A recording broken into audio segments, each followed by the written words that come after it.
Wait. This doesn't look right. This doesn't look right. I guess it's another day of scuff. Da, da, da, da, da. There we are. Good afternoon, everyone. It's your exiled Sunraven VTuber, Yatano Hakuya.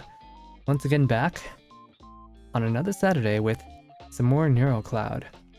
なんだっけ。こんにちは。脳的系男性 VTuber やつのハクヤです。今日はまた Wait, what is this called in Japanese anyways? Neural Cloud? What is it called in Japanese? In Japanese. Oh, it's just called Neural Cloud. 今日は Neural Cloud をやりたいと思います。A little bit, well, maybe a little bit more than a little bit. I'm an hour late today, and I do apologize for that. After yesterday's particularly long talk I had with Kuroko last stream, I kind of stayed up to watch anime. I stayed up to watch Witch from Mercury and Magical Girl Destroyers. I didn't have a lot of sleep because I had to wake up in like 2 hours of time, maybe even just 1 hour, to watch Kuroko stream her playthrough of Reverse Collapse, which was pretty damn good. It was a nice vibe she had going on in her channel.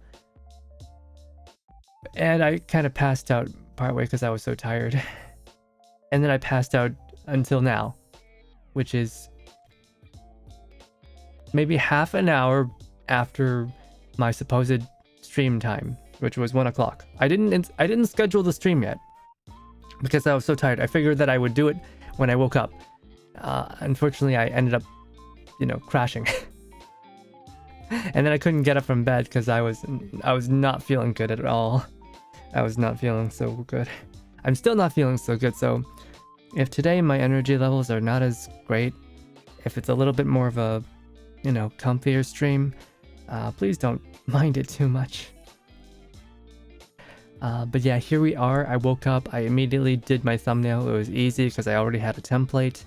I just insert the background image, and that was about it. Not too well. I had to change some colors here and there, but for the most part, it was already good to go. Not so bad. I like making thumbnails. But yeah, today we're gonna play the Milo. Guys, how do you read French? How do you read French? I don't understand it. It's a little bit confusing. It's pronounced. How do you spell her name? Go in there. No, wrong button. My brain is not working. Yeah. Milao. Double L A U. Is that like Milao? Milo? Mio? I don't understand how French is read. I learned French, as most people do in Canada, but as most people do in Canada, I completely forgot it. As it is enforced upon us, and we don't really do much with it.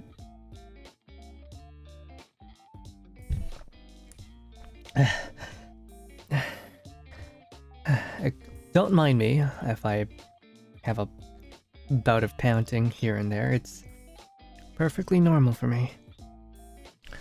Let's move to the game screen. Wrong game screen. How does this work? Here it is. Everything is fine. Everything is fine. Everything's normal. Hello, Oji-san. Hello, Kogeru. Who's that waifu? Behold, French woman. Her whole deal is that she is a robot food critic. Because that's exactly what we need in the cyberpunk future. A robotic food critic to tell us what to eat. Hello. How are you guys doing today? I just woke up and I'm not having the best of time right now. I watched too much anime last night.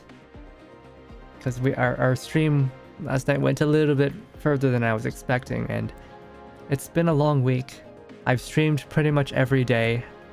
How many hours have I streamed today? Holy crap. I've probably streamed. Where is it? Huh? In the past week? No, not that week. Views, watch time. No. Which one's the... Come on, Google Analytics. You're supposed to tell me... let's see. Traffic, content type, device. Gosh darn it. Okay, so I did... Let's count. I did... Oh wait, this doesn't even show the latest... Oh my god, I have to just go to my channel. Come on. Google Analytics, you're not doing what I want you to do. Go to my own channel, I guess. It doesn't tell me how many hours I live streamed this week. Okay, let's look. 4 hours, 10 hours, 17 hours. I streamed 17 hours today, this month, this week. And I guess I also streamed, combined with my Twitch stream, that's like 20 hours. I streamed 20 hours this week. That's like half of a full-time job. That's pretty crazy for me. I'll have that soon. We will. Robot taste testers. Oh my goodness. She's gonna nag at you in French. Oh no, you didn't do this properly. This is the proper way you have your forks and your spoons. AI gone so far that they make us to tell us what to eat. Yeah. So this is Milo. Or guys, how do I spell her name? Or how do I pronounce her name? It's M-I-L-L-A-U. Is that Milau? Milo? Mio? Because I know French is a little bit wonky with their extra alphabets that they stick in there. Apparently, back in the old days, printers or whatever were paid based on how many letters were in their documents. So they added extra letters just so they would be paid more. I mean, yeah, I understand. You gotta do the hustle, but several hundred years later, you've made life very miserable for people like me. Apparently her name is pronounced Mio. Oh, it's not Mio, it's Mio, it's Mio. Yeah, French. How does it work? Alright, without further ado, let's do the gacha. Don't remind me. I'm usually pretty lucky with this game's gacha, which is quite nice. I'm used to, I play MiHoYo, and like the MiHoYo games, they give you so few rolls, and the rolls are so expensive, and I never get anything good. And they also want you to dupe. This game doesn't really care about duping.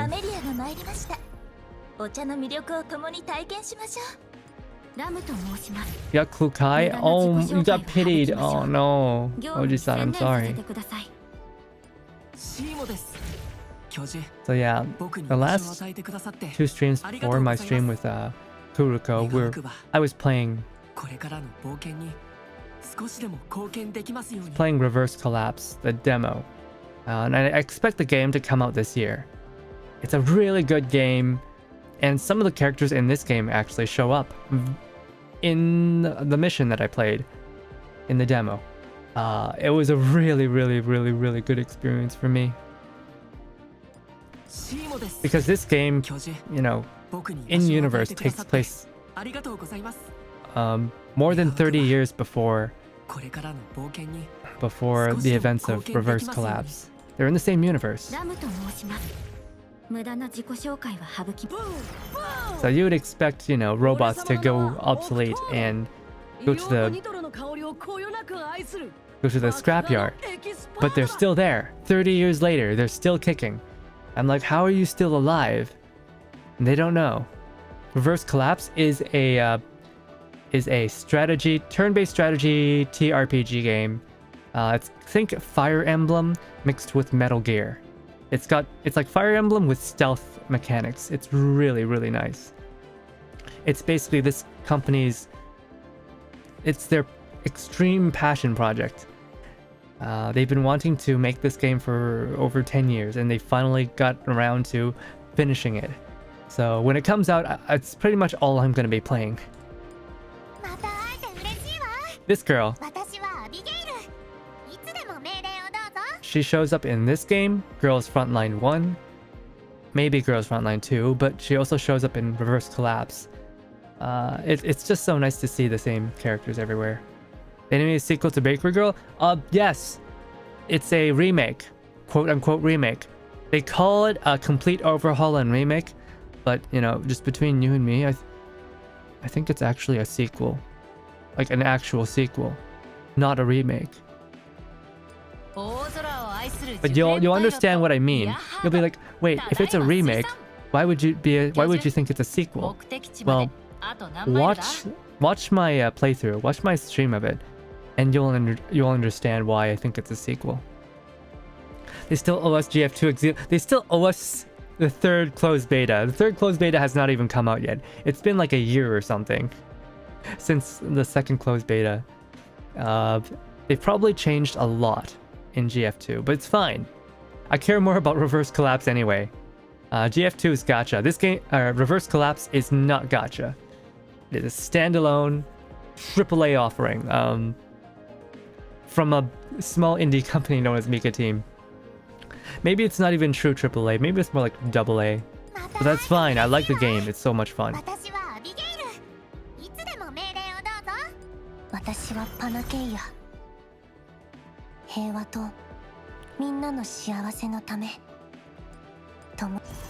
Alright, let's do another 10 roll and hopefully we'll do. Wait, we have to. I forgot we have some stuff we can grab so we don't. Okay, my search commands, got them. Get my extra search. Wait, those are basic searches. Never mind. They also plan to release. Yes, it's on Steam. The demo is on Steam right now, and it goes off of Steam in 3 days. So please go play it. Play it while it's still on. Like, it is an extremely fun game if you like strategy. Even if you don't like strategy, I still say play it, because the story is a really good story. Like the Mika Team's strongest, you know, the best thing about them is that they are excellent writers. They've got some really nice ideas going about. They absolutely love sci-fi. And they know how to write, what do you call it? Believable character writing.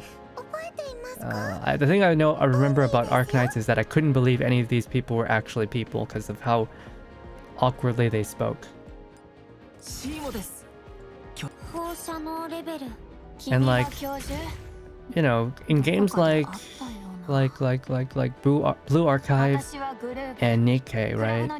The writing is still good, but it's really theatrical. It still does not feel, you know, believable.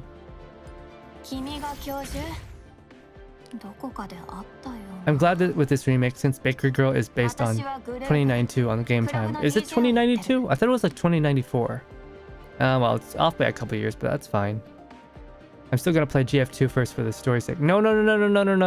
You're going to play Reverse Collapse, because Reverse Collapse offers up some questions which you will learn of in GF2. You gotta play by release order. I mean, me playing the original Bakery Girl has given me so much more appreciation for Reverse Collapse.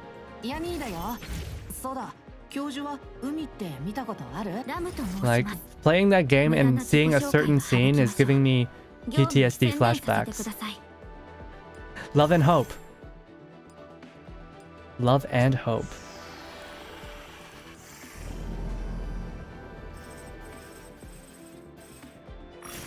Now, I was playing the hardest difficulty in Reverse Collapse. It felt fair. It felt pretty fair, even though it was really darn hard. It wasn't so bad. I really enjoyed it. I usually don't play hard modes. I love this woman. She's great.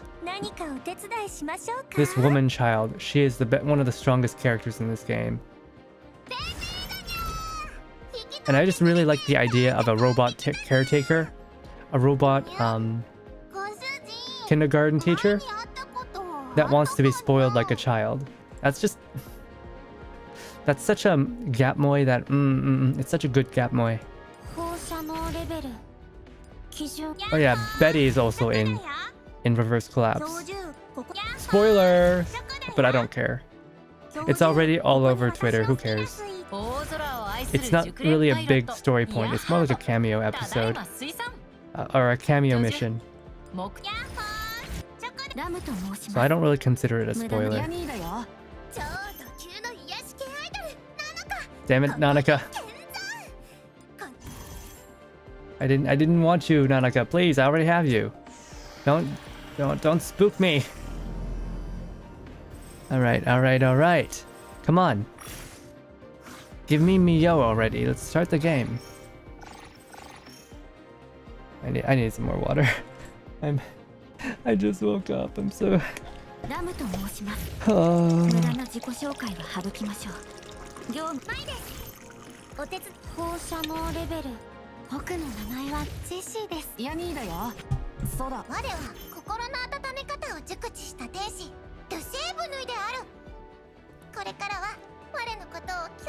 Yeah, this is another character that's in 3 games. Probably won't be in Reverse Collapse. Maybe, who knows? Maybe they'll have more cameo missions. I think it's pretty crazy that they added a bunch of these characters and they're only in 1 mission. Because they have their own full skill sets, their own ultimate skills, their own sprites, and they're really good sprites. And they only show up for 1 mission. Wait, did I get 2 of you in a single poll? Yeah, I got 2 of her. Come on. I mean, I've got plenty of dust, so I'm not too worried. I just don't like not getting good polls. I just want the best polls all the time. Okay, it's not...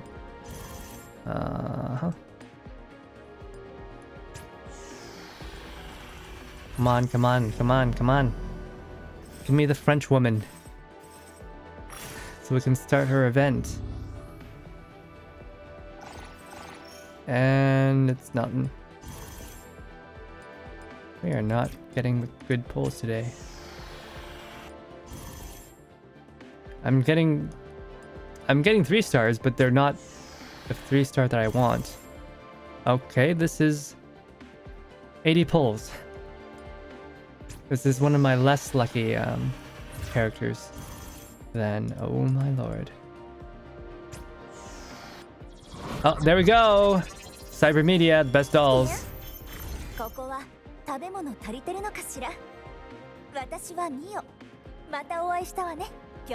Hello, French woman.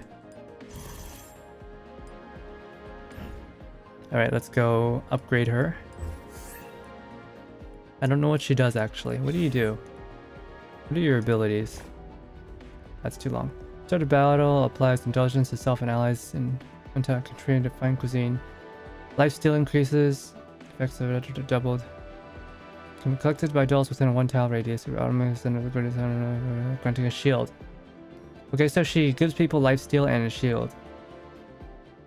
Based on Mio's physical defense as well as, pummels her current target, dealing operand damage, stunning them, and regaining HP according to her. Provides a shield. Okay, she's a shield user. And she's a tank? Wait. Oh, she's a guard. Okay, we're not using her then. We're not using her. We don't need a guard. The only guard we need in this game is Croc. She's the best guard. She's the only one you need.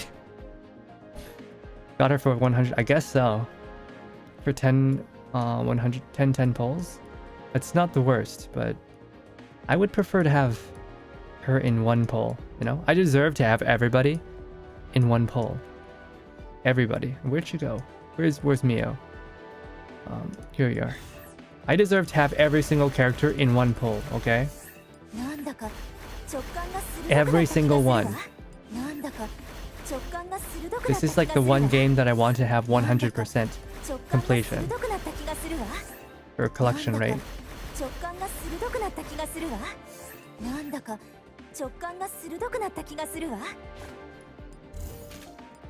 Alright. Let's begin. How do I... Where's the... Explore. Here we go.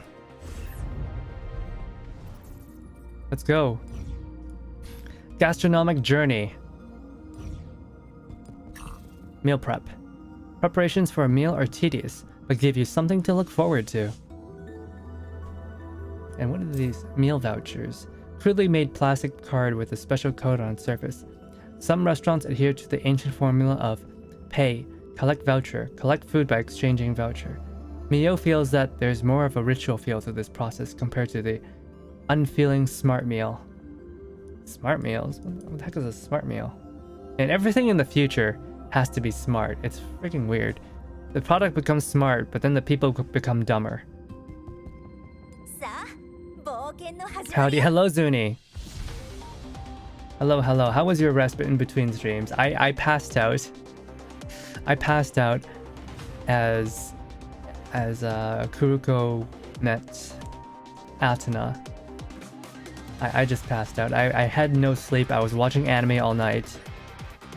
And then I was late for my own stream. It's very embarrassing. It's the first time this week, the first time I ever made a weekly schedule. And I could not adhere to it. I feel so embarrassed. Right, let's read. 2054, January. Different people have different tastes and preferences, and the criteria for gourmet cuisine are also different. Naturally, this means it is very difficult to reach an objective conclusion when food testing. For instance, some people swear by spicy food, while others avoid them. Can we really not achieve a fully objective standard? Yeah. Scientists going, how can we objectively judge food? That is extremely difficult to achieve. We can equip the adjudicator with a broad knowledge base and vast experience in order to reduce the chances of errors and biases when making decisions. If we make use of the autonomous doll technology, which has become popular recently, we can fill a doll's head with all the knowledge in the world that would normally take a lifetime to acquire. And yes, you do that, and then they instantly become racist. It sounds interesting. Hopefully she won't turn out like Kuro. Hopefully she won't become a racist. Alright. Let's see how she fights. Okay, she just smacks people with her suitcase.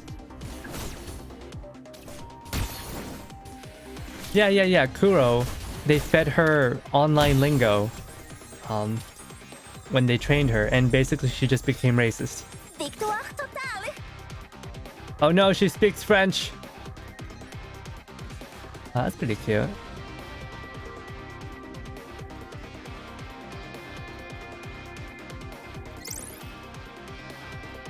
They first hit her all the slurs.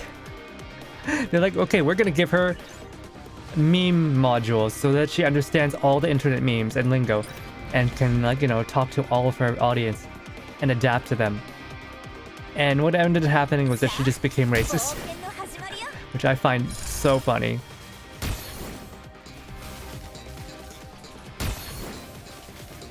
Okay. I don't know how she summons that little picnic table or picnic basket. It's pretty cute.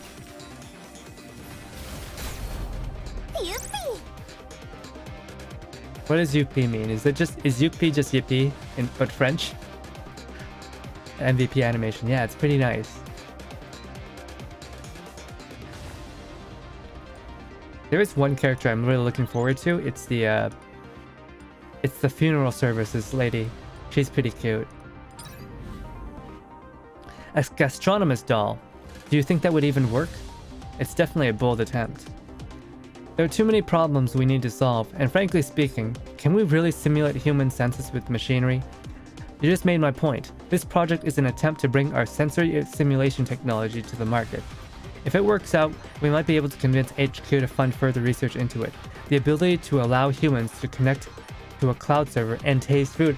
Dude, man, you don't even get to eat real food. Just connect yourself up to the cloud and eat virtual food, while in real life you eat the worst tasting slob. I mean, that's one way to make people eat the worst food, the cheapest food available. Just simulate senses and have them eat on the cloud and have them pay for it too. Yeah, let's just speed this up. Oh yeah, I forgot we could do this with the camera. Overlapping reflections is the best functions in this game for tanks. Look at that. Shame we can't zoom in. Oh wait, we can zoom in. Yeah, man, the future sure is impressive and not at all horrible. Yeah, for sure. Here's something funny. 9 out of 10 people in my generation don't know how to cook. They basically survive through takeaway microwavables and self-heating. You must be that 1 out of 10, right? Right? You can cook, right? Guys, you can cook, right? You're that 1 out of 10, right? You're not someone who just orders, you know, DoorDash, microwave food, and eats instant noodles, right? Right? Guys? I mean, not everyone's that passionate about food, and most young people would rather spend their money on other things. As for eating, just filling your bellies is enough, at least until the e-gas shows up. So do you think the advent of e-gas somehow saved how young people view dining? Man, young people have become so apathetic in the cyberpunk future that they need a robot to teach them how to eat. Oh no. I mean, I'm ordering right now, but I do cook, right? I mean, yeah, I order food all the time, but I absolutely cook. Guys, believe me, I can cook. I know how to cook. I can cook some pretty decent things, yeah. Yeah, just don't ask me to do it on stream. Their earnest opinions of various dishes and the charming way they ate helped everyone realize the appeal of fine dining once again.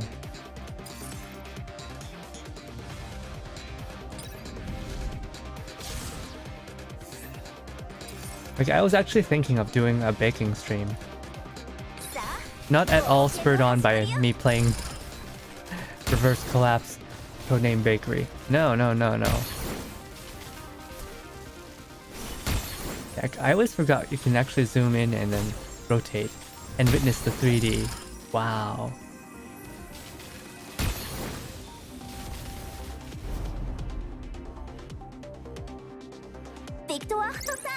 The only problem with baking is that I don't want flour to get everywhere all over my desk. It might be a problem. And my setup is specifically made that it would be very hard for me to move it to the kitchen area.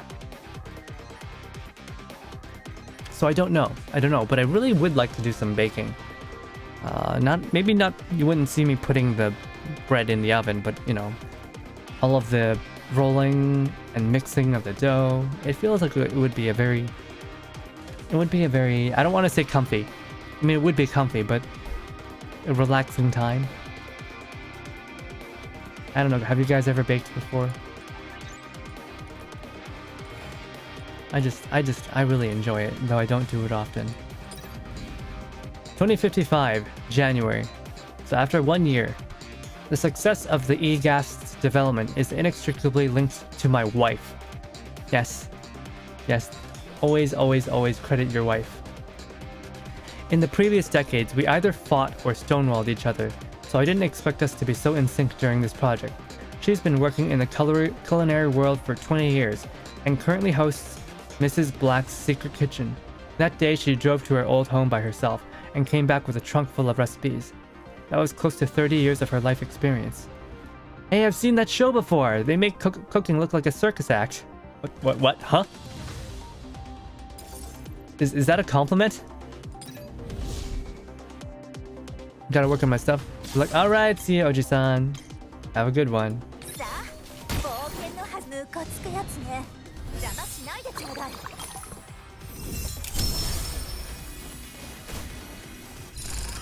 I don't know what that ult does. I have no idea what that ult does.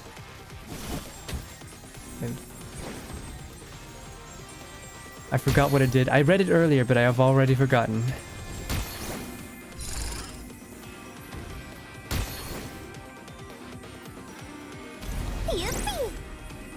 Alright. Oh yeah, there's more story. I always forget there's 2 layers in the initial mission. 2055, April. Remember what I said before? We can equip the adjudicator with a broad knowledge base and vast experience in order to reduce the chances of errors. The EGAS is amazing, but she can't represent everyone. All the knowledge that a person can amass in a lifetime is nothing more than a speck compared to the vast universe, after all. But speaking of which, who's the one who approved her judging criteria? Sushi Master Shiro, the Parisian king of chefs Ducasse, and that Sichuan chef known for using lots of oil in his cooking. That's all of them. That's all of them. Yo, Sichuan chefs, they all use lots of oil. And that's not very specific. Do you know how little that narrows it down? Game. Of course, you know, the writers are... They're self-aware enough to know that already. But, you know, they'll rate it anyways, because it's funny. Okay, upgrade... Taunt. Don't need a taunt.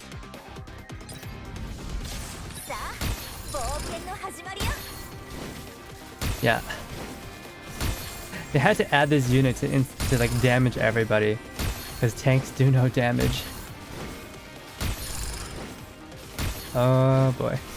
I'm just waiting to read more story.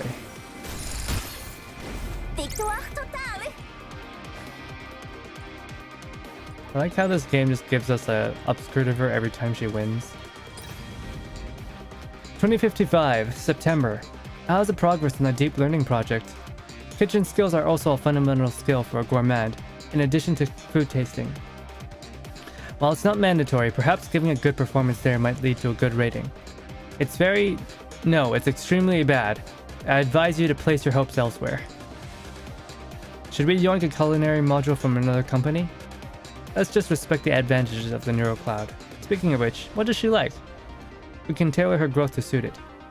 Clothes, shoes, bags, and gourmet cuisine. Wow. She just likes to consume. Guys, consume thing. Then wait for next thing to consume. Life is all but consumption after all. If you're not consuming, are you really living if you're not consuming? Can you really say you're living?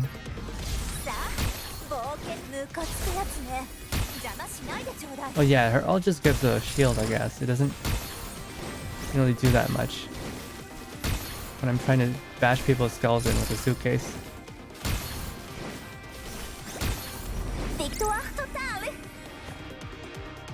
Damn, please give me more damage.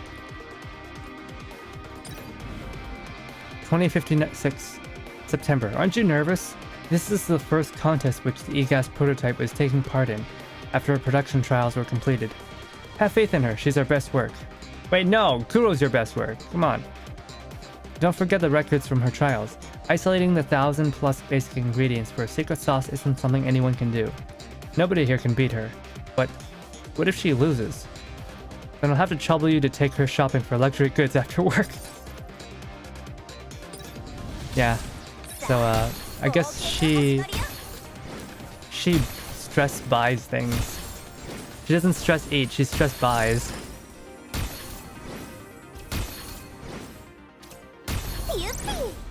Alright.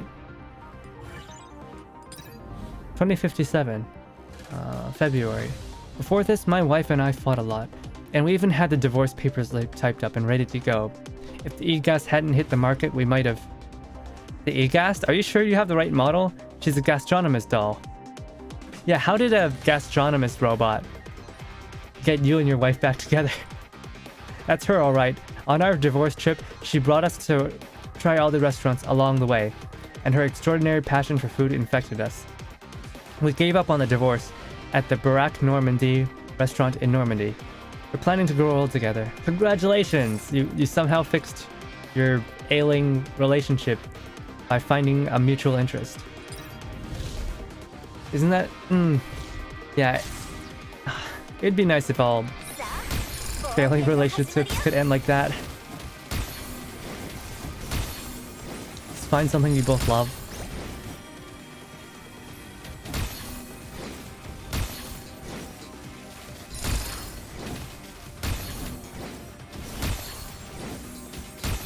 Oh my gosh, it's taking so long. Give me any unit that can actually do damage. My reasons for joining? One of the life goals of any gourmet food taster is to travel the world and try all the flavors possible under the heavens. Perhaps I might find the things I want here. It's a strange reason, but we have no reason to refuse it. Product code, EGAST. Body code, SSD54C. Serial code, I'm not reading that. Activation date, 2056, May 14th. Product name, Mio. Activation percentage, 100%. EGAST, call name, Mio. Verification complete. Welcome to Project NeuroCloud. Perhaps you'll add a splash of color to it. Okay, so she's got a bit more light-hearted story, or at least backstory. She doesn't have a sad backstory like Kuro. Sampler. When you eat a dish, what you actually taste are the ingredients, the seasonings, and the chef's skill, and the environment in which it was made. In the restaurant at the Oasis's rest area, a girl sits at a dining table, elegantly forking the last slice of meat on her plate into her mouth. The heat control isn't quite there yet, but the seasoning and preparation is very well done. The meat is tender and finely marbled, with just the right amount of firmness, and the good points of the dish outweigh any of the flaws. If you don't mind, you might want to use the suggestions on this piece of paper as a guideline for making improvements. Mio wipes her mouth clean in satisfaction and scribbles several lines down on a slip of paper beside her. Thank you very much. We'll consider it. Now then. As the waiter agent smiles awkwardly at her, Mio leisurely places the plate in her hand onto the miniature mountain of dishes beside her. How much has she eaten? Is she trying every single dish? What about the next course? If you hurry, you should be able to make it for afternoon tea at the medical department. Huh? Please come with us, Miss Mio. It's been 6 hours since you came to the Oasis, and the medical department has been waiting for you to check in with them. Do you know how many people in the Oasis are searching for you right now? Oh, she's slacking off! The girl's elegance vanishes in an instant, and she flails her hand in embarrassment. Calm down. I was just a little hungry. I haven't had a bite to eat all the way to the Oasis, so I... So you ate in the break area for 6 hours straight. Wow. You can respect it. Yeah, basically she's the mukbang girl, right? I didn't believe it when Willow first told us, but it turns out there really is a doll out there who would travel all this way just to have a meal. Oh gosh, how do those mukbang people do it? They're all like tiny. They're not big people, they're tiny. It's like the food just goes in and it goes straight out. Like the stomach doesn't even bother, it just goes straight to evacuation. Like, and you can see their bellies like actually become huge, right? And here I thought something had happened to you. It was my fault for underestimating your mania for good food. Yeah, I just noticed. Look at that in the background. There's Kuro. She's playing Apex. And then they've got what was that? Yeah, Nyan Cat. In this case, it's like Nyan Sheep. Wait, no. Sheeps don't go Nya. They go Ba. So it's like Ba Sheep. Persicaria and the professor are practically finishing each other's sentences as they approach Mio. Wait, I'm not finished yet. You're done. Persicaria and the professor both sighed as they they each take one of Mio's arms. With an apologetic smile to the waiter agent, they hoist her to her feet. Wait, just wait. At least let me finish the next course. Just one more.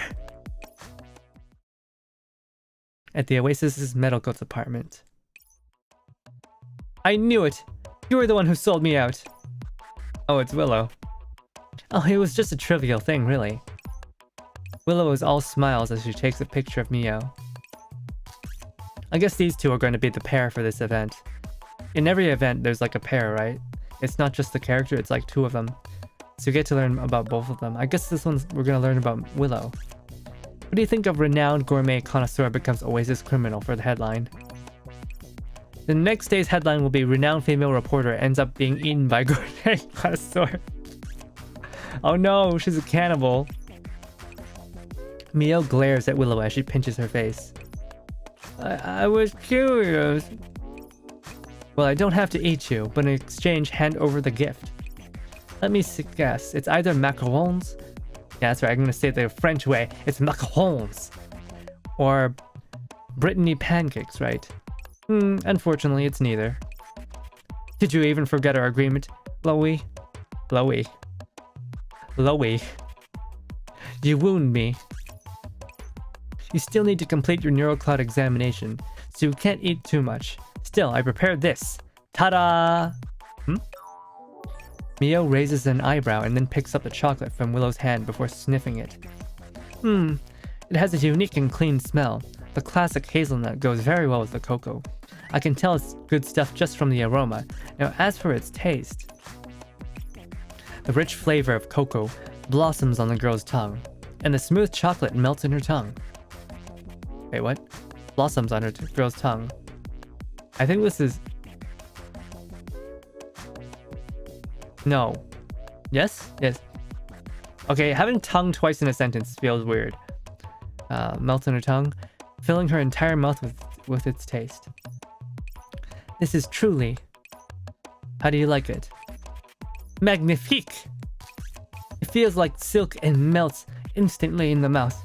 The nutty taste is simple and delicate, and its bitter and sourness neatly neutralizes any cloying sweetness. Everything is in perfect balance. If you join the Oasis, you can have as many of these chocolates as you want. Well, no! Mio's eyes suddenly snap open, and she sees Persicaria and the professor looking at her, with files in their hands and smiles on their faces. Oh no. Phew, that was close. I almost fell into your trap. The only reason I'm willing to register for this is simply because there are still several restaurants in the Oasis that I haven't tried yet, and unregistered agents can't hang around the Oasis. That's all. So you don't plan to join the Oasis then, Miss Mio? Of course. Magdrassi is a big place, and there are many sectors in it. Naturally, they must have plenty of delicious cuisine. Nothing is more important to me than tasting delicious food. If I end up losing all those dining spots for the sake of chocolate before me, then that would hardly be worth it. But don't worry, Persicaria. Willow already told me this problem. The professor will give you a reason to stay. However, that'll wait till after your evaluation. Mio complies and lies down before turning to the side to look at Willow. I hope you're right. Relax, I've never failed to surprise people. Aw, lighten up a little. Come on, say cheese. The new issue of the Gourmet magazine is going to feature a cover page of you being shackled to the examination bench. Oh no. I haven't agreed to anything yet. Muttering to herself, the girl slips into slumber. We're gonna look at her memories, I guess. Search. If a gourmand isn't eating, they're on their way to their next meal. Oh, what's this? So apparently she does really well with other tanks. Or warriors. It's a good thing we have many warriors. 出発するの? はい、出発する. Where are warriors? Betty. I forgot I had Aki. I want to upgrade him soon. Let's get a medic. Yeah, Helix works really well with warriors as well. And, you know, just to balance things out, we'll bring a sniper. Bring Soktalager. And maybe Suyoi.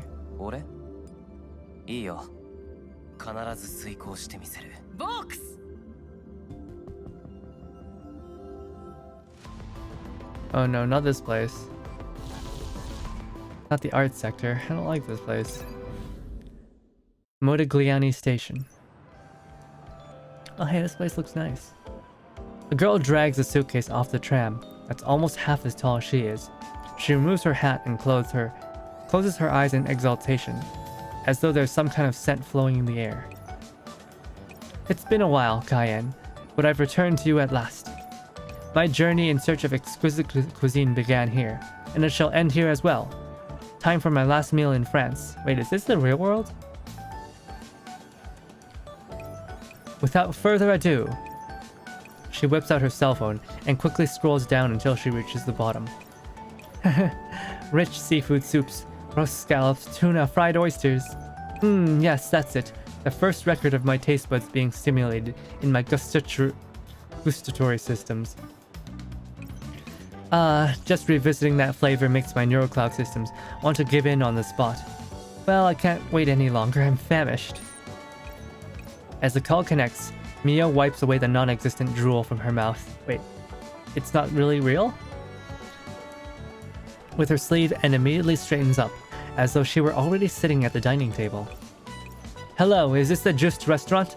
I'd like to book a table for lunch in 20 minutes time, as well as the following dishes. I'm sorry, you've reached the House of Moguri. The number's correct. Did you change your name? My apologies, but the restaurant closed down 2 months ago due to an accident.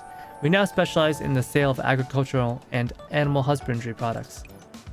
If you wish, you may select your desired merchandise from the following items. The House of Moguri's best-selling sellers are rice, grain... Sorry for disturbing you. She numbly hangs up. Mio takes out a notebook from her suitcase. The impressions of handwriting on the cover are clearly visible. You know, this was probably written during the pandemic, so I feel like they're going to cover restaurants going out of business. I'm waiting for the next dish. That is the girl's trademark, her signature quote. While understanding the components of a dish is an important part of a gourmet's skills, starting directly from the raw ingredients is a little beyond the scope of my abilities. I was thinking that if there was a long queue, I'd be fine with waiting until nighttime, but how could it just close down after just a year? Well, that's just how the restaurant business is. It is incredibly competitive. This is a headache. Am I to stumble at my final hurdle with the end of my gourmet journey in sight? How ungraceful. Mio sighs and opens up her notebook before marking a cross beside the name of the restaurant. Oh well, no point in getting all mopey about it. I just need to find another restaurant. Good food is the thing, and spending time on anything other than eating would be a waste. Now, what other choices? Who does she bill anyways? Where does the bill go to? Does Cybermedia pay for all her meals? Mio takes out her cell phone and scrolls down through her traveler's chat group. Impata. Never mind, I'm not really interested in their specialty. La Cala. The taste of their homemade sauce is far too out there. I'll pass. Mio continues reading through the chat group messages until she finally spots a piece of information that interests her. They changed the head chef? Looks like he's pretty famous too. I choose you then. Restaurant's name is Heiko Cayenne, and its number is... She taps on the pictures link and gulps in anticipation as she looks through the pictures on the menu. Hello, is this the Heiko Cayenne? Have you closed down yet? Miss, are you from Finances Publics by any chance?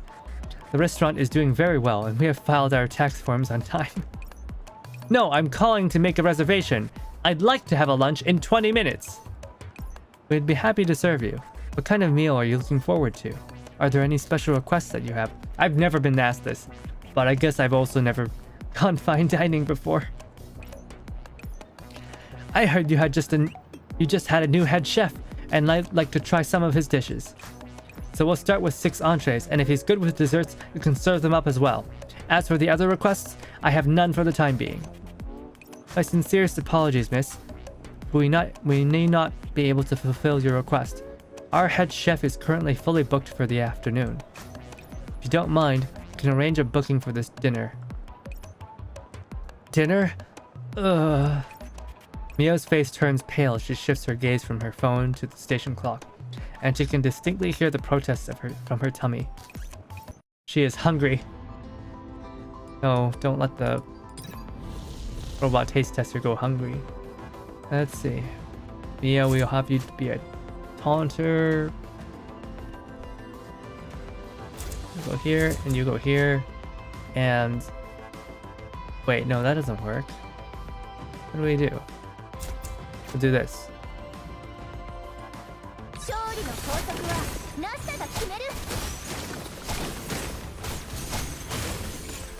Okay. Let's do that.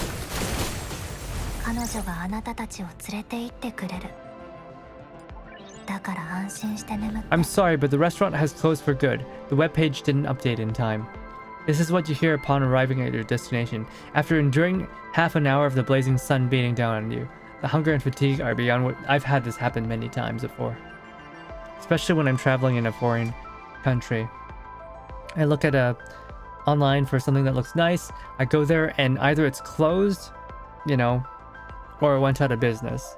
Sometimes they don't, especially in Asian countries, they're not very good about updating you when they decide to close for the day. They're kind of lax about it. You know, restaurants in Asia will sometimes just close randomly for whatever reason. And it's probably good to call in to make sure, but I don't like calling people. I don't like calling businesses. It feels very awkward. I'm like, hi, are you guys still open? All right, wonderful. Yeah, it's a strange interaction. And it's even worse when you can't really speak the language. Call a cab while ordering takeout. This is just a trial. On the path of gourmand cuisine is a never ending. On to the next restaurant. This is the best one, but you know what happens is I end up staying on my phone hungry for like an hour trying to figure out where I want to go next. Like where is close enough that I can get to, but is still tasty and not too expensive. You encounter a restaurant with an ambience that's hard to sum up in words. The queue for it is so long that it wraps around the block. The signboard just shows pictures of delicious food, which just so happens to be the kind you like. The restaurant next door lets you sit anywhere you want, and it's pretty good too. Queue up just to make sure you don't get in the wrong queue by accident. I don't know, man. If you're gonna be, if the queue wraps around the block, it's probably not that often that restaurants live up to the hype. At the end, you're just gonna be so hungry that anything will taste good. So it's, you know, if the restaurant next door is nice, then why not? Right, don't be so picky. Like me, I'm extremely picky. The first thing a glutton does upon reaching their destination is naturally to fill their bellies. The problem is that there's too much to choose from. Restaurants with enticing signboards are everywhere. In that case, where do we go first? Let's go for a familiar restaurant. Relaxing food eases the fatigue of travel. Of course, we should visit a restaurant we've never been to before. Anticipation of the unknown is the soul of fine dining. Okay, these are both good though, right? It's nice to go to a familiar place when you're hungry because you're like, I just want something that'll be comfortable. I don't want to potentially order something that doesn't agree with my body. But then again, I love to try new food. Oh, how do you pick? How do you pick? Let's see. We're gonna box.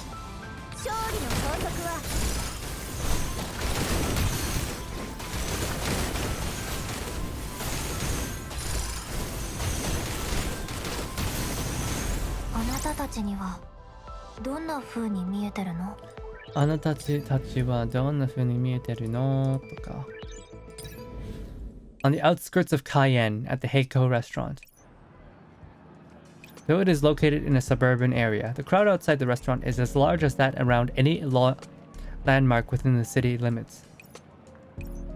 I was prepared for this, but this amount of people is just... If I'm not wrong, today should be a working day, right? Do the people in this city not have jobs or something? You're one to talk. Cayenne is a tourist destination, and as you can see, we have many guests who have come today. Even so, are you going to insist on making a booking in the queue? You'll miss the best time for lunch, you know. I have plans for dinner, so how much longer until it's my turn? Let's see, it'll take at least 2 more hours. Ugh, 2 hours. In 2 hours' time, you might end up seating a hunk of malnourished scrap instead. Ah, forget it, I'll book the table. Very well. What name shall I book it under, mademoiselle? Millie Jan. Upon coming to her senses, Mio gives the man a fake name. It's a tactic she used often during the course of her work. As a gourmand and an EGAS doll who's well known within the industry, she needs to keep a low profile to ensure the food she receives is standard fare and that she is not getting preferential treatment. Yeah, I guess this happens with real food critics too. You need a lot of them, you know, not the celebrity ones of the TV shows, but a lot of the other ones, the normal ones, will actually go undercover. A staffer leaves and returns. He does not present her with the reservation ticket that she is expecting.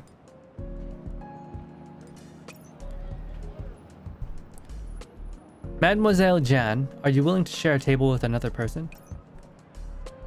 What do you mean? Oh, shoot. The staffer bends forward slightly and stealthily indicates that a table in the corner of the restaurant. Oh hey, it's Willow. The customer on that table has been sitting there all day. She didn't order a thing and spent her time there spacing out. For politeness' sake, we can't chase her away, but it's also hard for us to arrange for others to sit with her. You don't mind? Shared tables then. Mio's pickiness about hygiene triggers alarm bells within her neural cloud, but to no avail, the sensation of hunger generated by her sensory stimulation systems trumps it. Forget it, eating is more important than that. Well, go ahead and arrange it then. I'm starving! On the outskirts of Cayenne. Willow has been sitting at her table for an entire morning, but she hasn't noticed it yet. Or rather, the girl has no idea just how long she's been away from the camera lens and the light of a flashbulb. Excuse me, mademoiselle. I'm not disturbing you by sitting here, am I? Willow doesn't notice Mio at all. Even when she sits down opposite to her, her finger unconsciously swirls the spoon in her soup. She seems to be in a bad place mentally, and she doesn't dress like a local either. Maybe she's here to lift her spirits. Ugh, the sauce in that dish has crusted over, and so has the soup. How can you treat haute cuisine like this? This is a crime. Mio shakes her head imperceptibly, while she takes out her napkin and wipes the table out of reflex. I regret this. I should have just lined up instead. Is it too late to change my mind now? I object to sharing a table with other people. Especially when it's a table that hasn't been properly cleared by the waiters. Ugh, this feels really uncomfortable. I'll wipe it again. Just one more. Oh no, she's OCD! Mio's forced movements seem to draw Willow's attention, and the girl suddenly raises her head to meet Mio's eyes, before looking away almost immediately. After that, Willow subconsciously brings her spoon that's covered in congealed sauce to her mouth. Upon seeing this, Mio's eyes go wide. Non! Huh? Mio reaches out to stop the spoon from entering Willow's mouth, which also startles the dazed girls awake. What's happening? Wake up, mon petit chauffeur. Your food's gone cold, to the point where it's hardly even food anymore. You'd get a tummy ache if you ate it. I wouldn't say you wouldn't get a tummy ache from eating cold food, to say nothing of the taste. Phew, you scared me. I'm a doll though, and dolls don't get stomach aches. That won't do either. Food is medicine to heal the body and soul, and gourmet food is something to enchant the neural cloud systems. It doesn't matter if you're a human or a doll. Someone who comes to a restaurant without being able to appreciate good food and instead glosses over it by using it to ease their hunger is as backwards as seeing a well-cooked steak and only nibbling on a paper. Mademoiselle Jan, your order? Just then, the waiter delivers the first course of Mio's meal. Also, no matter what's bothering you, stuff like that, which isn't even worth putting in your mouth, won't give you the slightest bit of positive feedback. Try some of this, mon chéri. There's nothing that a good meal won't solve. And if there is... Mio pushes her steaming plate in front of Willow and smiles brightly at her. Then ask for seconds! Okay, I like her. I like her. She's fun. Okay, her brand of insanity is something I agree with.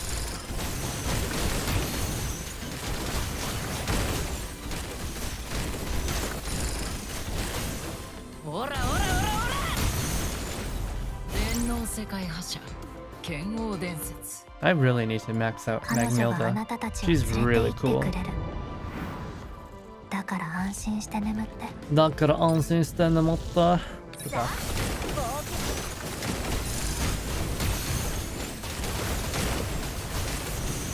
I can't see what's going on, man. There's so much happening. There's way too much happening on screen. The first thing a glutton does... Okay, we've read this already.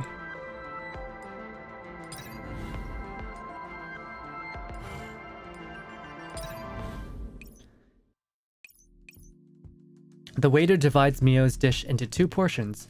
While Willow is still hesitating over what to do next, Mio is already savoring the aftertaste of her share. Rich, but not fatty, with varied textures and no excess seasoning. Fried in the most basic way. C'est bon, c'est bon. The crisp mushroom slices are fragrant and sweet, perfectly offsetting the gristly texture of the meat. To think you could actually cook that way. Mio closes her eyes with a blissful look on her face, then greedily pounces on the next dish. Does it really taste that good? Of course it does! Mio only turns her eyes from the dish on her plate when she's done chewing her mouthful and fixes her gaze on the shocked Willow. Tasting gourmet food is when I'm happiest. Someone who can remain unmoved in the face of good food is truly a miserable wretch. Well, don't just stare at it. Eat it already. Relax, I won't ask you for money. Okay. The expression on Mio's face and her animated spiel seems to imbue the food with magic. Willow gingerly spears a mushroom slice with her fork and eats it. This taste is really special. It's so good. Bien sûr. I'm a professional, you know. It's as though a switch has been turned on in Willow. She immediately begins digging in. I have not eaten yet. I haven't eaten yet. I'm getting hungry. That's the spirit. Everyone's bound to feel sad from time to time, which is why humans invented gourmet food. Is that really why? Take me for example. Whenever I feel bad, I look for something to eat. Hot cuisine can cure all of life's little ills. I rarely eat with others, so since I'm sharing a table with someone, and since we're both dolls, that must mean it's some kind of a destined encounter? Exactly! This is a destined encounter. I'm just no good at remembering these expressions. Okay, so she's dumb too. Destiny and delicious food. Willow seems to think of something and her eyes seem to drift away for a bit. You're right, I feel much better now. Feel free to order anything you want. I'll foot the bill, so don't hold that. Where did she get the money for this? Well, she's had been warm and caring up to just now. Mio takes out her notebook and begins scribbling as she samples her food. How much do food critics make? Do they actually make money?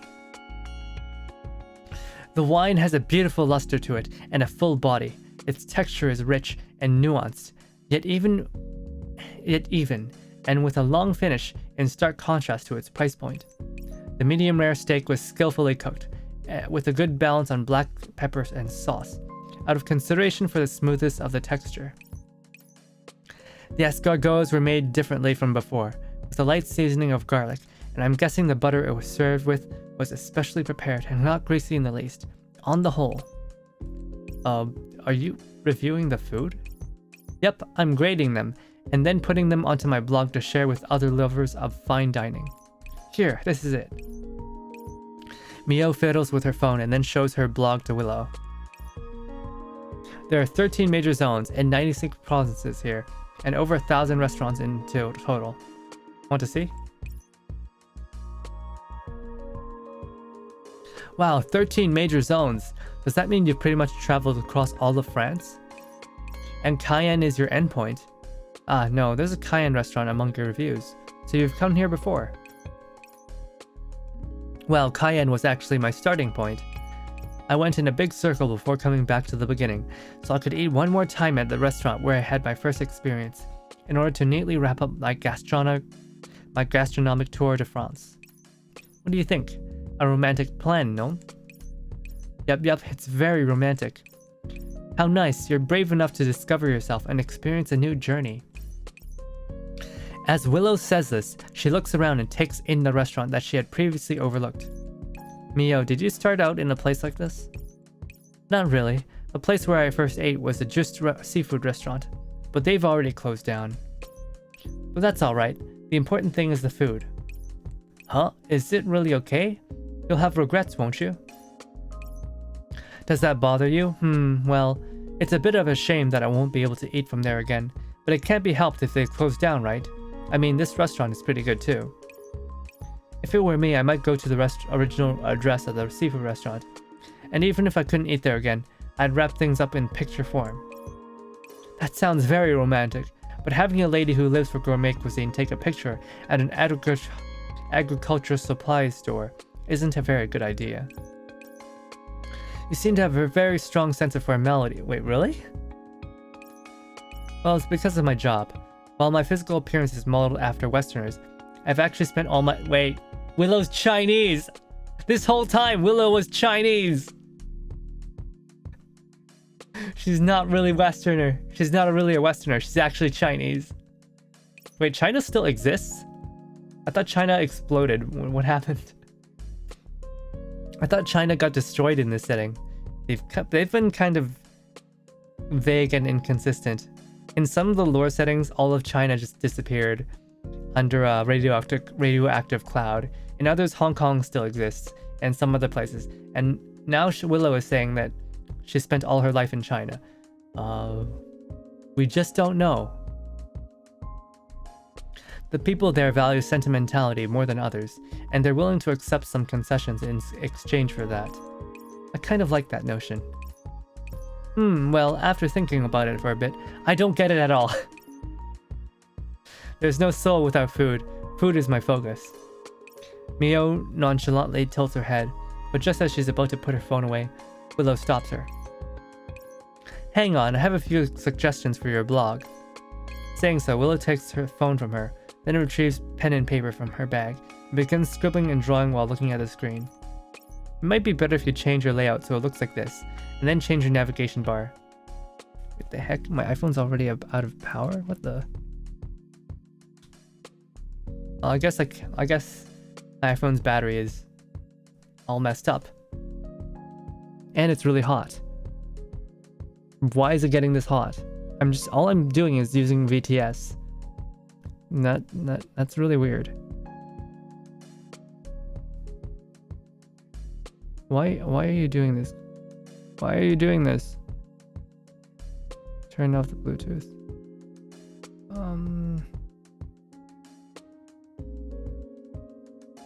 Why are you not? Yeah, go to streaming mode.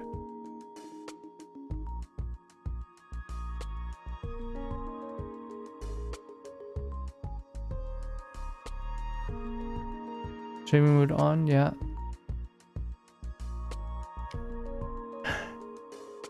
Well, I might have to replace my iPhone's battery because it's been getting really hot lately and been dying on me midstream. I wonder if there's anything I can do about that, but you know, this is not good. It is extremely hot. What the hell? No wonder it's running out of battery so quickly. It might be better if you change your layout so it looks like this, and change your navigation bar as well. Unfortunately, I'm drawing it by hand, so the effect will be limited. I hope this helps. Oh, c'est génial. It looks great. Thank you very much. You've done me a great favor. Are you a professional in this field? Me? Oh right, I forgot to introduce myself. My name is Willow, and I'm a... Willow's mouth opens, and then her smile fades as she rubs her nose a little bit awkwardly. I'm a reporter. No, I was a reporter. Man, I think I just stepped on a landmine. Oh no. Oh no, she got fired. What happened?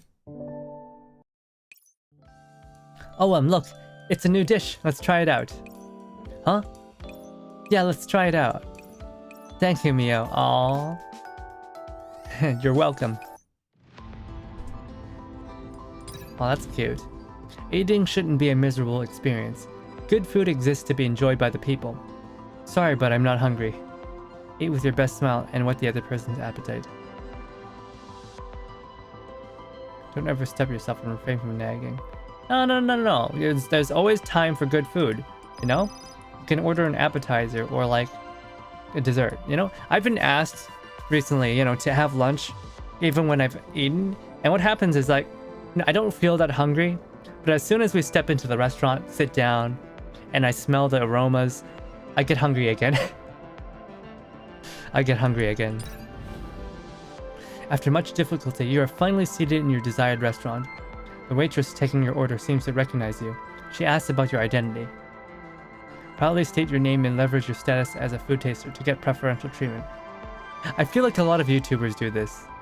But then again, more likely what happens is they probably call the restaurant in advance. You know? And you know, they're trying to do this because they're trying to... It's basically an ad, right? They're basically advertising for the restaurant. Gloss over and sample the restaurant's true level of skill. I mean, there's nothing wrong with that. We're trying to showcase the best that the restaurant has to offer.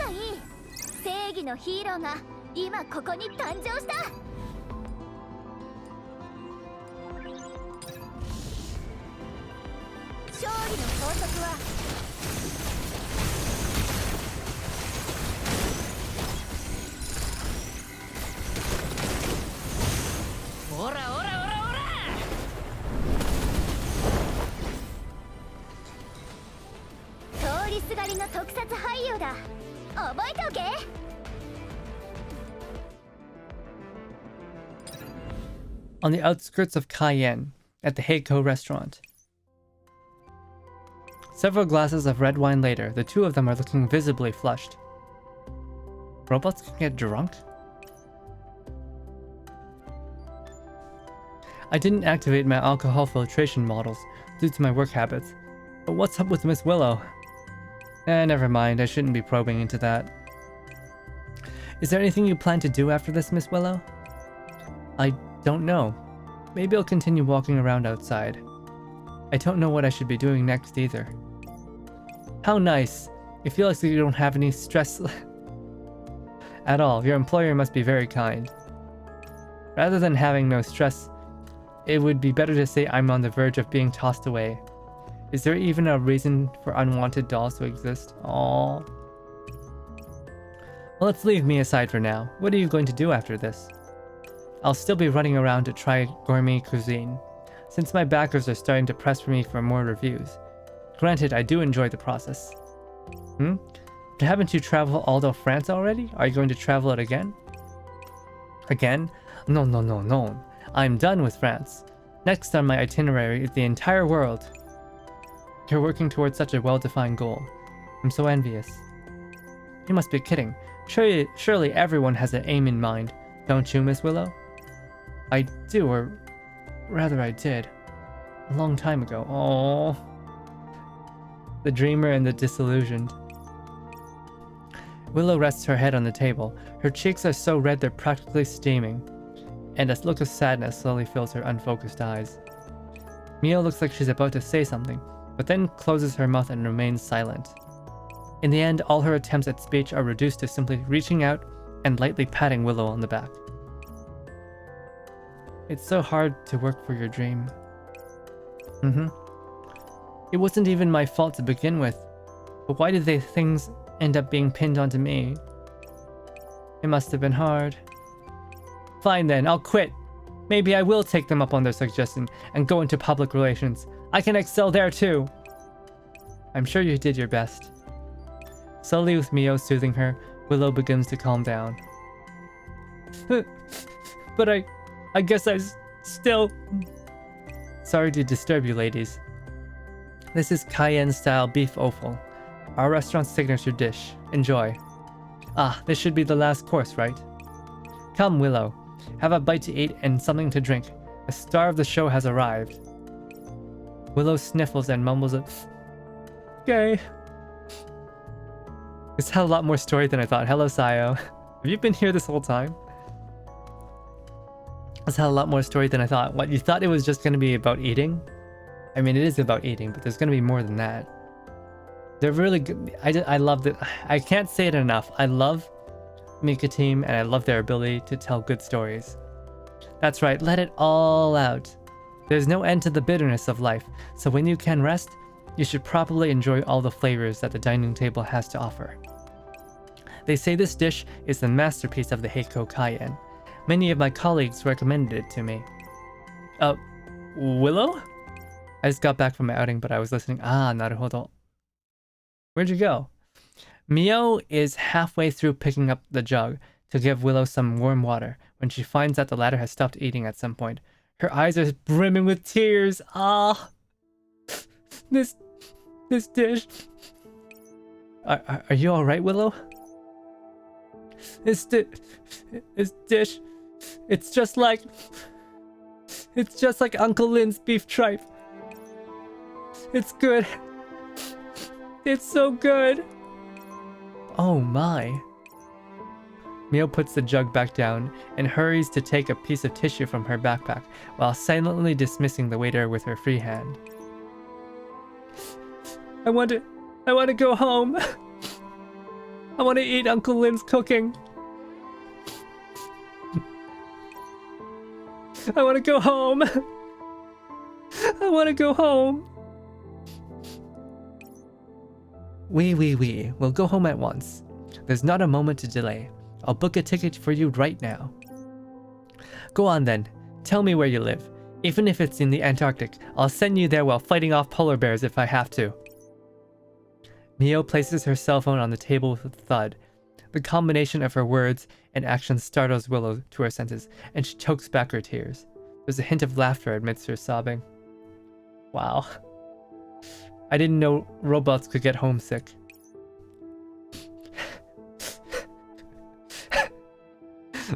What the heck? Why would there be polar bears in the Antarctic?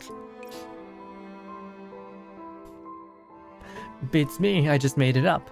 I mean, there's a dish by that name. Antarctic polar bear soup. After a long time, Willow finally manages to regain her composure. Pardon me, it seems I made a fool of myself in front of you. Oh, it's no problem. We're table mates after all. I've never heard that word used before. Also, taking care of her companion is the basic etiquette for an elegant lady. Thank you, Milo. Perhaps this meal might not have meant a lot to you, but it was very important to me. I'm just glad I could help. It gladdens the heart to see others enjoying one's dish after all. You're right. I need to thank this chef too. Willow calls the waiter over after tipping him while addressing him in French. She adds a few words of thanks in Chinese. Thank you for your kindness, mademoiselle. But what did those last few words mean? Pardon me, I'm not very good at Chinese. No problem, I'll translate for you. Oh, Mio knows Chinese as well. After recalling what Willow said, Mio carefully considers her choice of words and repeats her statement in French. Thank you for the dishes you made. They help me see the streets of my hometown and the elders who are important to me. I offer this humble gift in hopes that you will continue making ever more delicious food. And we are grateful to you as well, generous miss. We are very happy that you experienced such joy in our establishment. I will convey your well wishes to the chef as they were told to me, and I hope you will have a happy days ahead of you. How's that? Did I get it right? That's amazing. Were you self-taught? If I'm not wrong, food taster dolls aren't equipped with polyglot modules. That's right, I learned it myself. Although the company doesn't have plans for it yet, learning foreign languages is essential for a gourmand whose ambition is to try food from around the world. Chinese took me forever to learn. There's so many tongue-twisting phrases in it, especially that one you said just now,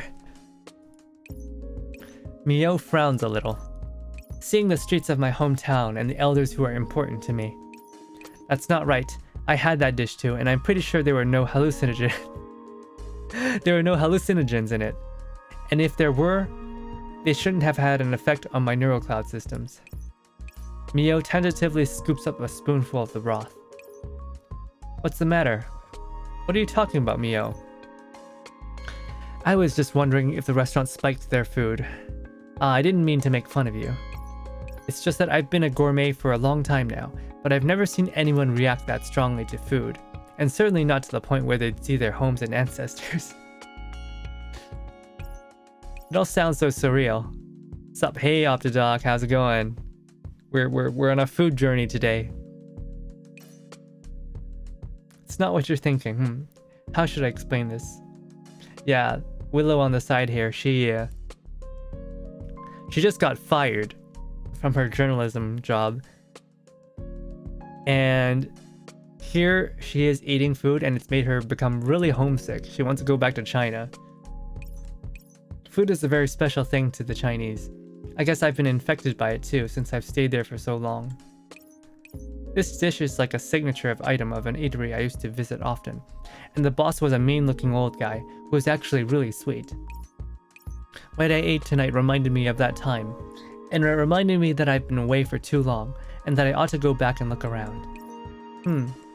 I still don't quite understand. Is Chinese food really that amazing? Or is this that Oriental logic you were talking about just now at work? A bit of both, I guess.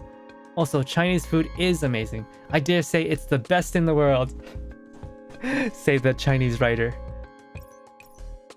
Take that eatery I was talking about just now. It's located in a super secluded place. It doesn't have normal business hours, but the boss's skills were so good that he could set up shop in a bustling city and attract a crowd of die-hard customers. If I hadn't left that place, I'd probably be eating there now. So it's that amazing, huh? Mio nods, though whether or not she actually understands what Willow is saying remains to be seen. Her gaze turns to the list of exquisite dishes that fills her cell phone screen. In that case, you should take me home with you, Willow. Is that really alright? Although I heard the French are all outgoing and passionate, this is a little... I want to try the food that Uncle Lin of yours makes. A secluded little eatery boasting such amazing dishes is like the one of those old monks sweeping the floor in a monastery, who's actually a super badass in disguise, like in those Chinese stories. The janitor, the badass janitor. Plus, I've always thought Chinese food had an inflated reputation. Like how those movies and animes show people ripping their clothes off and their faces contorting in delight when they take a mouthful of it, as if they were drugged.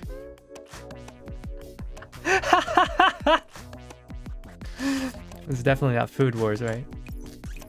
But when I saw you today, I began to think, maybe it might be real. Oh, she's getting close. Mio suddenly lunges forward and grabs Willow's hands, her eyes aglow with an indescribable longing as she stares eagerly at Willow's face.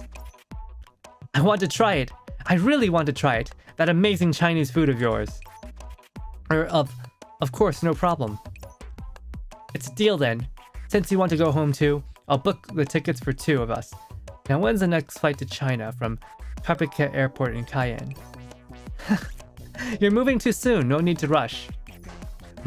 You're right, I was being too abrupt. Yep, we'll finish the food here first and then... I hear about how there's all kinds of pre-meal rituals before you get to eat when it comes to Chinese cuisine, so I suppose it was a mistake on my part to hustle you so hard when I don't even know how the process works. Whoa. How about this, Willow? Tell me all about the rituals and materials needed to prepare yourself to eat Chinese food, and I'll make a list of them. I told you it's not what you're thinking. 彼女があなたたちを連れて行ってくれる。だから安心して眠って。Okay, I like the story a lot so far. It feels like it's gonna be pretty long though. Will I be able to do this all in one stream? Culinary arts. There are as many eating techniques as there are people. The Eastern style cooking has been particular about oral traditions and feeling them with your soul. Right. You? 出発するの？見ていてくれ。私の戦いを。You? 弓の準備はフェリックス。出動待機中。You? マグニルダ。エントリー完了。勝利の法則はラスタが決める。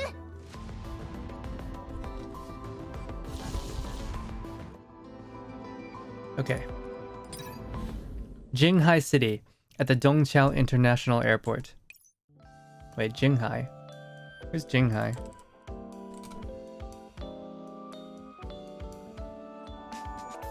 I'm gonna Google Maps this really quick. Where's Jinghai?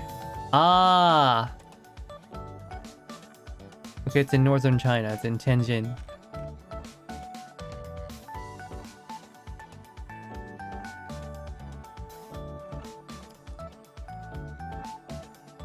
We're in China now. Apparently China still exists, even though it should be covered in radiation. The two girls disembark from their plane, walking side by side. One of them is perky and excited, while the other looks sleepy. Yet this is like probably the first actual depiction of China in this universe. Wake up, Willow! Wake up! We've made it past customs! I know.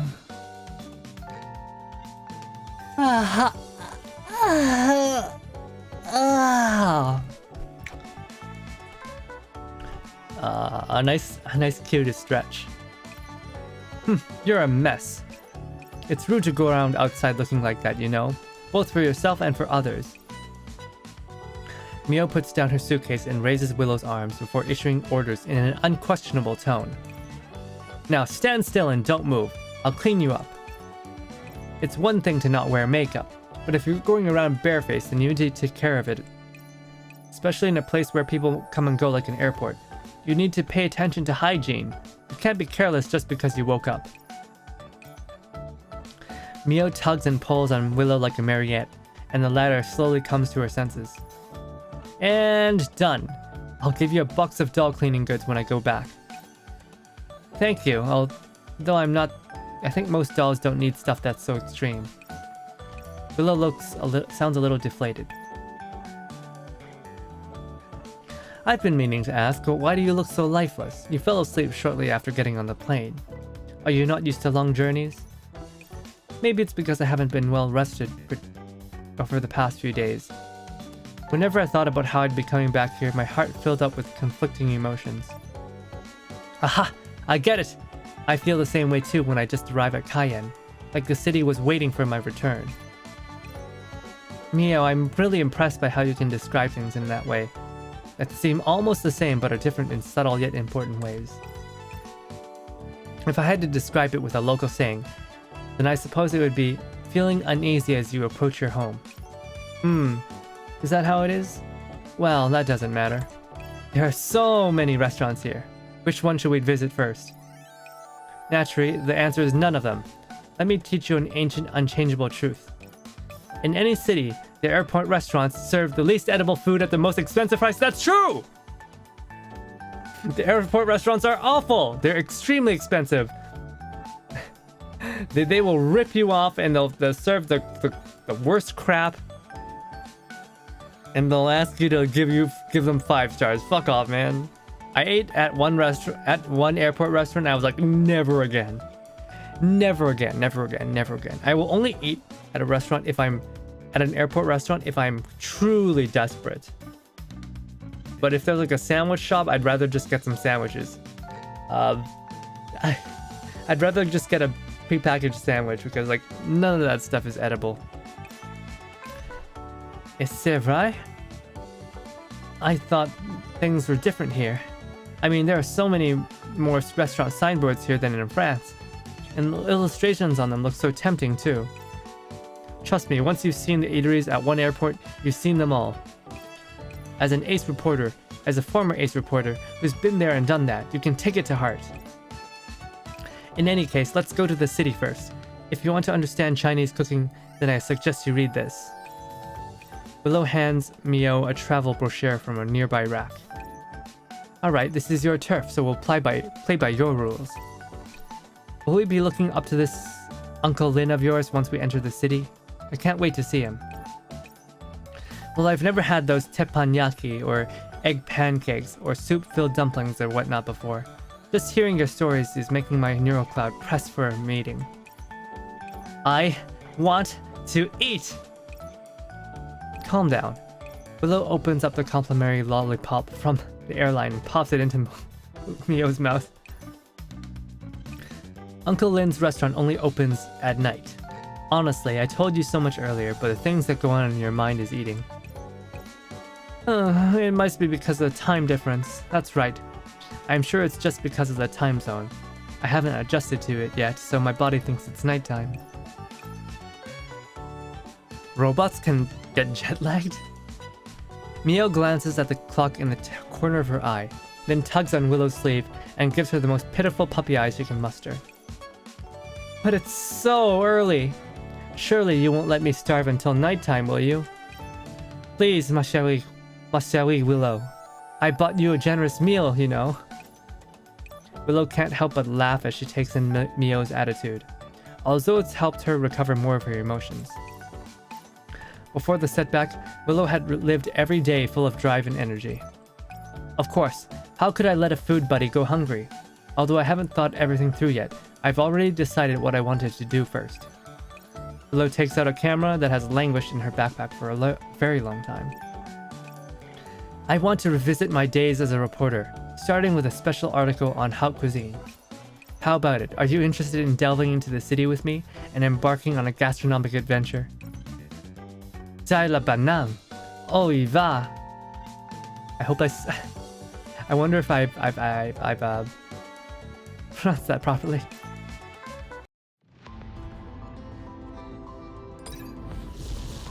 Go there, go there.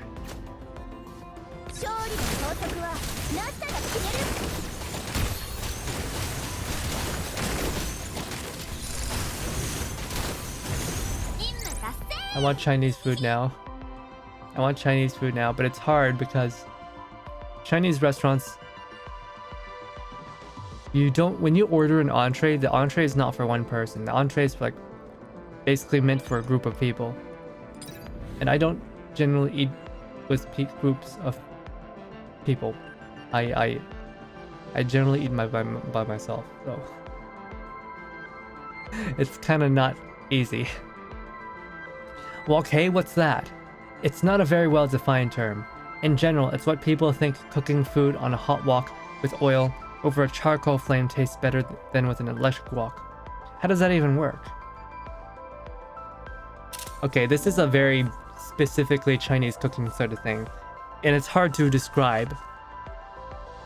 But basically, wok hei is that with traditional woks, it's made of cast iron or something equivalent to that, and you're supposed to cover that shit in oil, and you're never supposed to wash that. The oil stays on there, and you only add the oil after the wok is like steaming hot, like smoking hot.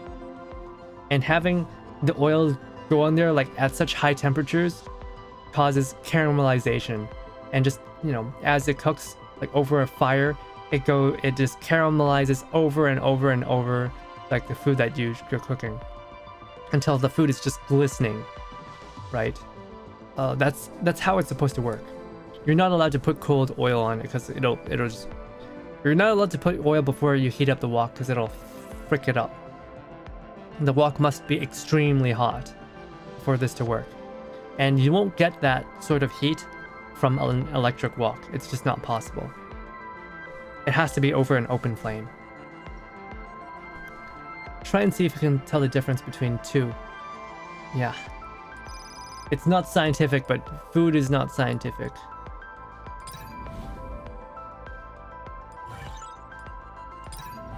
Do you know what's the scariest looking exotic dish in the world? Let me think. Surströmming? Shredded potato fried with ginger floss. Ginger floss is kind of... Isn't that pretty spicy? I don't mind ginger though. Surströmming though. Apparently it really stinks. Like it's basically rotting fish that's been if you don't know, surströmming is herring that's been put in it's been wet fermented for like 6 months. So it's basically rotting. It's edible because of the fermenting process, but it's not great because it's wet fermentation.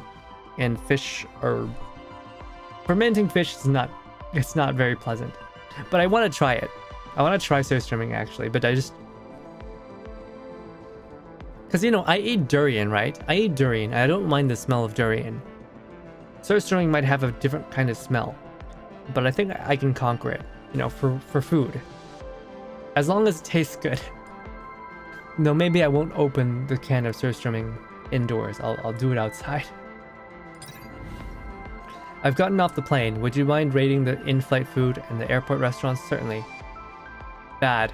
Very bad. Extremely. Actually, they weren't too bad. They're very bad. Yeah, restaurant food, or airport restaurant food is awful.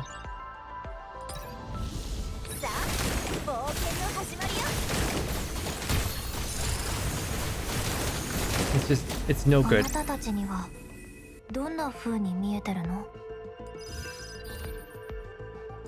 Like, have you guys ever eaten at an airport restaurant before?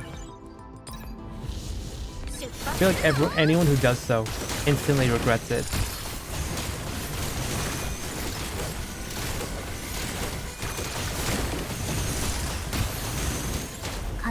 Wham.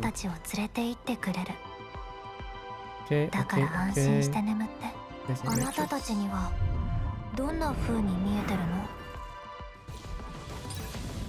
Jinghai City on Chilo Old Street.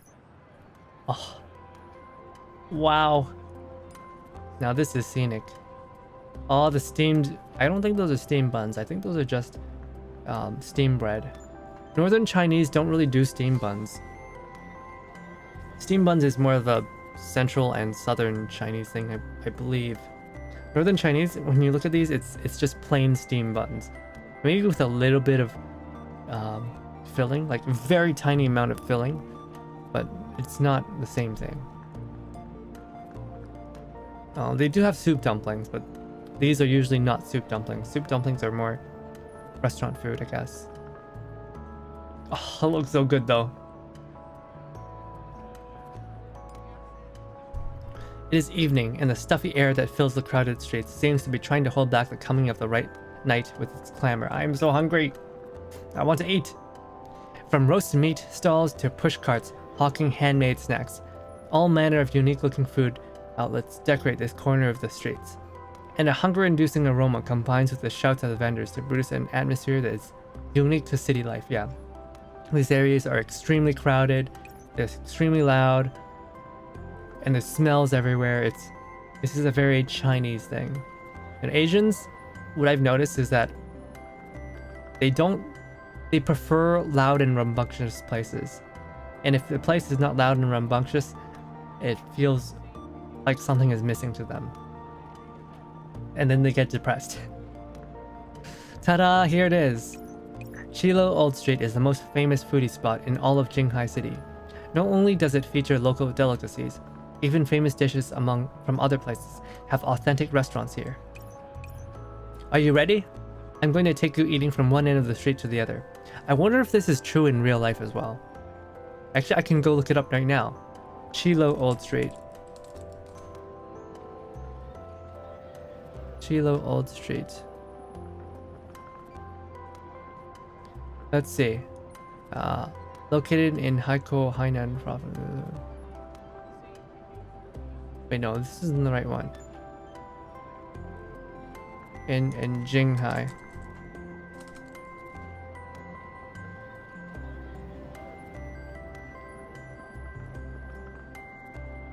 Yeah, this is strange. Whenever I look up Chilo Old Street, it says Haikou, and Haikou is a faux European neighborhood in Hainan. So something is not quite right here. I guess it's not a real place. That's a shame. They had a chance to introduce us to like a real place. I'm gonna take you eating from one end of the restaurant to the other. Mio? Are you alright, Mio? What's wrong with you? Did your systems malfunction? Mio backs far away from the entrance and waves Willow over. After that, she takes a pack of tissues from her bag and vigorously rubs her mouth. So the gourmet stalls you were talking about are places that are just expose their kitchens to the street like this? Yeah, Europeans have a different sense of cleanliness, I suppose. And there's so many people watching. Surely it must be terribly unhygienic, right? These stalls are all really clean though. I mean, just look at the glass panels and the hot cases. They have permits to operate issued by the local health authorities and hygiene inspection seals on them. Roadside stalls are a pretty common form of eating establishment. A lot of people grew up eating that way, but I guess you can't quite accept that, huh? I'm sorry. I've seen places like these on the streets of France, but hygiene conditions like these are just... Before she can finish, Mio's fail. I don't know, man. Sure, these kitchens are exposed, but also, have you ever been inside an actual restaurant kitchen? Those places are not clean. Like indoor kitchens, those restaurants, they're not necessarily much cleaner. You just don't see them. Before she can finish, Mio's face turns pale again. Mon Dieu! He's lit the fire! He's starting to cook! He's stir-frying the food right there on the street! Won't the dust and other things get... the dust. Yo! Yeah, that little foreign missy over there who's freaking out over nothing. Isn't food the same no matter where you cook it? The kids eat it all up, even when you cook it in a stall. People nowadays are always complaining about how microwaves and the like don't have any wok hei to them. Ayya. Food without wok hei is even less healthy than that. Oh my god. Oh my god, what did I just read? People nowadays are always complaining about how microwaves and the like don't have any hot wok hei to them. Ayya. Food without wok hei is even less healthy than that. The middle-aged man readjusts the cigarette in his mouth with a grunt, and as Mio watches in horror, he accurately tosses the butt into the bin with his left hand and skillfully dumps the fried vermicelli into the porcelain bowl in front of him.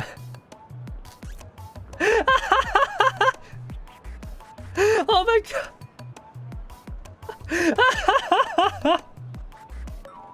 god! This is pretty accurate.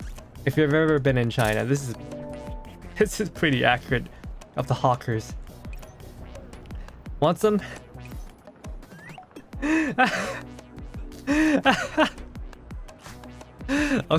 Okay. This is great. This is great. I love this. The mouth-watering aroma of the fried vermicelli reaches Mio's nose, and she subconsciously gulps. She can't resist. The temptation of this delectable cuisine is eating away at her neuroclass systems, but her cleanliness-obsessed personality is doing its best to keep Mio from sliding down that slippery slope. Oh my god, this is so good! This is so good. I need to take a screenshot of this as well. This is so good. She's gonna have a mental break. Willow giggles quietly and she squats down, her camera ready, waiting for the right moment to press the shutter. Come on, Derry, eat up, it's good. The older man holds up the bowl before Mio. Her eyes are fixed solidly on it, shifting slightly with the food's movements. Oh wow. Oh my gosh. This is so cute. But just as Mio is about to give in and accept, the girl notices a change in the man. You. Say what? You're actually smoking while serving the food. Yeah, that's just how it is.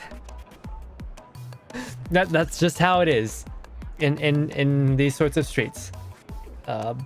It's kind of rough out here. And so a lot of them have minor substance addictions like smoking. I can't take it anymore. Oh, just eat it. It's good food. Ignore the cigarette smoke, the cigarette ashes in your food. It tastes good. Okay, it's fine. It's fine. Ignore the minor amount of cigarette ashes in your food. It's perfectly okay. You won't get sick from it, probably.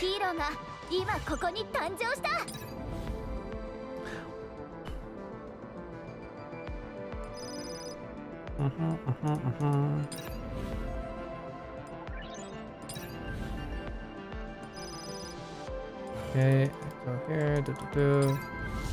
Blast him.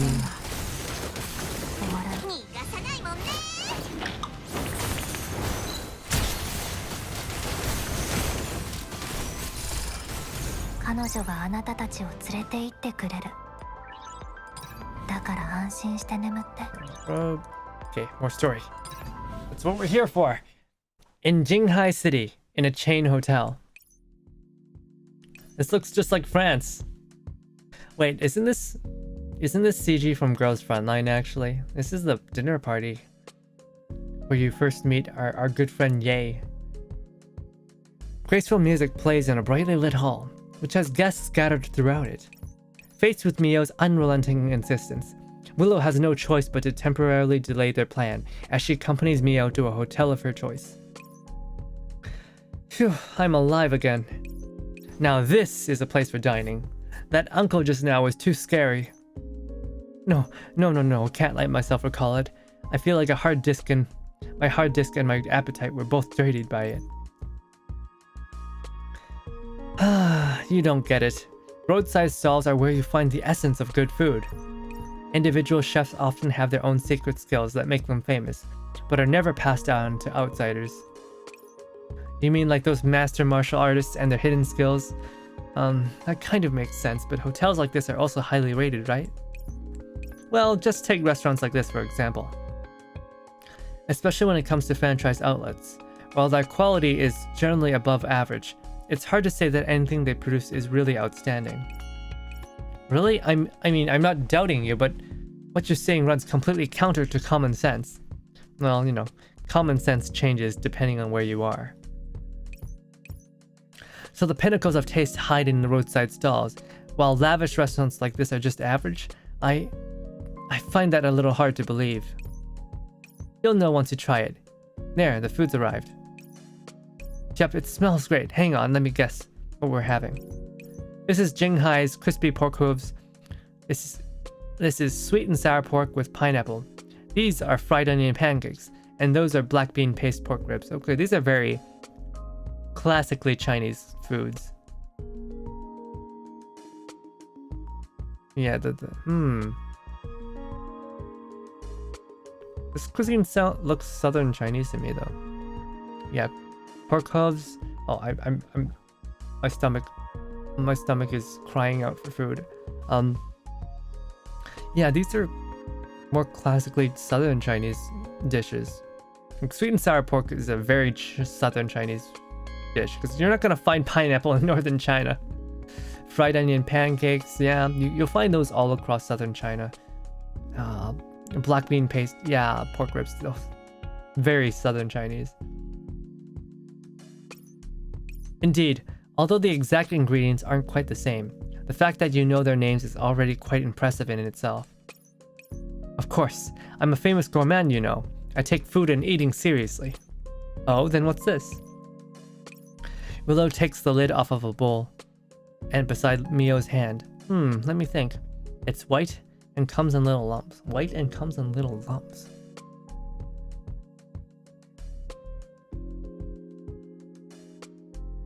Okay, that's not descriptive of me enough.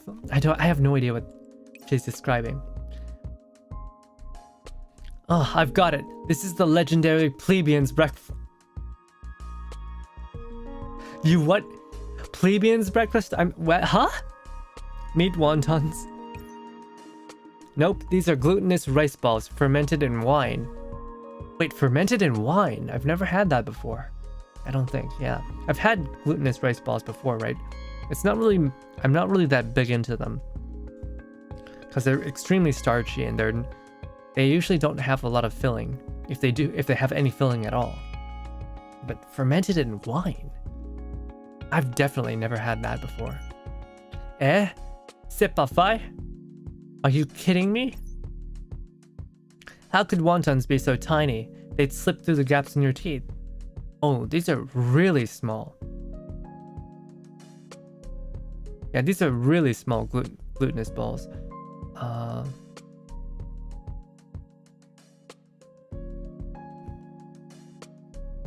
Yeah, that reminds me of a different dish. It's called like mango something. What was it called again? It's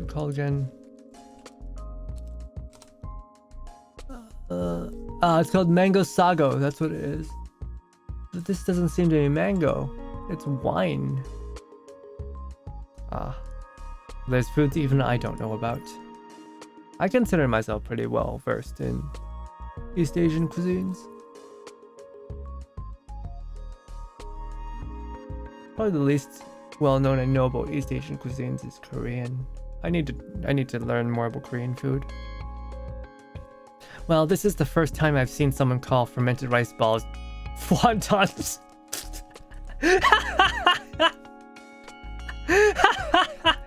She's never had wontons before.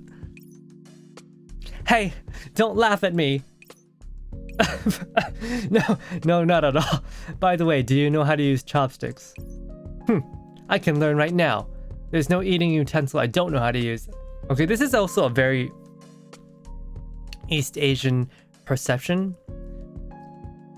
Asian people think Westerners don't know how to use chopsticks, which is kind of true, but in my experience, Canadians and Americans pretty much know how to use chopsticks, unless they're like really countryside folk. Like most city folk probably know how to use chopsticks, probably because they had to eat sushi. So like this idea that they don't know how to use chopsticks, it's a little bit outdated, pretty stereotyped. They're like, oh, you Westerners don't have the refined, what do they call it? The refined motor skills? The refined dexterity of us Asians to be able to use chopsticks. So, you know, both people have their, you know, their perceptions of themselves as really refined. I find it really funny. Chopsticks are pretty tricky, you know. Don't force yourself if you can't do it. You can download a chopstick tutorial from the net. Don't look down on me. I'm a veteran independent food connoisseur who's been everywhere. Then by all means, regale me with your spectacular skills. 10 minutes later. Willow, could you ask the waiter for a fork?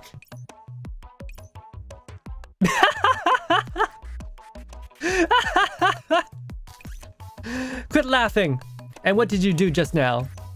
Oh, I was just taking a picture of the food. Don't worry about it. This is... It's a local custom, right? Everyone loves taking pictures of their food. Ugh, you're all too evil. Chopsticks are in no way an eating implement. I mean, it's like... I use pretty much every implement, right? I use chopsticks. I know how to use a knife and fork properly. I prefer to use the correct spoon. It's accentuating too many parts in my hands, and my drivers keep throwing up errors. Are you sure it's not something meant for training kung fu? Mio indignantly forks a piece of meat into her mouth. Knives and forks are the true doctrine. Chopsticks and whatnot are heresy. As I thought, good food is the only thing that will never betray your neural cloud. I'm going to use it to cure this little upset. You might end up disappointed though. Well, surely not. I mean, it tastes pretty good. Huh? It's kind of bland. There's no depth to it. It tastes just like pork with sweet and sour sauce. This sort of cooking is just too crude and slapdash. How could this be?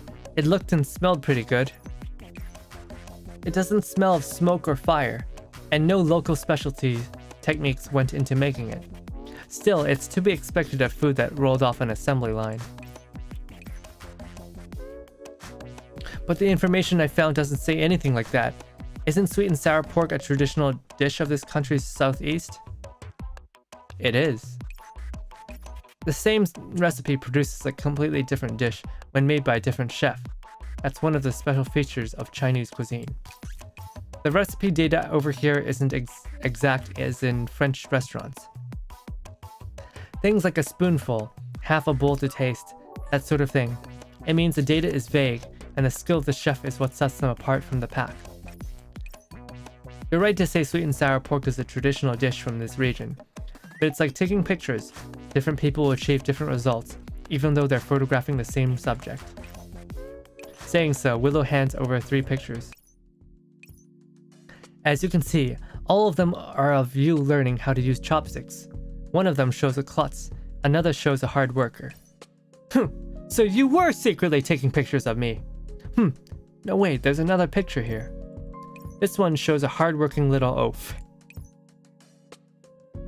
I didn't think you'd be like this, Willow. You were so cute when you were down in the dumps. Sorry about that, I couldn't resist. Anyway, do you get it now? Pictures are all about framing and the balance of light and darkness, just like Chinese cuisine. There are many different paths one can follow, and these things aren't just reflected in the cooking process. The prevailing food theory on your end seems to be ingredients should be fresh and courses should be distinct. However, it's not the same over here. We don't just take colors, scent, shape, taste, and nutritional value into account. We infuse our food with feeling, history, and culture. Okay, maybe that's a little bit extreme, but I get what she's trying to say. I get what the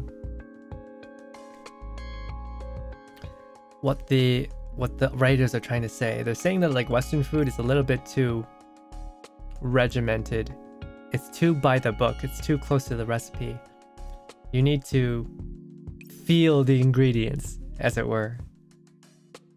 Spoon rises to Mio's mouth, and she shakes her head.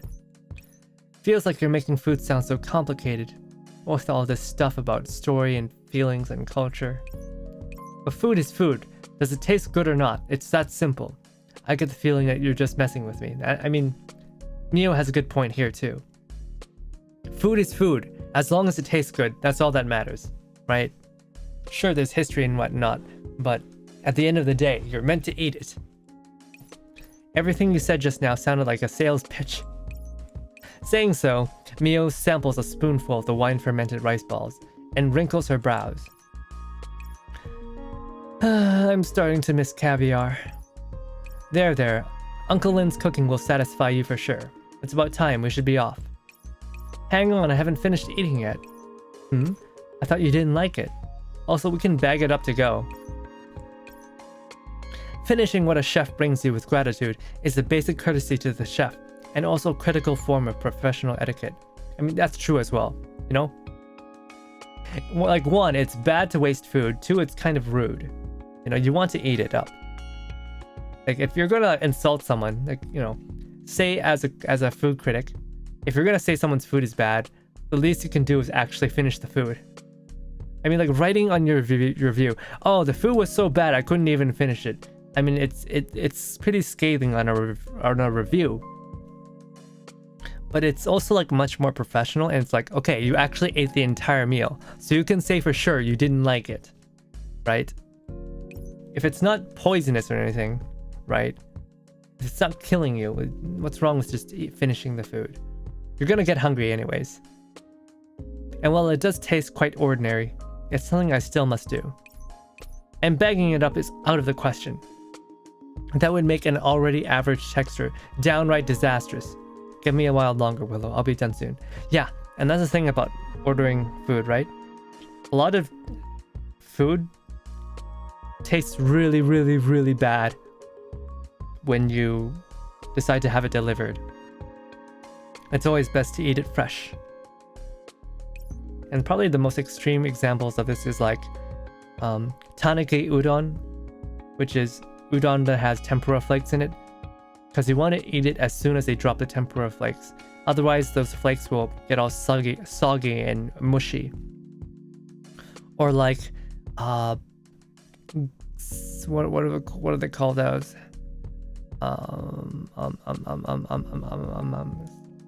This was sushi. Gankan sushi? Was it? Gunkan sushi. Yeah, battleship style sushi. So like the sushi that's like upright and is wrapped with seaweed with the toppings on top. You need to eat those immediately, because otherwise the seaweed's gonna get soggy and it's not gonna taste good. You know, food must be eaten fresh. Unfortunately, you have to pay tip. You have to pay a tip if you eat fresh. Well, I don't quite get it. I guess I should at least take a picture of you taking your job seriously. After eating her fill, Mio totters out of the restaurant, dragging her wheeled suitcase behind her as she walks with Willow's support. Are you alright? Do you want to go back to the hotel to rest for a bit? No. I can't burp on command. Can I burp on command?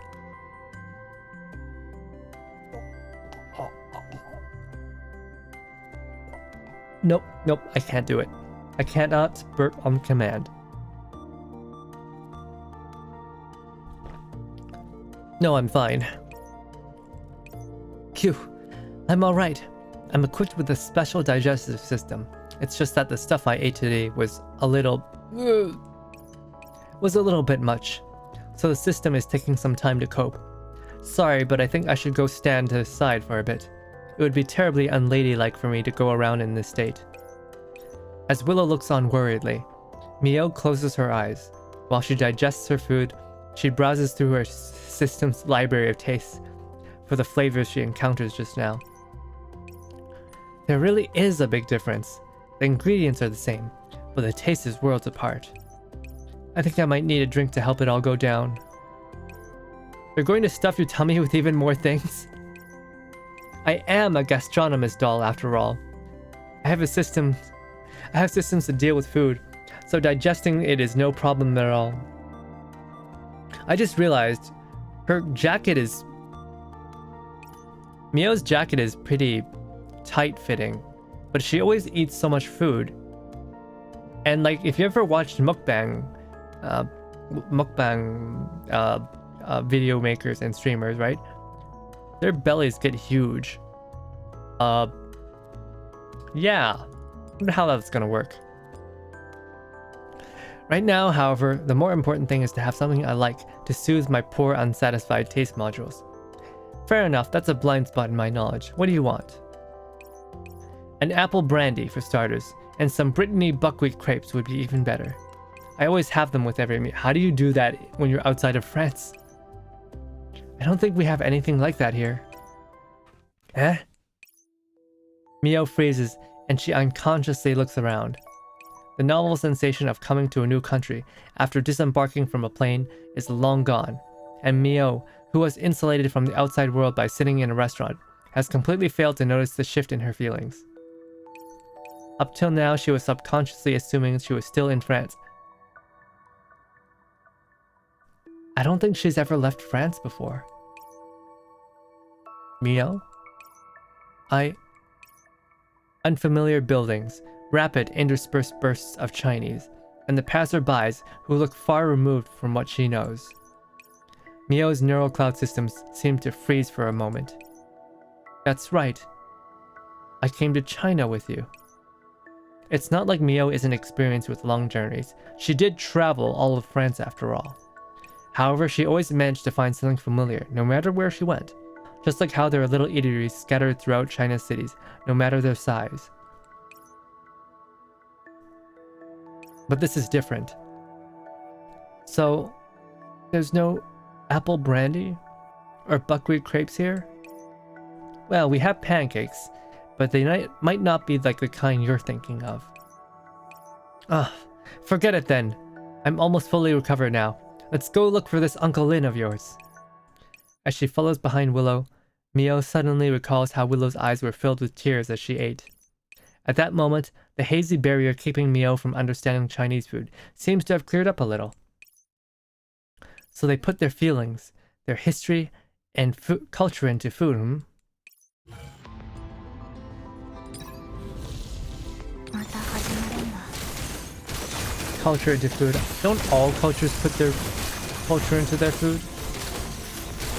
I mean, like, you know, maybe even like the British, who people all like to dunk on. あなたたちには Does British cuisine have British culture in it? 彼女があなたたちを連れて行ってくれる。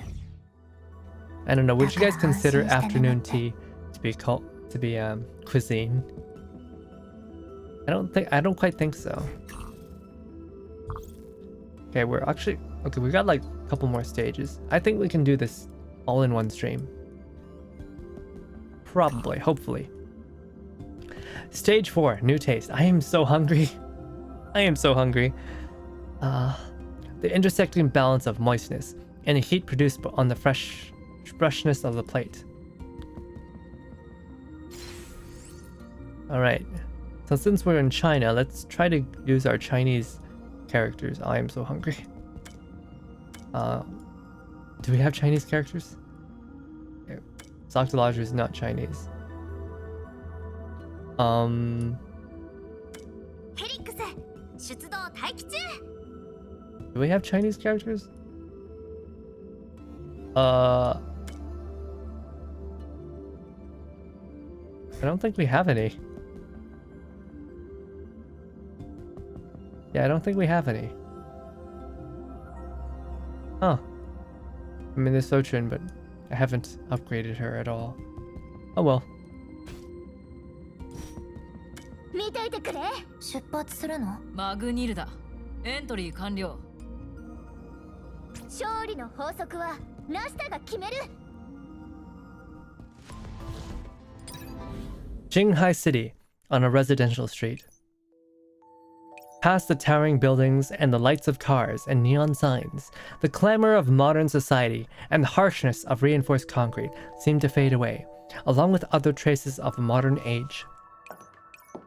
The scenery is replaced by brick walls as Willow expertly guides Mio through the alleys. Soon, they reach the destination of their journey. There's still some time before the eatery opens, so the two of them walk and look around their surroundings. Wow! What's the matter? No, it feels strange. Mio looks around and her gaze lingers on the mottled stone walls and the wooden doors and windows. I can't believe there's actually a place like this in a big city. I don't get it.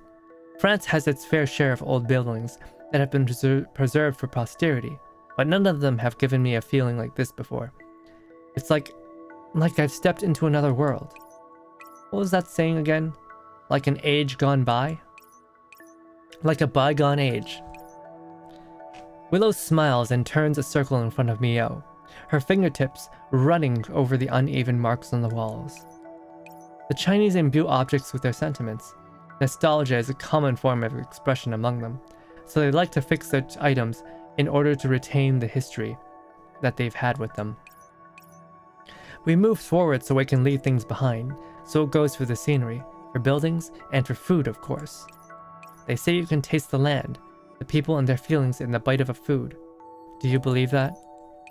Willow takes out her camera and shows the pictures of the street she just took to Mio. Like before, the picture's theme is still food stalls that line the side of the road. The girl looks through them, but her gaze lingers on the final one. Sparks fly from the burning charcoal as a spatula scoops and flips in the hand of a middle-aged man. The contrast of the flickering flames and the steady beacon of a lit cigarette give Mio a dramatically different perspective on the scene she saw earlier. Is that the uncle from just now? No way. He's so different here. Did you Photoshop this or something? I've never done anything like that before. Whether then or now, my principle has always been to report the truth as I see it. I'm simply showing you what I saw from my perspective. Now then, what do you think? I think I don't dislike it that much anymore. That uncle and all the customers around him who are waiting to eat. How should I put this? It feels like there's a special kind of mood in the air. I don't quite know how to express it. I kind of want to try it now. They call it smoke and fire, an air of life and authenticity that you can only find in certain places. For instance, right here. Yeah, there's like no, what do you call it? Out here, when you're exposed directly to the kitchen, there's no air of pretense, right? What you see is what you get. There's no special packaging. It's literally just the food. You know, there's no special tables, no special, paintings or furniture. It's literally just a wooden table, a bench for your seat, and the food. Isn't that food in its most basic form? Hey, do you regret not accepting that bowl of vermicelli just now? It's just one bowl. And what's this? These are hand-formed cakes, you see. They look like this after they come out of the oven. I know. They look like Brittany crepes. I want to try them. Why didn't you tell me about them before? How was I supposed to know what you liked? Also, there are lots of tasty things out there. And hand-formed cakes are just a very ordinary kind of food. Now take a look at this. Is that bamboo? No, wait. What's in there? That's bamboo rice. I used to be really into it for a while, and I'd have a portion whenever I got hungry while taking pictures. Bamboo rice. It's so good. Bamboo rice from like one of these kinds of stalls, made in the traditional manner, is so good. It's so good. It's so good. It's kind of like the sticky rice that's wrapped in banana leaves, but the bamboo being wrapped inside of a bamboo stalk, it imparts a different kind of flavor. It's really different. I guess like the bamboo is a lot better at sealing in the flavors, right? The way that they stuff it in there, all the ingredients in there, and they like basically they basically roast it over flames. There's other ways to do it as well, but like I'm used to the way that where they roast it over flames, and then they crack open the bamboo stalk with a knife, and it's so good. They split it in half, and you just eat it straight from the bamboo stalk. It's so good. It's so good. The modern methods where they reuse the bamboo stalk, it tastes kind of lifeless to me. I like to eat it straight from the bamboo. Plus, the ones in this picture don't quite follow the traditional recipe. They've got Nanyang pineapple rice packed in there, which isn't too authentic, but it still tastes good. Well, quite tempting to me. Go on to the next one. The two girls huddle over the camera, squatting at the base of a nearby wall while they go through Willow's photo album. With the occasional jostle or squeal, the light of the camera's display reflects off their faces. That is, until a gentle light fills the air, and the apartment over their heads turns its light on. Mio instinctively looks up. It seems to be some kind of signal, because the entire street's lights come on shortly afterward, coursing down the row of buildings until they are lit within a space of a few breaths. The sight of it roots Mio to the spot. It's beautiful. Oh hey, it's time. Uncle Lin ought to be opening up soon. Willow gets to her feet and stretches. Whoa, this place looks nice and cozy. I don't like those bamboo seats though. They're not very comfortable. They are not very comfortable. The wooden, and it feels like they'll collapse anytime you sit on them. Wooden door behind the pair opens. A middle-aged man with graying hair holds up a broom as he looks at the two of them. Wait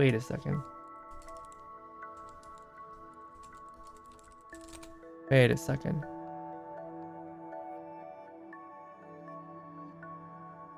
Isn't? No, this doesn't. I was thinking that this man looks like Lin Plus, one of the head artists at Make a Team. But maybe not. Yeah, maybe not. Nah. Oh well, fine.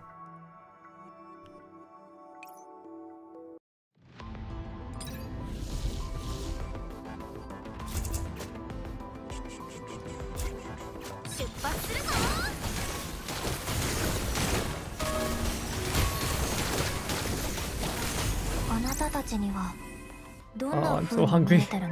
I'm so hungry. All this talk about food. Do you remember how to prepare the ingredients? Of course.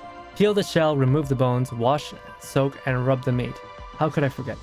I'll let you handle them then. No problem, leave it to me. Yeah. Prepping food is like the most basic form of cooking. You need to be able to prep food properly. I mean, the ingredients. The middle-aged man remains where he is. The look in his eyes is unreadable in the shadow cast by the doorway.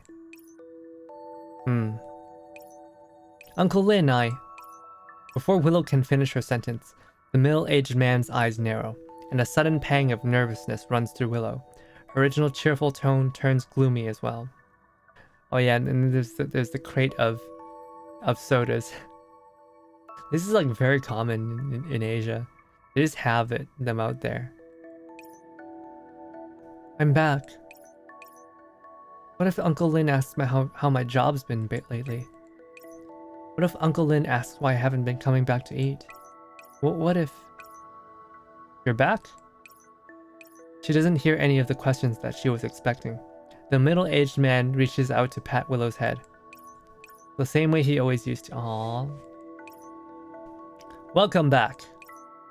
Suddenly, the corners of Willow's eyes turn red, and her nose starts to stuff up. Yeah. And you brought a friend. Well, come in, both of you. Tell me what you want to eat, and Uncle will make it for you. Mio follows the two of them inside. The restaurant is old but clean. The aged wooden furniture is scattered around randomly.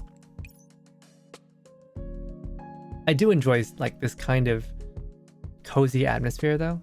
I really do like it. It's pretty nostalgic to me.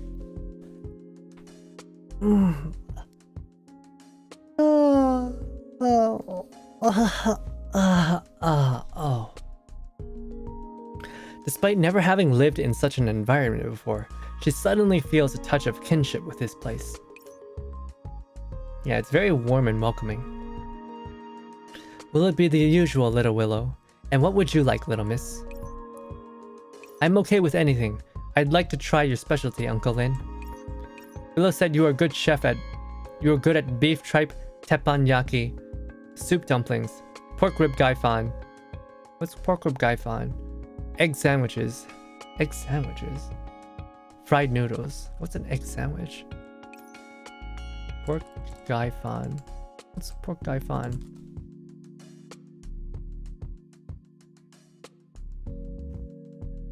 Gai fan, topped rice, or gai jiao fan, is a type of dish in Chinese cuisine typically offered in low-cost establishments.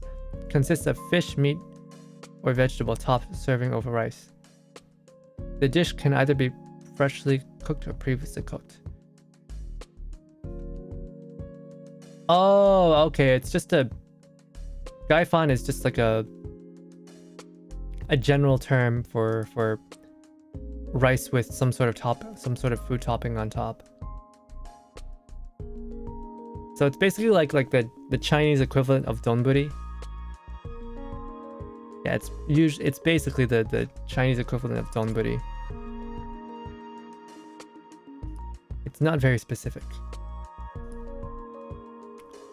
Nekomanma. Wait, what's nekomanma? These are Japanese dishes, aren't they? Cat rice? What the heck is cat rice? A simple dish of rice topped with soy sauce and bonito. Wait, what? That's cooking? It's just rice, bonito flakes, and soy sauce. That's like Is that actually food? That you would serve in a restaurant? What? Okay, that's a bit much even for me. Chazuke. Chazuke is also a very informal meal. It's basically rice with tea. It's basically like leftover rice with tea poured into it. It's a very I think it's a Kyoto dish. Typically it's something you serve at home though. Potato salad. Yeah, the thing about chazuke is like the Kyoto people are very, very, very, very passive aggressive. And so a common quote that they'll say is, "Would you like to stay for chazuke?" Which does not mean "would you like to stay and eat?" It actually means "fuck off." It means you've overstayed your welcome. Yeah, you know, I think they'd get along really well with British people in that regard. Potato salad, butter fried rice. Little miss, I know what I can make. Just tell me what you want. I'm telling you what I want. I want it all. Little Willow, is this friend of yours all right in the head? I mean, tummy?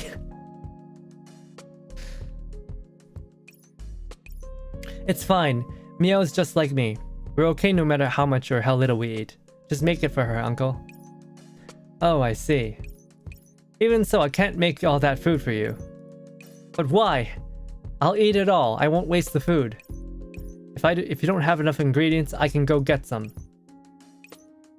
No, it's all right. I believe you won't waste the food, but there's such a thing as eating too much. Eating enough will fill the stomach, but too much will hurt you. Also, you won't be able to savor the aftertaste. I'll make you one of my specialties. Have a seat and wait. Alright then. Mio purses her lips and quietly grumbles to Will. That's true. The aftertaste after you eat something, and like, you know, you're done eating, but you still savor the flavor. That is very special. I believe so. I believe that is very special. Does he know gourmet dolls can reset their taste buds so our palates never get numb no matter how much we eat? I never told him about this, but even if Uncle Lin knew, he wouldn't make that much for you anyway. You mustn't overdo anything, be it food or otherwise. In any case, just relax. China has all sorts of weird rules. They aren't rules, they're just habits.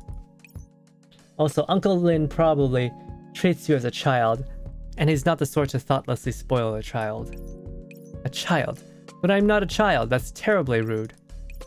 Mio frowns unhappily. She's probably like 2 years old by this point. Mio is basically still a child.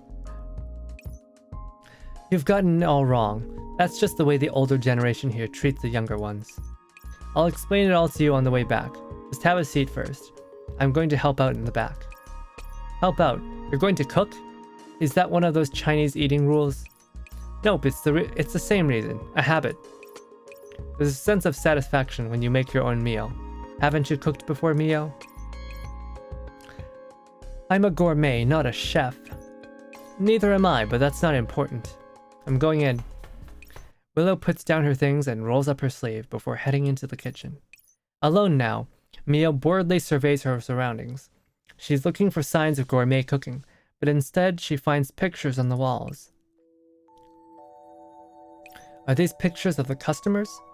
I would never have guessed that such a small place would have so many patrons. It's making me hungry.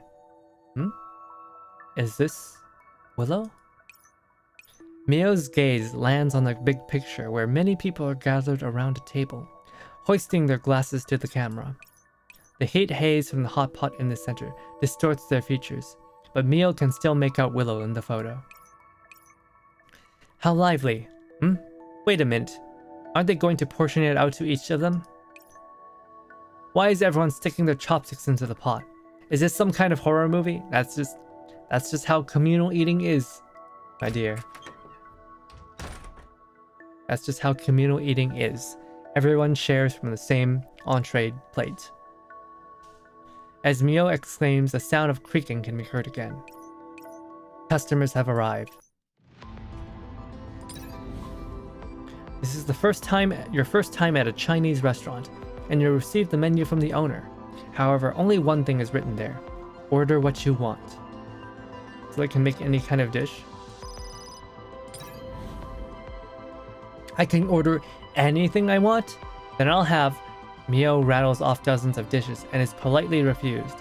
The owner advises against stuffing herself, and instead suggests eating until she's 80% full. Cite reasons and argue. Just listen. You're not gonna be able to win an argument with an elderly Chinese person. Or an elderly Asian person of any kind, honestly. It just doesn't work.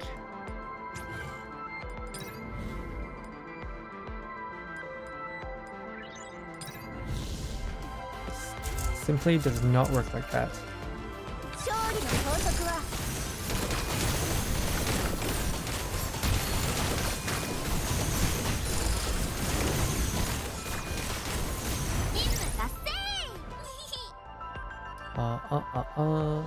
Confirm the shield.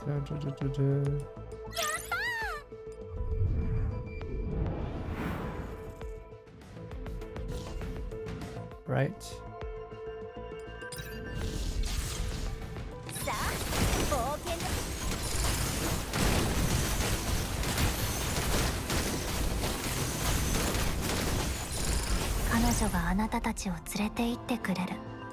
Close that.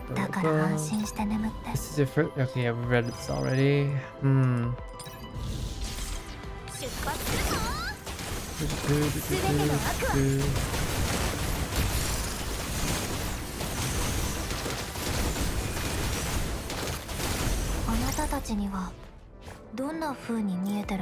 Total suppression. Oh wait, I didn't need that, did I? That's fine. More story. Jinghai City at Uncle Lin's restaurant. Oh hey, there's patrons now. Is he smoking?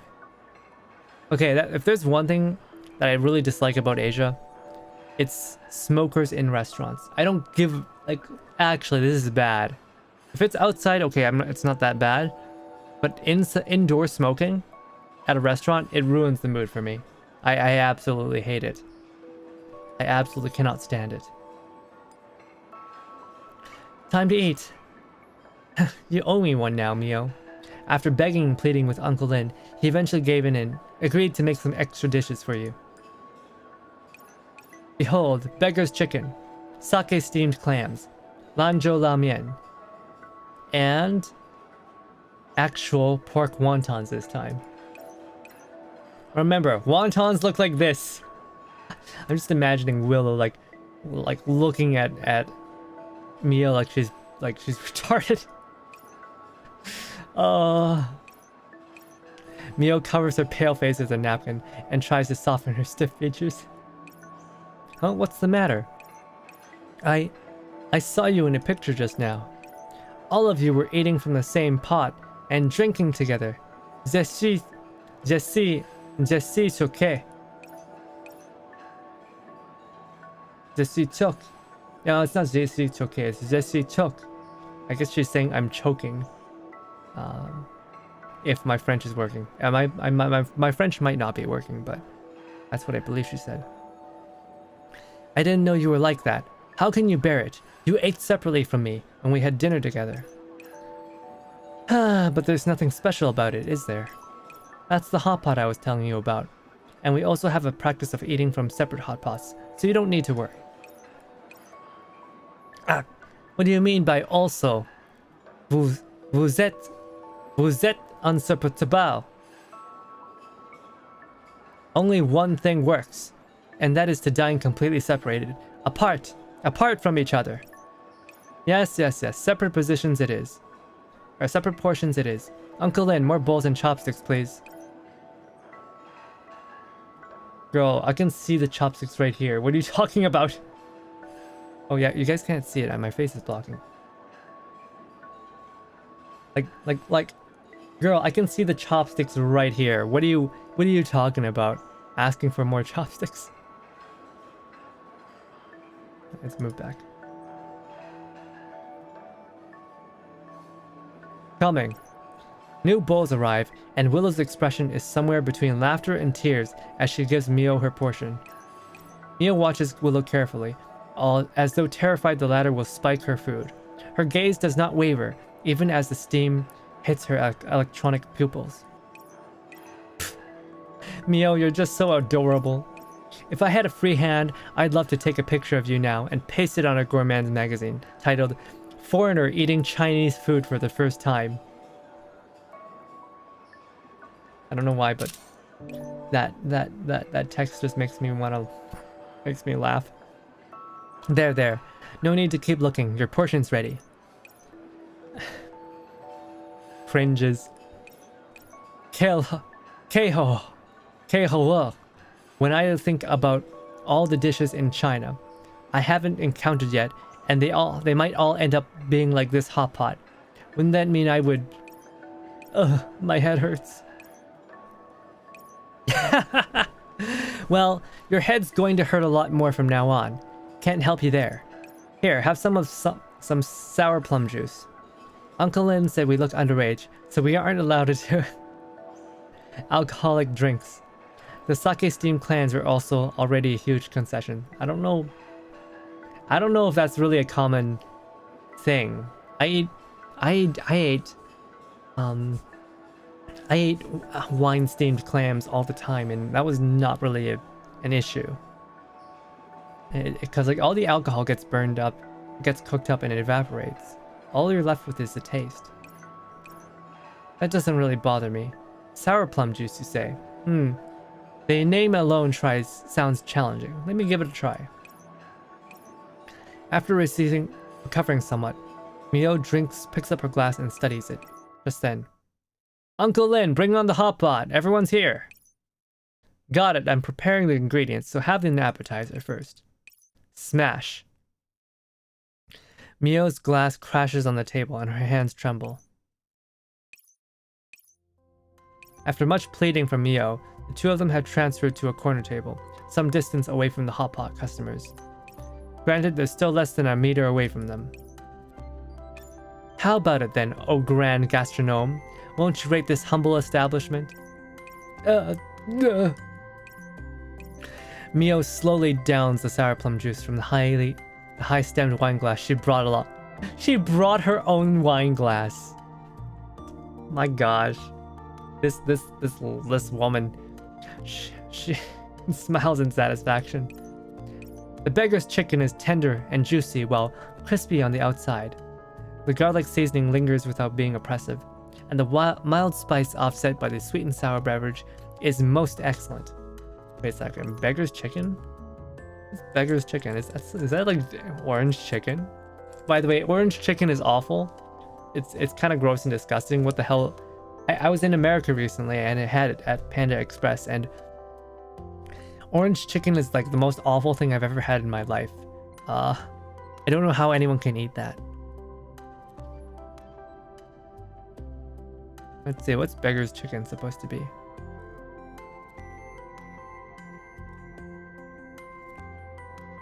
Wikipedia, beggar's chicken is a Chinese dish of chicken that is stuffed, wrapped in clay and lotus leaves, or bamboo or banana and bamboo leaves as alternatives, and baked slowly using low heat. Preparation of a single portion may take up to 6 hours. So I guess they have to make this stuff in advance. Although the dish is traditionally prepared with clay, the recipe has evolved. For convenience and safety, it is often baked with dough, oven bags, or ceramic cooking pots, or convection ovens. Damn. Today, dough is sometimes substituted for clay, though some recipes still call for a covering of non-toxic clay to retain moisture, and stuffed with various ingredients. It can be prepared in ovens, outdoor grills, smokers, and campfires. Non-toxic clay for preparing beggar's chicken can be obtained from hardware or arts and craft stores. However, cooks must pay attention when baking the dish with clay, because if too much heat is used, the earth may crack and it can be very dangerous due to the pressure buildup in the clay shell. Preparing the dish with dough is safer. Ceramic cooking pots can also be used to retain moisture, but these are expensive to purchase. Alternatively, an oven bag can be used. Convection oven can eliminate the need for to cover the dish and allows it to cook evenly, but the chicken should still be wrapped in lotus leaves and sheets of aluminum foil, and would be ready in less time than an electric oven. This simplified version is called foiled chicken. Oh, okay. I've eaten a form of this before, but not quite this specific kind. Yeah, it's basically stuffed chicken that's been slow baked under low heat. Oh my god, I want to try it. I want to try it now. I want to try it. The sake steamed clams are good too. Yeah, these are pretty normal dish. Really good. But the clams need to be properly cleaned first. I hate it when I get sand in my clams. Awful. Stewing in sake brought out the freshness of the clams, while the umami of the soft meat and rich broth easily captures my taste buds. The other spices you brought up were also superior items. I rarely use condiments in my tastings, but this dish is special. Even the seasonings were very appealing. And finally, this plate of Lanzhou Ramen. I would give it 100 out of 100 as a main course. The broth is fragrant, while the noodles are chewy, and with a texture that's completely unlike Italian pasta. The sole minus is that it is too filling. If I were not a doll, I probably wouldn't have been able to finish the other two dishes. Yeah, that's true. I'm actually not a fan of Lanzhou Mian. Like, the noodles themselves have a really nice texture. But I usually find that Lanzhou Ramen, the broth is... They use too much, like, I guess, sugar. There's not a lot of actual flavor in the broth itself. And I love broths that have a lot of flavor. And Lanzhou Ramen I would not rate as the type of noodle soup that has, you know, good broth. The broth is kind of bland to me. I'm glad you weren't disappointed. Although, Mio pauses and frowns slightly. I still haven't encountered that taste you experienced in France, the kind that fanned the flames of your emotions. These dishes are all rare... Wait, what? They're not rare delicacies. These are like very standard Chinese dishes. But they're nowhere near unique. After that, I began to suspect that they just happened to suit your tastes, and it was a subjective thing. But now, after seeing you eat this food, you don't seem to be reacting unusually to it. Mio looks puzzled, but she doesn't stop talking. Why is that? Is it because of some secret formula? I hear the Chinese have closely guarded secret recipes and the like when they make food. Could it be that Uncle Lin didn't use them because he doesn't trust me yet? That's so cute. Honestly, you're reading too deeply into this. If I had to put it into words, then the beggar's chicken and the condiments or the sake steamed clams would be a secret recipe in themselves, and so would the soup stock for the ramen. But the biggest secret is probably the story. Willow looks past Mio and at the picture on the wall. Mio turns and follows Willow's gaze, and then she grabs the other girl's cheeks in annoyance and straightens her head up. Willow, I am speaking to you in terms of science, not occult mumbo jumbo. Ow, ow, ow, ow, ow. It's just that I don't know how I should answer you right now. Oh, forget it. Mio suddenly downs her sour plum juice and then thumps it on the table. There's a look of mortal resolve on her face. I want to try that hot pot. Are you that hungry? The pompous air that Mio had tried hard to build up crumbles in an instant. Hey, do you know how much courage it took to make that decision? Please respect my upbringing as a gourmand. You know, if you really can't take it, you can always order a hot pot for yourself. I know that, but it won't be the same. I'm sure there must be something I don't know about in that roadside stall and the hot pot right now. That's why I've decided to play by the Chinese rules for once and eat hot pot with lots of people. Just like you were doing in that picture. I understand what you're thinking, but it's just food. It's just food. The food doesn't magically taste better when you're eating with others. It's literally just food. In any case, I want to join them. I want to try the hot pot on their table. Yeah, imagine you're at this like cozy little restaurant with your friends, you know, the boys and the girls. You're all just here after a long day's work, and then this like random foreign lady with a massive suitcase almost as tall as she is, holding a wine glass she brought herself, walks up to your table and demands to eat hot pot with you. How would you even react to that? How would you even react to that? Willow, please let me try it just this once. I'm sure I'll be able to learn the secrets within it. Won't you trust me? All right then. Unable to resist the pleading look on Mio's face, Willow has no choice but to play dumb with her and try to mix with the others who are already having their meal. Fortunately, this is fairly commonplace in a small restaurant like this. However, like it's not uncommon for people to just wander and be like, "Hey, yo, you want to join us for food, man?" Like that's not uncommon, but walking up to someone and asking to join them is a little bit different. Usually you're eating and then like people will ask if you want to join them. That's pretty common. I've been treated to meals before in East Asia. People can be pretty how do I say this? Welcoming of you. People can be pretty welcoming of you in these East Asian countries. In Southeast Asian countries probably as well. Though I've never been to them. I've been to a couple, but not very many. Not enough to have enough experience in that regard anyway.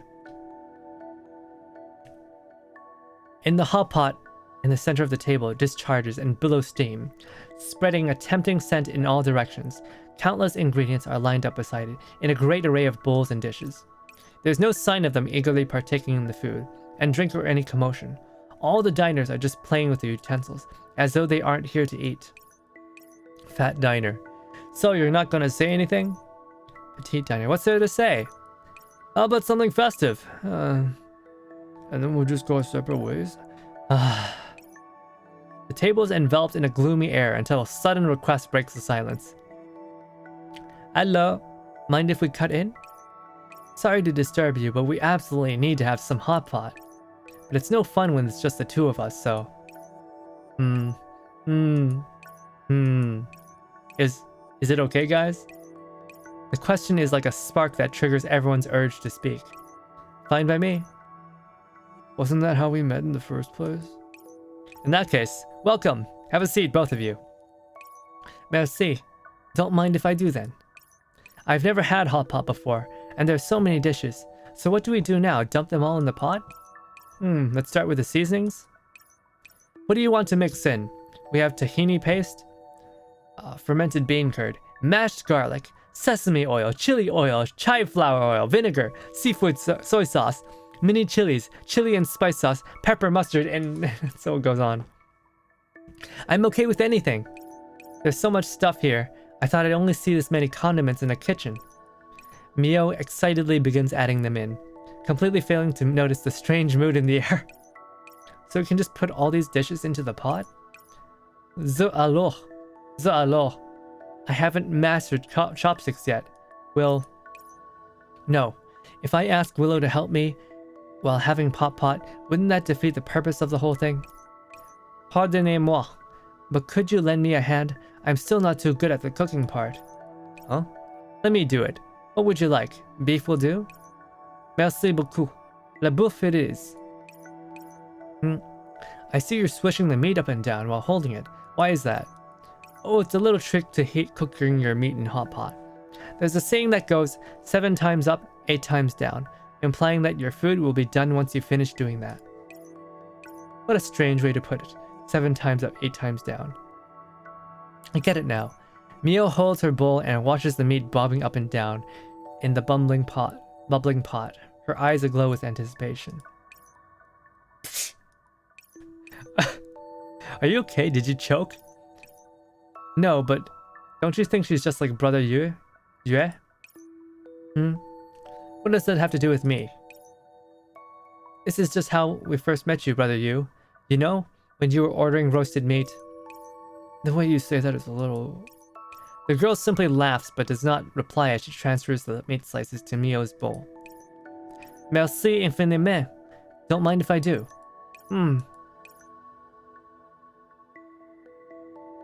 Mio closes her eyes in please? Closes her eyes in pleasure? In pleasement? This is a weird wording. And her hands ball up in fists, which tremble slightly in front of her chest. Très bien, c'est délicieux. Freshly cooked and tender beef, slices with just a hint of seasoning. Ah, this distant yet sweet aftertaste. Small indie company, please understand. Small indie company of 100 staff. I want more, may I? Mio opens her eyes and proudly holds her bowl forward, unable to hold back the delight in her eyes. Brother Yu, she really does act like you were back then. You ordered takeout food all the time, and you'd never eaten hot pot before. You were flailing around, and Sis Yin had to help you out with the meat. Wait, you can... How do you live in China without having had hot pot before? That is very strange. As if. Don't talk nonsense. It left a deep impression on me. You had that same look on your face too, and Sisian even wondered if she'd poured something strange into the pot. There's a look of nostalgia on the girl's face as she feeds an entire platter of beef into the hot pot, and Mio watches. There's plenty left, no need to rush. Ah, I feel bad for making you help me with all the time. Allow me to serve the drinks. Mio rises to her feet and goes around the table pouring drinks for everyone, but her eyes do not leave the meat in the pot. Why aren't you putting anything in? It's not because of me, is it? Don't do that. It's bad to keep the food waiting, you know. That's right. Let's bring it on. Come, don't just sit around. Let's eat. His friends don't respond. Instead, they grow gloomier. Sis Yin. She's been gone for so long. I still remember how she used to like crab sticks. Hey, don't be like that. As she watches the mood at the table about to deflate again, Mio leans over, as though she's completely oblivious to it. Say, what are crab sticks? Are these it? Huh? Yeah. Crab sticks are really tasty, actually. Crab sticks are wonderful. Then I want to try them too. Since someone else likes them, and there's got to be something good about them. Would you mind helping me? Of course. No problem. Here you go. Mio happily brings it to her mouth, and then a blissful expression fills her face once again. She looks like she's sipping a mouthful of ice-cold soda on a hot summer day, and it draws everyone's attention in an instant. It's so good! The soft texture, the slightly sweet meat, and the salty sauce. I like that too. Willow, you must try this. The crab sticks taste amazing. Mio frantically gestures as she approaches Willow, as though she's trying to describe the deliciousness of the crab sticks with her hands. The diners unconsciously exchange looks, and they break into smiles. The little missy's right. Come on, dig in. It's bad to keep the food waiting. Saying so, the man scoops up a piece of meat and imitates Milo's movements. It's delicious. Please don't, Brother Yu. It looks cute when she does it, but in your case... Wow! Sick burns. It just makes me want to dunk you into soup. What?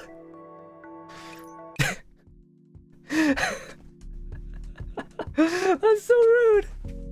And with that laugh, the chill in the air dissipates.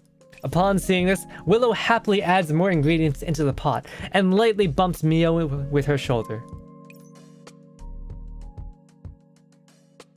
Well done. What do you mean? Mio turns to face her, holding her bowl like the very picture of a Chinaman, with meat slices in her bowl and on her fork. Of course she's using a fork. It's nothing. Getting used to it? Oh, of course, the hot pot is great. Do you remember how to... Okay, we've read this already. What does that line mean? What line? What does what line mean? What does what line mean, Zuni? This is...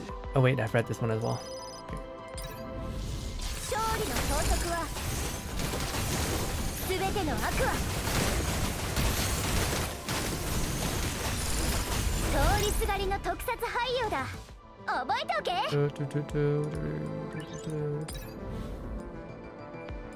Okay, this story is...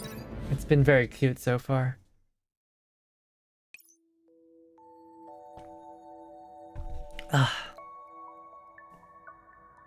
As the atmosphere at the table warms up, Willow begins to feel a little uncomfortable. The emotions that had calmed her on the way back from France are beginning to stir again. An image flashes through her visual systems, and for some reason, Willow wants to speak with her past friends very much right now. Thus, as Mio is blending in with everyone, Willow quietly excuses herself and retreats to the kitchen. Not going to eat with your friend? The middle-aged man can tell who it is from the sound of her movements along, even without looking back. Oh, we've had lots. I see then. It seems I still haven't lost it yet. Of course, your food's the best, Uncle Lin, especially your beef tripe. Oh, since you're praising me this highly, it seems I'll have to make a better serving for you next time. Sure thing, I'm looking forward to it. I just wonder what a better version of your beef tripe would taste like. Relax, I'm sure you won't be disappointed. Uncle Lin turns around and produces a sweet from inside his apron. So you had one in store, Uncle Lin. You always take a sweet to cleanse your palate after every meal. I still remember that, so that means I have to be prepared. I still remember how you looked the first time you ate here. You were so depressed back then and worried that you wouldn't be able to understand the language. I might not be a Chinese doll, but I work here. I know some Chinese at least. La. Oh, work is it? You were a mess, and all covered in mud. I was wondering where you'd gone running around back then, and in the end I had to wash your face for you. Oh. I'd just done an interview at a construction site back then. It couldn't be helped. I remember that one. You exposed that foreman and the company behind him. Well done, little Willow. At some point he'd finished cleaning up the kitchen, and the two of them end up sitting side by side, looking at the scenery through the tiny window. The older man mutters to himself, like he's talking to his child.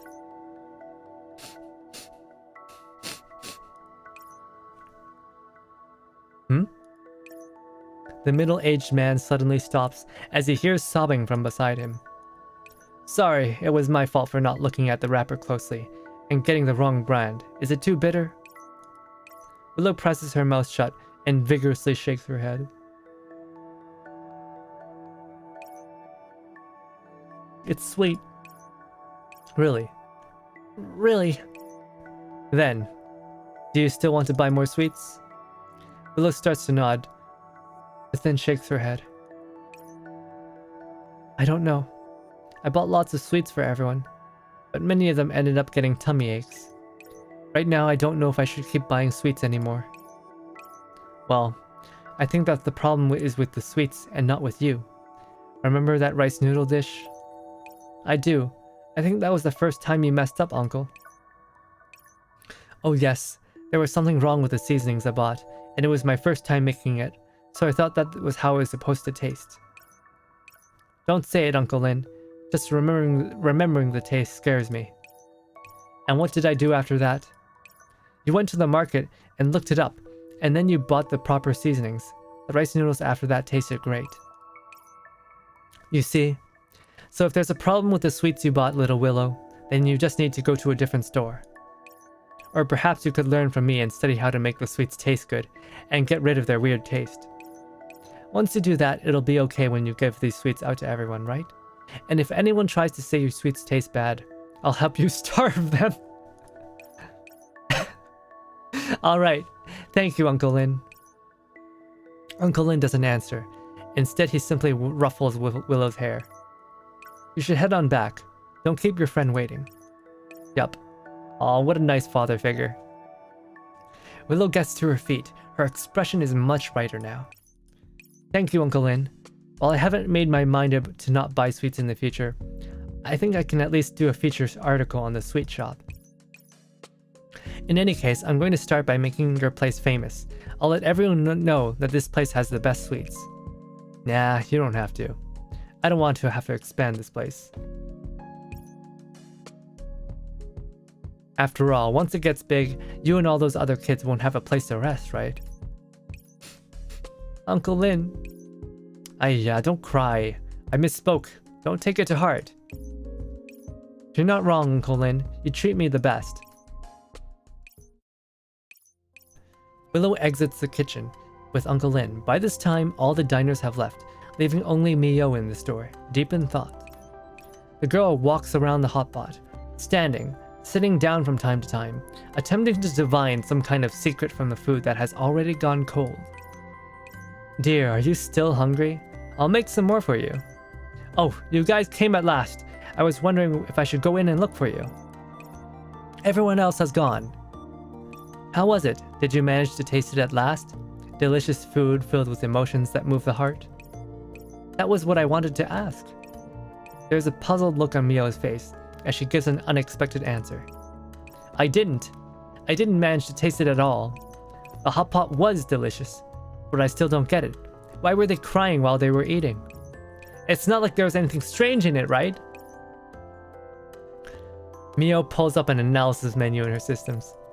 The vegetables are plain, and so are the seafood and the meatballs.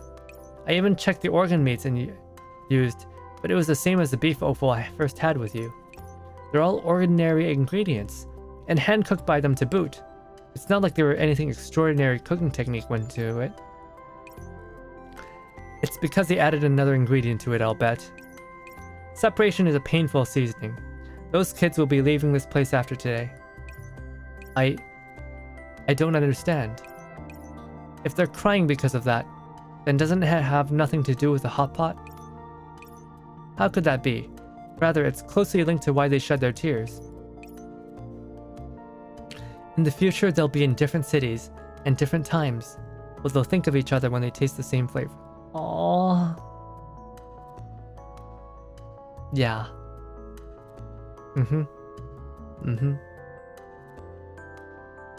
Damn. The hot pot has become a vessel for their story. How could it not be important? Why have you gone back to stories again? Trying to make sense of this vague and insubstantial explanation is making my systems throw up errors. Mio does not understand. She only understands flavor. She only understands Flavor Town. Relax, little miss. If Willow and these kids couldn't help you understand, then how about we try a more interesting way? As in, a way to help you experience the significance of stories in food. When I do, will I experience gourmet cuisine that will move my neurocloud and make it tremble? I can't make any promises, but once you've experienced it, I can give you the meal you're looking forward to. Will it excite my emotions? Can it make me cry? If that's what you want. Please do. I'll be counting on you. The middle-aged man looks at Mio's serious face, and the compassion in his eyes for his junior fades, to be replaced entirely by earnestness. I am a chef, and I believe that my purpose is to meet my clients' expectations, even if that means giving them food that their hearts long for, but which they haven't realized yet. Since you've gone this far, then leave it to me. You're welcome to visit the store again after a week. It's a deal. I wonder what his plan is to make this unfeeling robot understand nostalgia. What is his Uncle Lin's plan? Stage 5, Cocktail Party. Those scenes of old that were vaguely glimpsed in a daze make one's tongue sensitive to nostalgia and fireworks.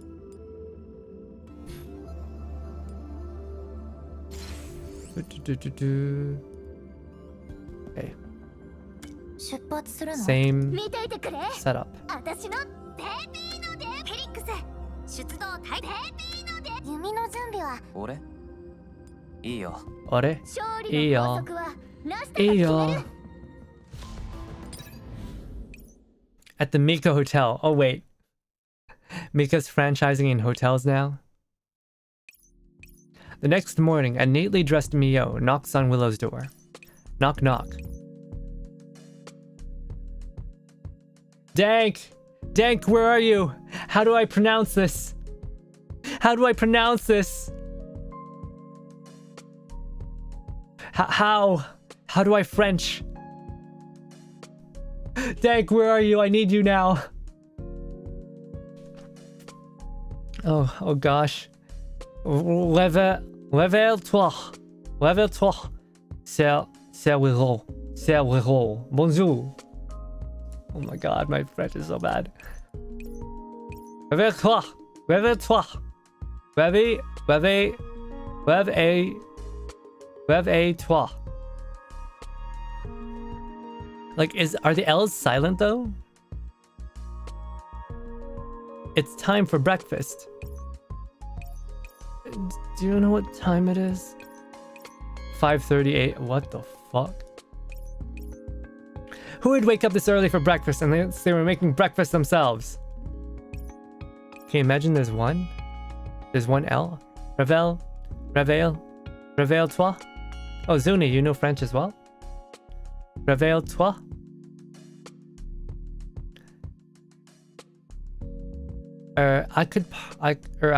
Pardonnez. Was it pardonnez or is it pardon? A bit? A bit. Oh no. Réveille-toi. Réveille-toi. When I thought of how I could experience cuisine that unites stories and food, I got so excited I couldn't sleep. My neural cloud refused to enter sleep mode all night, and all my attempts to initiate shutdown were interrupted by a new alert prompt. Pardon. Pardon. So what's our plan for today? Zzz.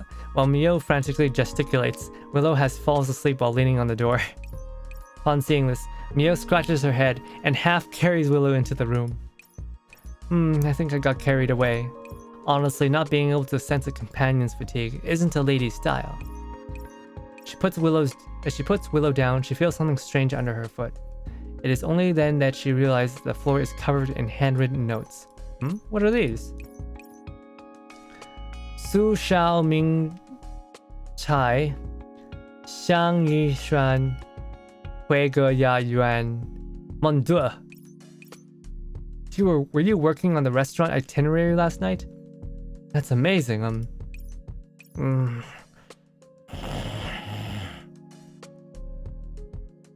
After Mio comes to her senses, she bends down and pulls the cover over Willow. Thank you for your hard work. On the train to the restaurant, Willow swats away Mio's hands and clears her throat. Ahem. First things first, I didn't go out of my way to stay up all night to organize all this information for you. It's just that I haven't done journalism in a long time, so I was just preparing for my gourmet cuisine art. Aww. She's being Zun. What the heck do you understand? You're smiling in such a creepy way. Here, it's not like I wrote up the itinerary for you. I just needed practice. Here, pick one. Uncle Lin especially instructed me to have you experience the 8 main cooking styles in China and their associated cultures. Yes. There's 8 different schools of cooking in China. I forgot which ones they were. I completely forgot.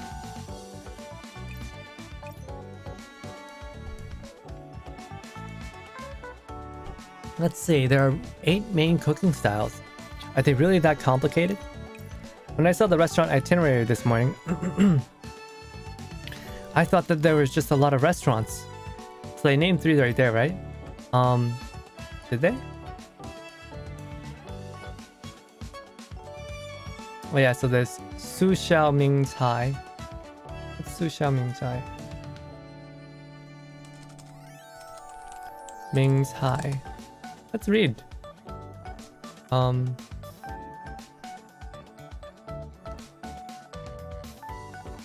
Cuisine. Su Xiao Cuisine.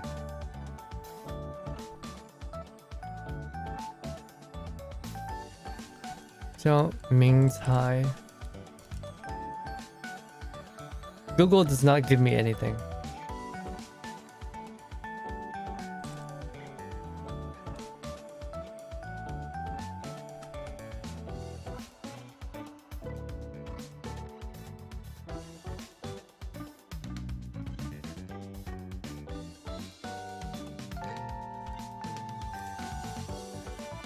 Yeah,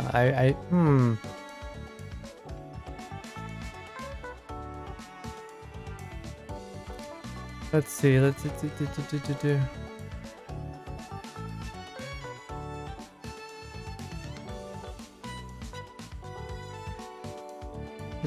Stereotypes. No, regional cuisines. Yeah, so there's 8 great traditions, right? No, I don't think these are the specific ones. No, these are... Yeah, I don't know what these are. But these are not specifically the school's names. This is the foundation of Chinese cooking. The French cuisine isn't bad either. Our cooks know a lot of culinary techniques too. Oh? Then do you know how many types of cooking arts there are in Chinese cuisine? 8. No, assuming there's 2 kinds per style, that would be 16, right? There are 24. The preparation techniques don't just cover 20 dishes. There are at least 24 ways to cook the ingredients alone. I might not be a chef, but I feel strangely disgruntled by this. I won't back down though. I'm staking my pride as a gourmet on this. Chinese food, here I come. Let's put the grand speeches aside for a moment. Have you decided where you want to begin? I want to eat all of them. Can't we take them all at once? Haste makes waste. You only get 1 restaurant a day. Wait. We're gonna eat 3 meals. How are you gonna have 1 restaurant per day? Then, let's go in order and start from Jiangsu cuisine. Jiangsu cuisine. Which one is Jiangsu cuisine? Jiangsu. Here it is. Jiangsu cuisine comes from Anhui province. And it's derived from mountain regions. Wait, no, that's Anhui. Wrong one. Jiangsu cuisine. One of the major components of Chinese cuisine, which consists of the styles of Huaiyan, Yangzhou, Nanjing, Suzhou, and then... Okay, so it's basically Shanghai. The stuff you'll eat in around Shanghai. I think. No, it isn't. Shanghai's different. Jiangsu is a little bit away from Shanghai. It is especially popular in the lower reaches of the Yangtze River. Typical courses are salted dried duck, crystal meat, clear crab shell meatballs, Yangzhou steamed jerky strips. I don't think I know too much about Jiangsu cuisine. Yeah, I don't. This is a very different style than I'm used to eating.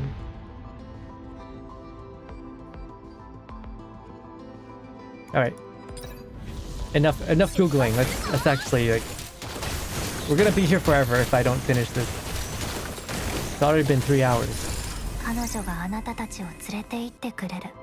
Silent surge. Is there any food that's off limits to you, miss? Or that you don't like, perhaps? Are there any particular food related... Are they particular about anything food related here? The sweet and salty camps of Chinese cuisine often end up feuding. Spicy versus non-spicy is a very nuanced topic. Indeed it is. Are you guys much of spicy eaters? I do not personally enjoy spicy food that much. There are certain spicy foods that I can't stop eating though. They do exist.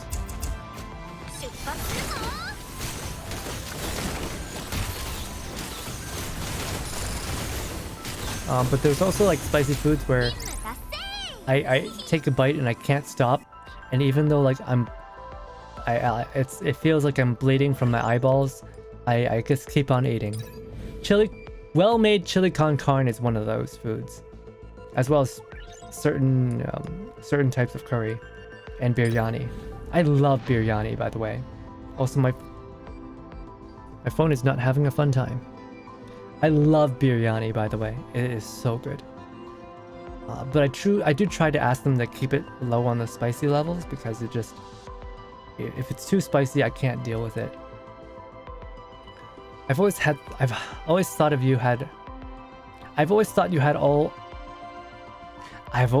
you all had an abnormal passion for food. Perhaps that's what everyone here has in common. We all want to plant something. We all want to see what can and can't be eaten. Yeah, that's definitely me. I want to see what you can and you can't eat. I just love food so much.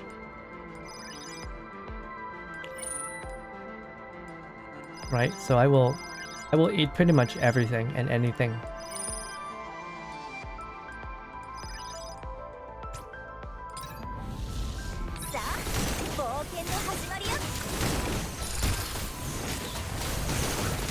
Like, the only thing that I will not eat is bugs. Bugs are the only thing that I won't eat.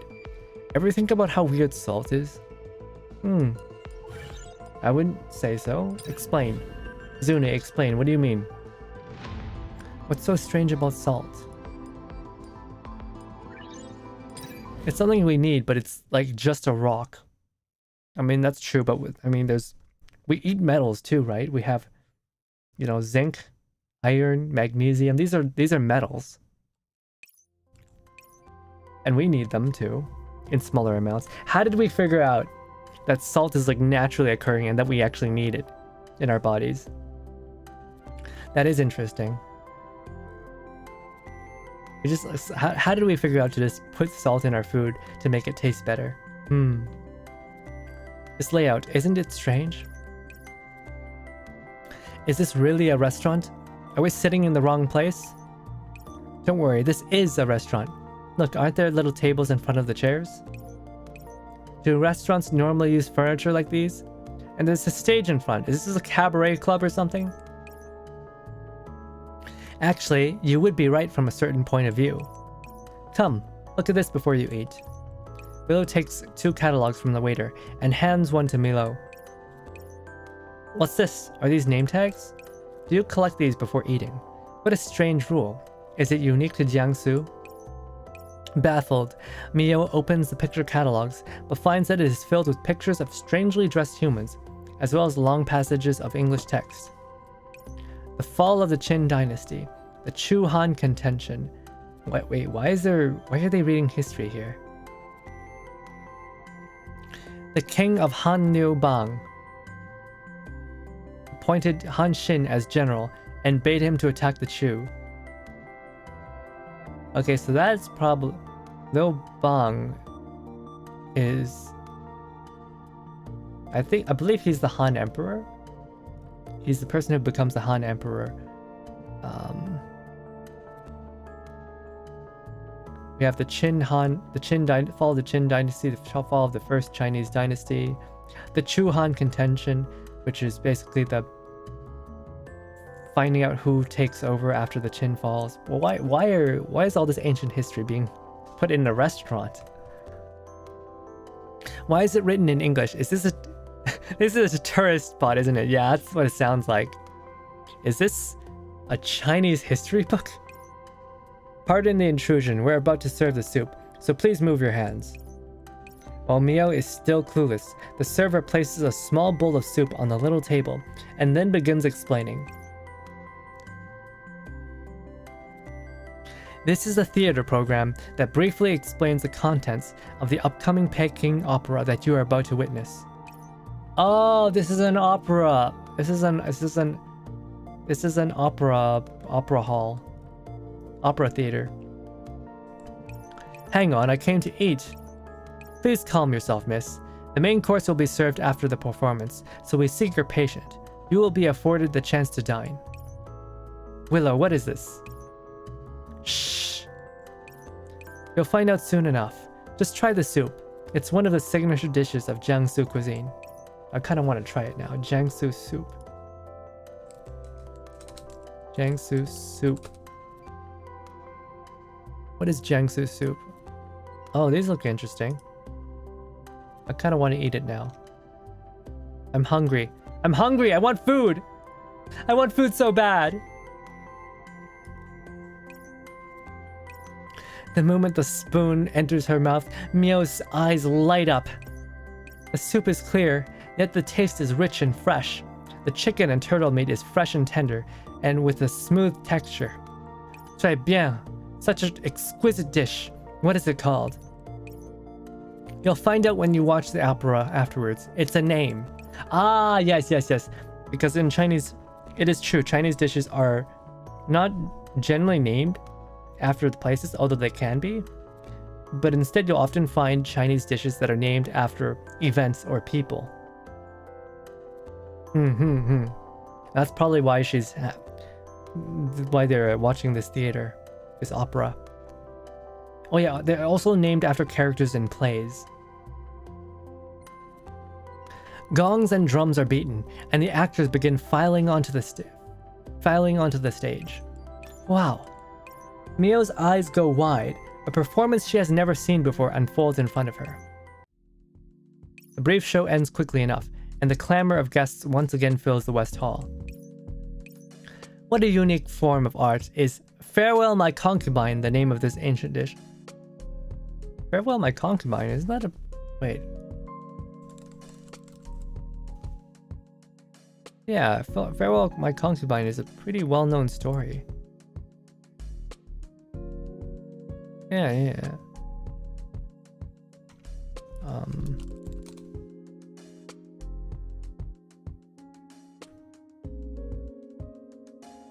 Yeah, it's a traditional Chinese opera. It's pretty well known. It's a pretty well known story. Oh yeah, it's the story of Shang Yu. If you played Fate Grand Order, you'll know who Shang Yu is, the hegemon king of Western Chu. Yeah. Ah, history nerds.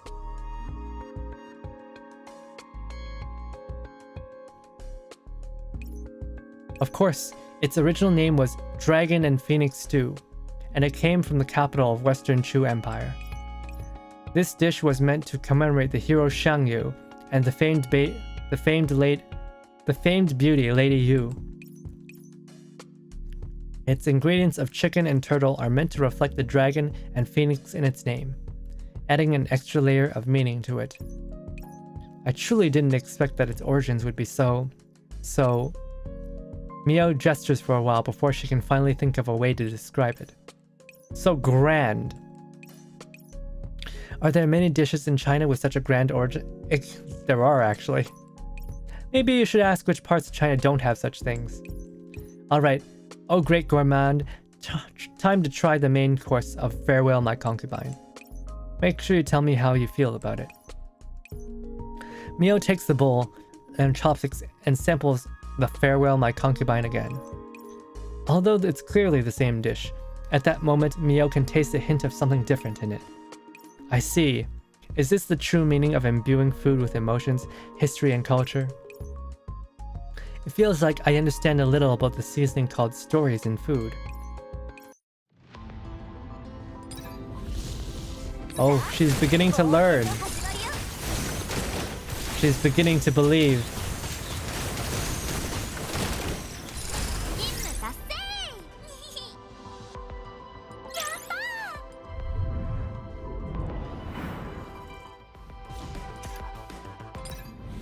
One week later, in Jinghai City... Wait, we skipped all the other cuisines? Man, I wanted to learn what the other cuisines were. Mio gulped down mouthfuls of ice water while startling Willow with her wails. Meanwhile, Willow was fiddling with her camera. That was terrifying. That was a bit too much chili, don't you think? I was wondering if I was... She probably had Sichuan... cooking just now. I was wondering if it was cooking or a chemical weapon.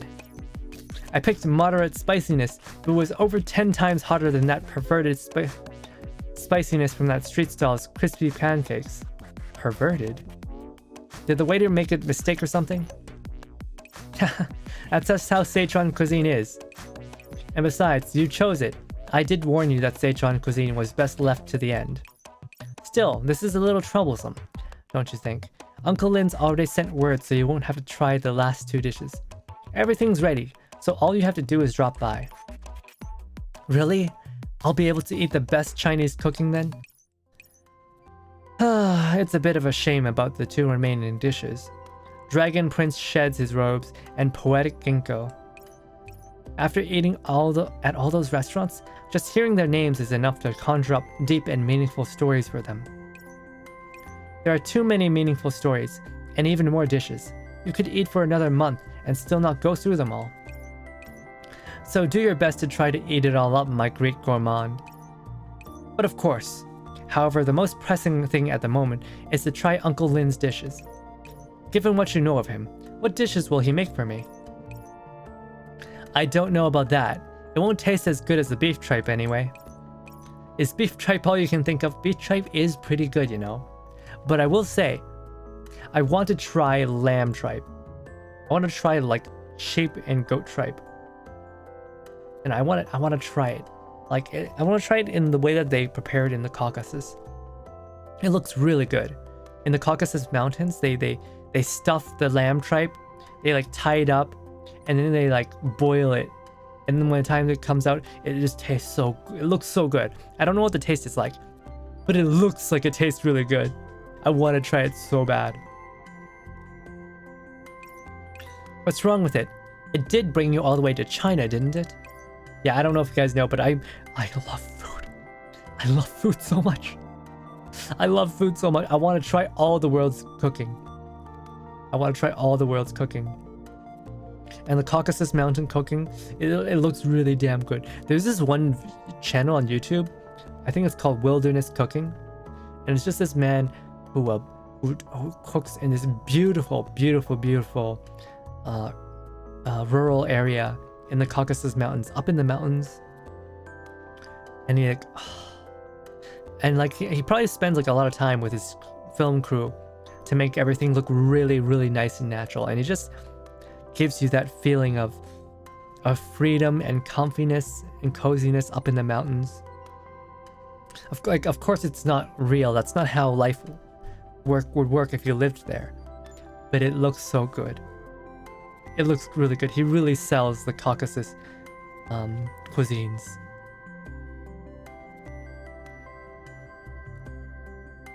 You're one to talk. You hooked my appetite, but I still haven't eaten anything that's moved me yet. I wonder what sort of taste will make my neural cloud tremble. I want to know. I really want to know. I know. Mio reaches out to Willow with ill intentions in mind.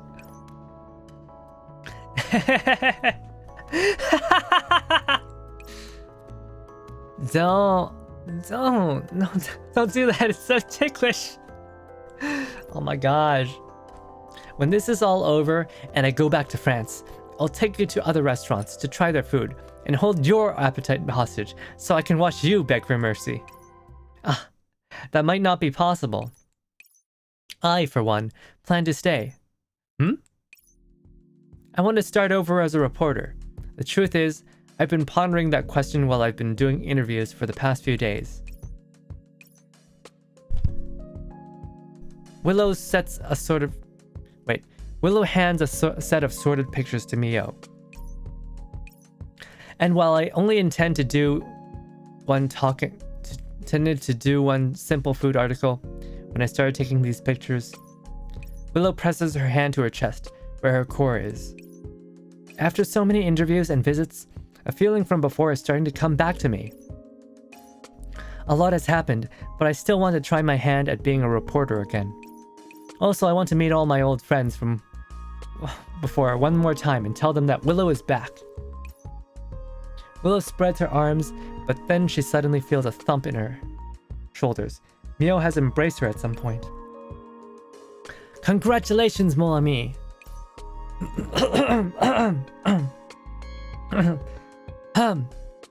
Hum. In order to celebrate... I'm not dying. I'm fine. I am dying.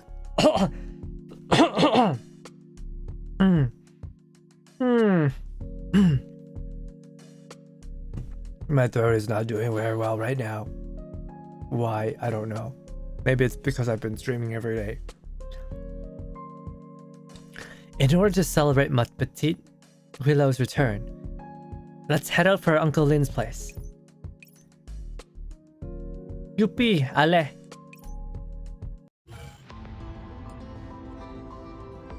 What does Youpi mean? What does Youpi mean? They've said it so many times. I want to... Youpi, French. Yay. Oh, of course. Oh. Wow, of course.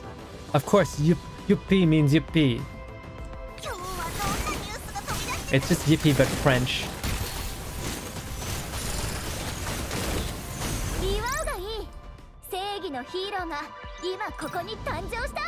What is food to you?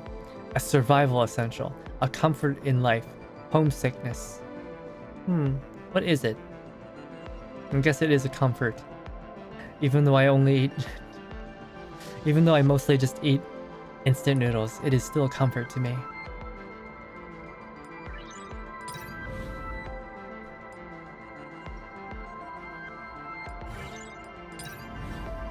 Why do you link food so closely to historical culture? Because food is linked to history, from the tip of the tongue all the way to the heart. Wow, that's so poetic. It's one of those things unique to an agricultural people. But aren't all people agricultural? All civilizations evolved around agriculture. Oh yeah, my throat is dying. Hum.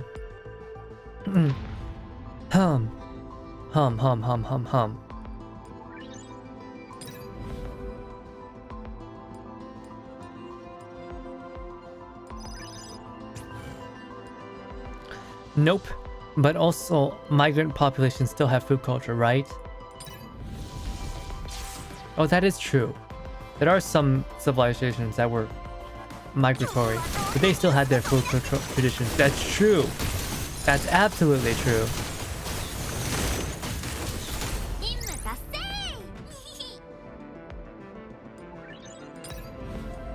Alright.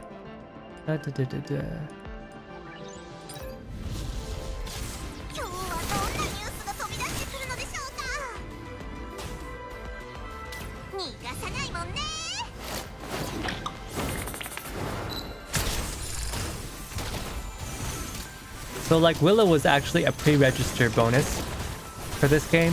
They needed enough people to actually pre-register for people to get Willow. So I wondered to myself, what if they did not reach those pre-register goals?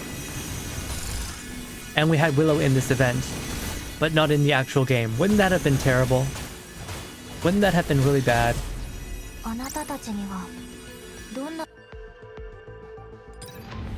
Jinghai City, late at night, at the restaurant. The pair arrive at the restaurant. Uncle Lin is still busy at the kitchen. Why did you bring your suitcase along? Because it's time to go all out. Now, which of my darlings will I use today? She undoes the latch, and the long suitcase displays her elegant interior to all viewers. Its insides are not filled with exquisite jewelry or lavish upholstery, but a veritable armory of dining silverware. Like soldiers standing at the ready, they quietly await selection by their commander. Wow, can I take a picture of them? There's so many. Are they all eating utensils? Of course, they're my pride. Lady, how do you have that many eating utensils? To fill up a suitcase almost as tall as you are. Why haven't I seen you use them before? Because my darlings will only take the field in the most intense battles. For instance, during gourmet food tasting competitions, and right now when I am about to achieve my heart's desire. Can't believe it. Did that startle you? They've been my security during my year of wandering, and also my trump card when facing off with other gastronomes. No, I was more surprised by the fact that despite knowing how to use all these eating utensils, you still can't master a pair of chopsticks. That's surprising, don't you think? Now then, which of my darlings shall I use? Hey, don't go changing the subject like that. Then what do you want to do? You can be candid, but you don't have to be cruel. You can take a shot, but don't land a low blow. I really am impressed by just how fast you mastered Chinese. I've always been able to quickly grasp any form of knowledge that's related to gourmet cuisine. For instance, Mio whips out a steak knife as she mumbles to herself, then essays a couple of strokes in the air towards Willow's camera. I'll chop it to bits if you keep teasing me. That isn't appropriate language for the dinner table, little miss. Also, you can't cook cameras. La! You're finished, Uncle Lin. Is it ready? The fine cuisine that surpasses ingredients and coloring techniques and strikes directly at the neurocloud. I've been looking forward to this for a long time, so don't disappoint me, Master Lin. You sure don't hold back. But of course, right now I am not Petite Willow's friend or a junior of yours. I am a diner and one who has arrived on time for their meal. In that case, I can't possibly back down now, can I? A hint of a smile crosses the old man's face, and he gestures for her to proceed to the table. Here, this is an appetizer. A new drink? And this Chinese-style snack? Are they dough fritters? Or some manner of pastry whose name is unknown to me? How exciting! I'm going to move the lid. Mio closes her eyes, takes out her handkerchief, and then elegantly lifts the lid. The freshness of fruit, the sweetness of cream. The smell alone is tempting enough. A sweet appetizer. This truly is. It's... Mio's eyes suddenly quirk up. Something isn't quite right. Why is this smell so familiar? I know what it is! I know what it is. I know what it is. Uncle Lin has cooked her favorite French dishes. That's what he's done. He had her like eat all these different kinds of foreign Chinese meals, and now he's made her something French. Oh!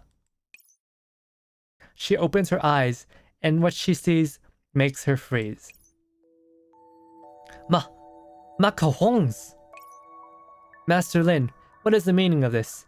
Should you not have prepared an Eastern-style snack? Or are you admitting defeat ahead of the matter, thinking that you could not move me with Chinese food? You chose to step back and try to win me over with French cuisine. You're mistaken. I simply felt that you...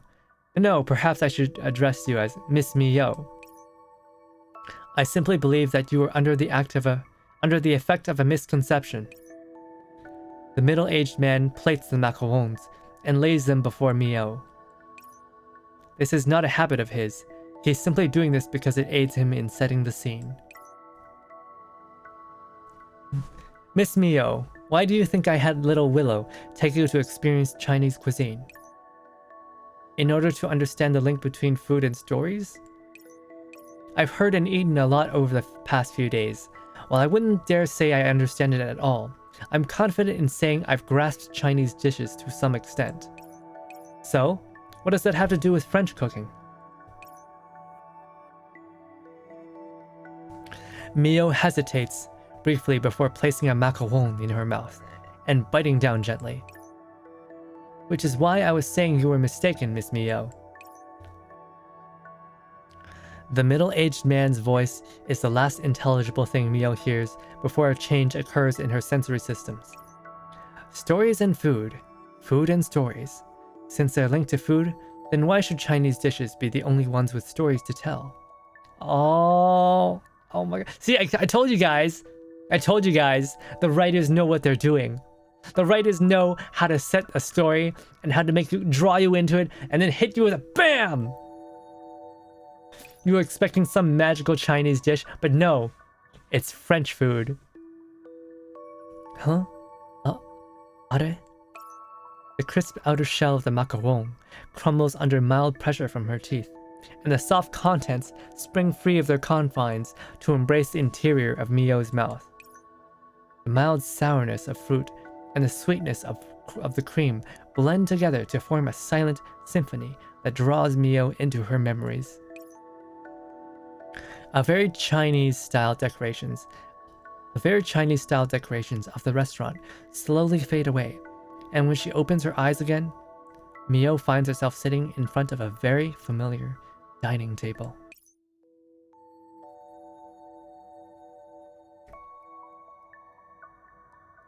Estimated time to update completion, 5 minutes. 5 more minutes? Could you hurry up a little, please? The girl pointlessly urges to her gustatory system's progress bar to fill it up faster. I've been bearing with this for so long, and having me learn so much about taste and flavor, but not allowing me to eat a single thing is simply torture. What does eating feel like? Why do some people enjoy it while others merely go through the motions? I want to find out. I want to eat and learn. Estimated time to update completion, 3 minutes. Preloading specific functions. Huh? The update hasn't completed yet, so why is my gustatory system already operational? This feeling...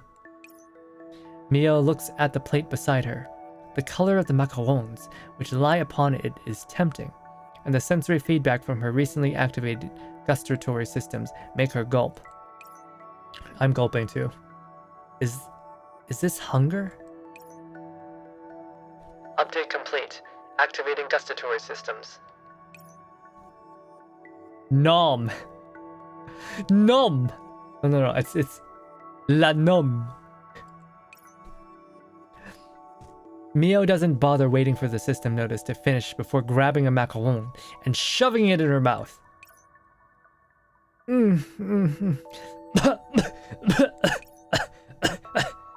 The girl calms her breaths and closes her eyes, quietly savoring the feedback from her new systems. This texture, this taste, crispy on the outside, tender on the inside, sweet and delicious, and with a chewy texture. So that's how it feels.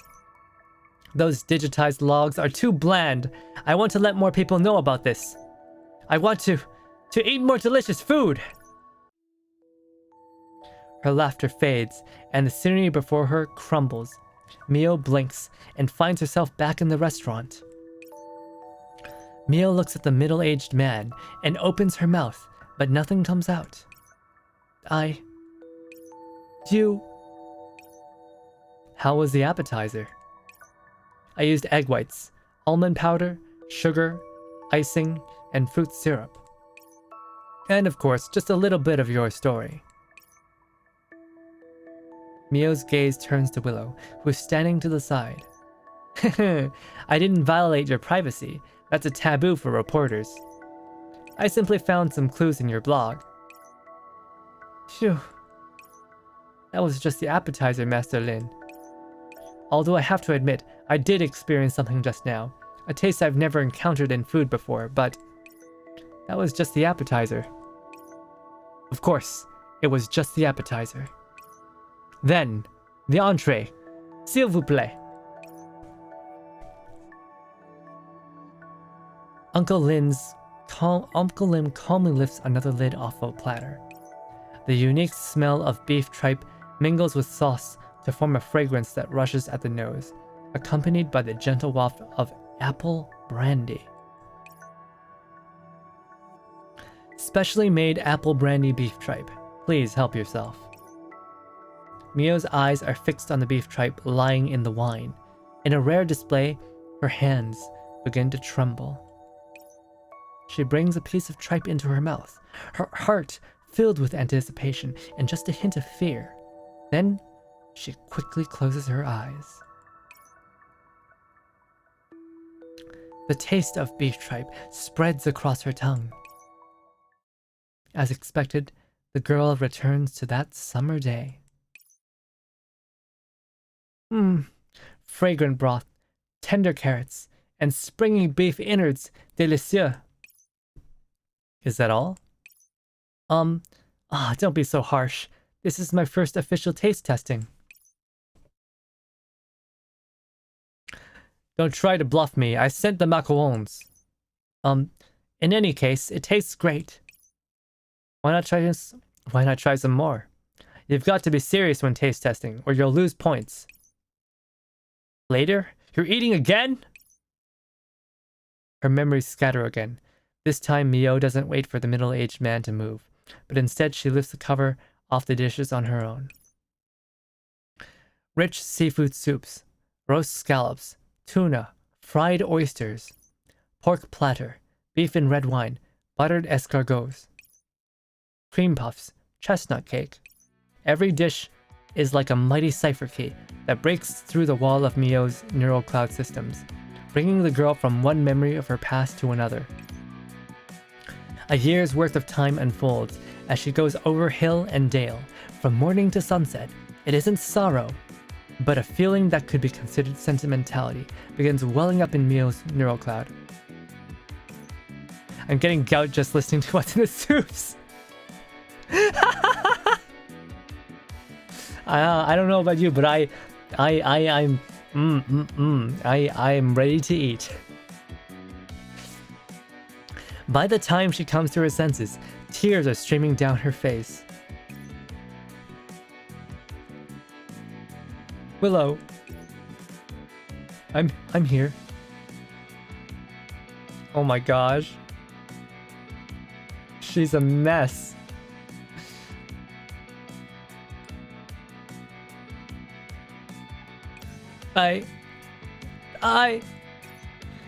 Mio tries to speak, but in the end she can't stop herself from weeping and begins to sob. As she wipes away her tears, she gobbles down the food, which she would normally take her time chewing. I want to go home. I want to go back to France and take a look around.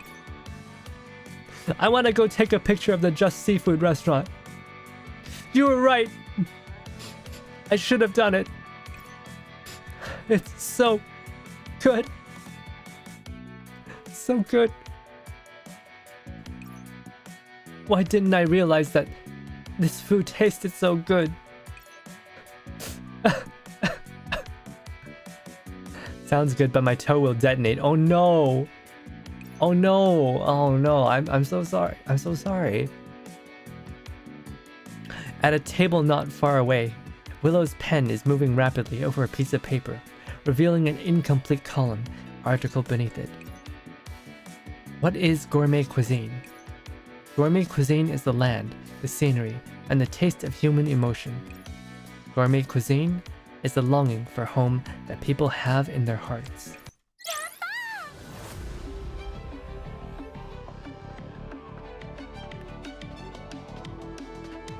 Oh my god, this is such a... Guys, I actually started tearing up myself too. Wow. I started tearing up. Oh, wow. By the way, a special skill of mine. I don't know if I've ever mentioned it, but I'm capable of crying on demand. Don't ask me why I learned that, how I learned it, or what use I would have for such a skill, but yes, I am fully capable of crying on demand. Bottoms up. Here's to authentic stoves, which may be vexing at times, but also sincere. At the Oasis, in the cafeteria kitchen. Beef lungs, beef stomach, beef intestines, beef small intestines, beef spleen. Oh, so tasty. Star anise, dried citrus peel, cinnamon, Chinese licorice, Zao Ko, fennel. The ingredients are ready, but are you really going to cook, Professor? It's not bad to cook from time to time. In any case, I need to show some sincerity if I want to persuade her to join us. Willow said she likes eating this, so I'll make this for her. Alright then. I'll be here, so just call me if you need a hand. I'm just making a bowl of beef tripe. Speaking of which, have you had beef tripe before? I don't recall it, so I don't think so. I want to make a bowl for... Shiki-kan, or Kyoju, Professor, house husband time. I didn't realize that Shiki-kan wanted to be a house husband that much. Huh? I think when the time comes, there shouldn't be so many troublesome things to worry about. Oasis Medical Department, at the NeuroCloud Evaluation Ward. Mio opens her eyes and stares blankly at the ceiling.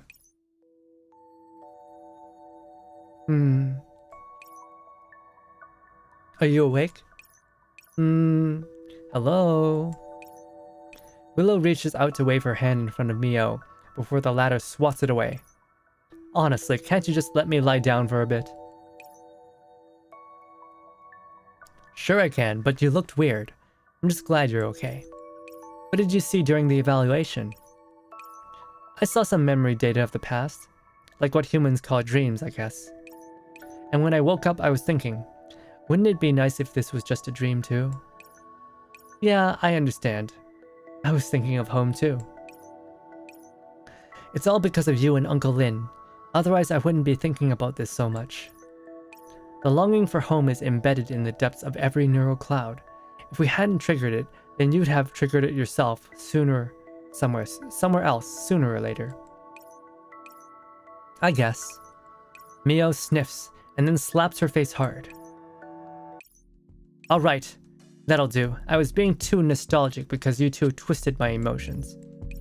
Your mouth says no, but the truth is you didn't actually mind revisiting those memories, did you? Well, I guess. If only I could have some beef tripe now. The ward door opens again and Professor enters, wreathed by a fragrant scent. Here's the beef tripe. How's that for sincerity? Thank you for your consideration. I'll give it a taste. Mio accepts the beef tripe without any hesitation and tries it. How does it taste? Frankly speaking, it's kind of ordinary. Ahem, but you are happy with it, right? Ultimately, Magasea isn't our home, and if we want to go back to reality, we need to be united.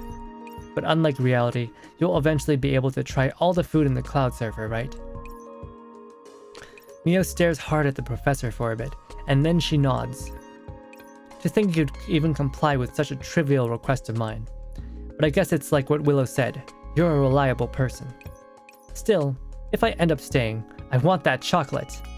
Of course, the promise still stands. You can have as much chocolate as you want. You may also go out on dispatch to other sectors and try the food that the Oasis doesn't have. Looks like I kept my side of the promise we made when we parted ways. Whenever we meet, you'll show me new food and I'll bring you a new story. It's your turn now. Of course, I've got a lot of stories in store.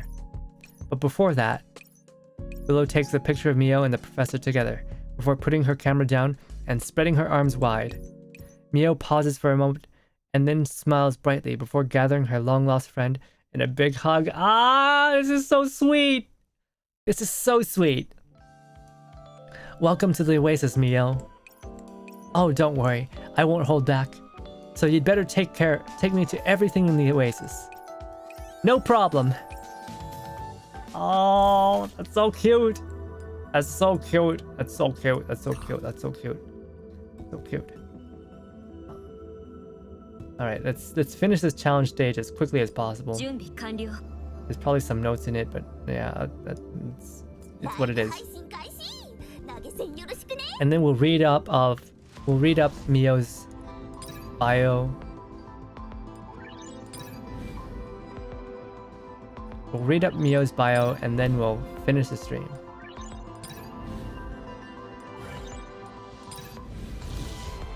Oh no, not the frogs. I hate these frogs. Alright. We're here. We're here. And this is fine. イージスの盾起動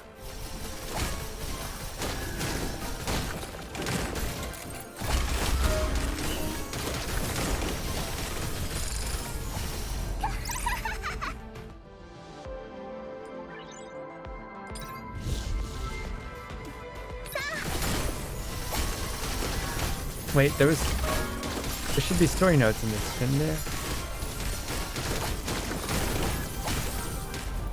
In this stage, there should be some story notes. I guess not. That's fine.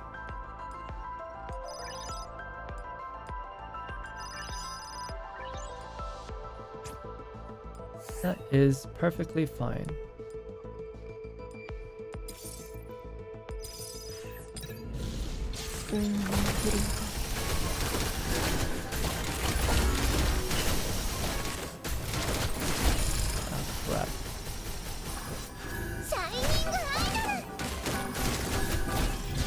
Crap. Crap. Seriously?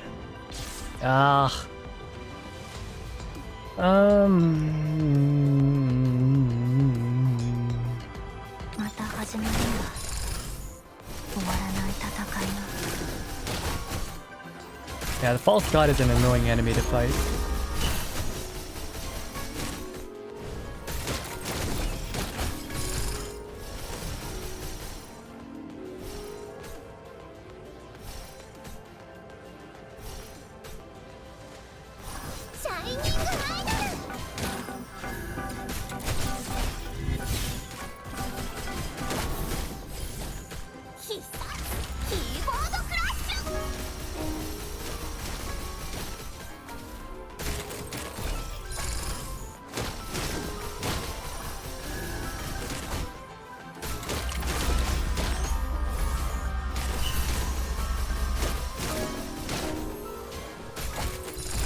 Okay. As long as she doesn't use her ult again, we'll be fine.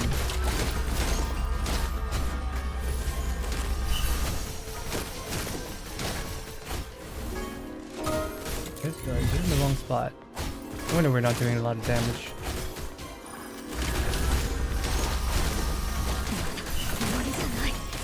Okay, we're good.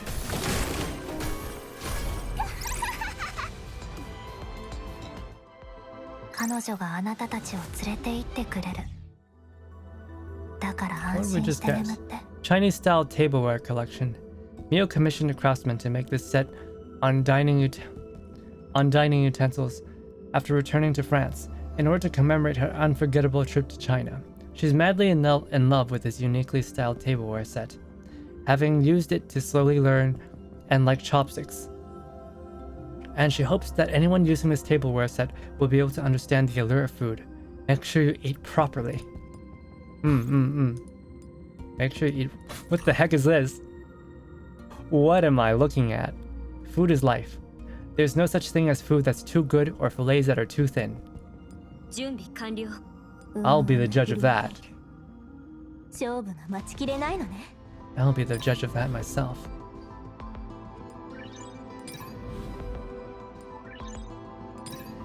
2056 October. Surely this is too sloppy, don't you think?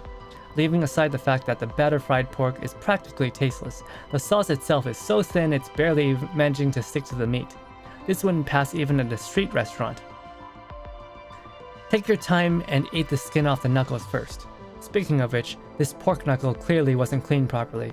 I can still see scorch marks that weren't properly scraped off. While I'm loath to be overly frank, I find it hard to give this restaurant a good review. Is this the sternness of a food trick critic?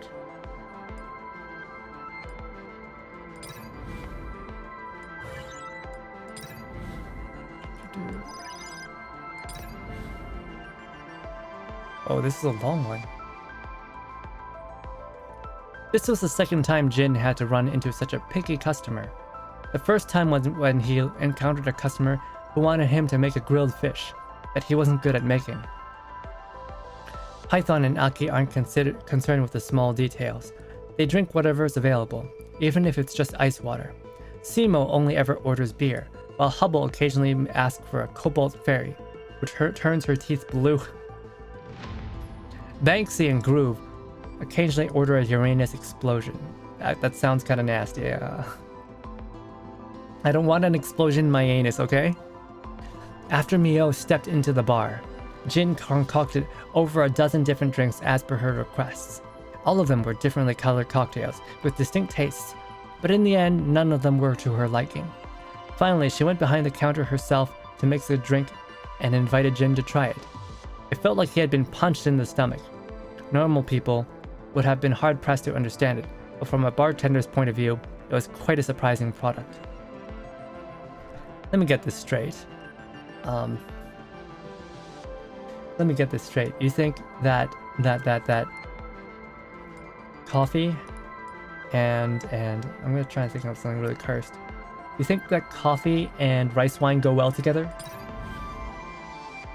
I don't think that's how it works.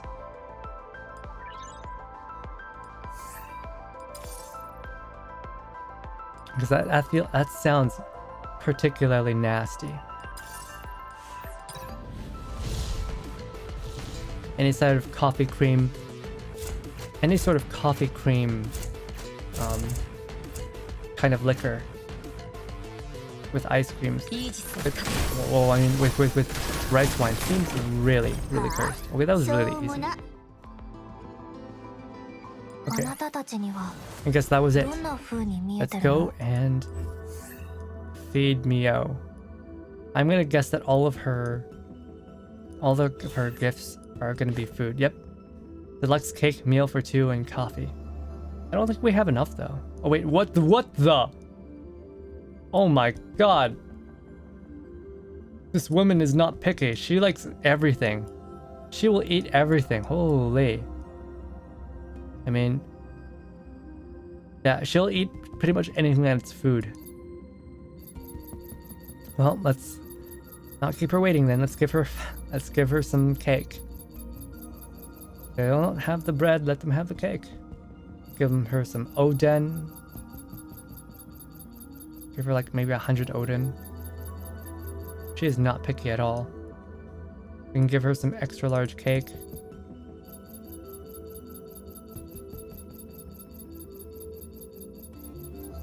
We have a lot of these. Give her some more cake. A lot of cake.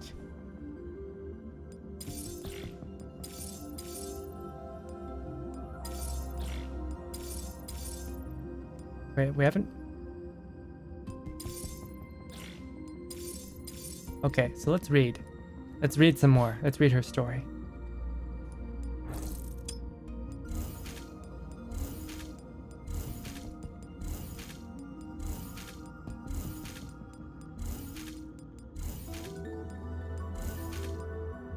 I want to know more about her.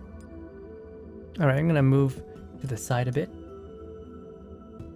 so we can read it all. Gosh, maybe I'm a little bit too big. Okay, there we go.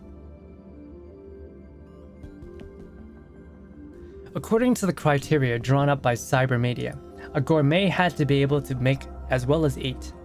The implication was that in addition to keenly honed senses of judgment regarding flavor, ingredients, and culinary environments, a proper EGAST also needed to be qualified as a professional chef. After all, the opinions of a doll could not even cook would not be very convincing. However, the first EGAST unit, Mio, was an exception to this rule. Perhaps it was because of a special defect or some irreplaceable component, or due to an error in the coding. But Mio demonstrated an extraordinary degree of incompetence compared to other dolls when it came to culinary arts. Mio was by far the superior unit when it came to eating.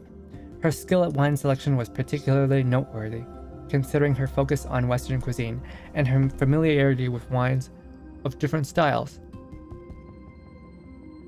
and the properties of various vintages. However, when it came to making, her programmers despaired of having her produce even the simplest dish, despite the best efforts. All the food-related knowledge in her mind seemed to exist for the sole purpose of sampling fine dining and nothing else. Despite this severe flaw, Mio was still quite popular with chefs. During food tastings, she could accurately list the possible results of various taste combinations with just a single bite, a talent that was a great benefit to every chef whose cooking she sampled. Although she preferred to leave that part of her job for after her meals, if only so she could get a few more bites of delicious food. Thanks to the enthusiastic reception from the customer base, Mio was spared from a return to the factory and became the purest gastronome of the EGAS line. So all the other ones can cook, but her. Let's see. Jointly developed by Cybermedia and Universal Anything Services. It was designed to sample and provide critique for gourmet cuisine, as an attempt by Cybermedia to break into the rapidly expanding F&B industry. F&B. Food and board? And thus the EGAS made use of Cybermedia's accomplishments in the field of sensory feedback technology. Rather than financial profit, Cybermedia was more interested in using the data from EGAS for sensory feedback experiments in their HQ, in the hopes of competing with Ultalife. Competing with Ultalife? Whoa! In 2057, Mio was invited to referee the Sukob Door by virtue of her broad experience with food tasting. That in turn became the primary reason she was selected to join Project NeuroCloud. There are obscure rules for every field, and even gourmet food tasting, which might appear simple enough, is no exception. Just like how humans need to eat, dolls have requirements and pressure from their company behind them. Having to force themselves to eat something that they dislike, or even hate, and then go on to praise it to the heavens, is an unpleasant part of every connoisseur's history, or perhaps a fact of their ongoing career. Not even Mio was spared this fate. She once fought strenuously against this for a long time, with her resistance taking the forms of declining appointments, returning errors in a roundabout fashion, clarifying her opinions on her personal column, and so on. However, all this earned her were punishments and warnings. After all, Cybermedia was a massive entity, and for all her fame, Mio was ultimately just one of their products, an ordinary doll. At her wit's end, Mio had no choice but to walk a difficult path, which was to go solo. As long as Mio could establish herself as Cybermedia flagship product in the culinary field, the company would not casually arrange undesirable tasting assignments for her. While she could not completely free herself of assignments that went against her principles in this way, she would not find herself swamped by them like she had in the beginning. I want to share the joy of good food with everyone, so all the customers who followed my reviews and ate the same thing I did can smile just like me.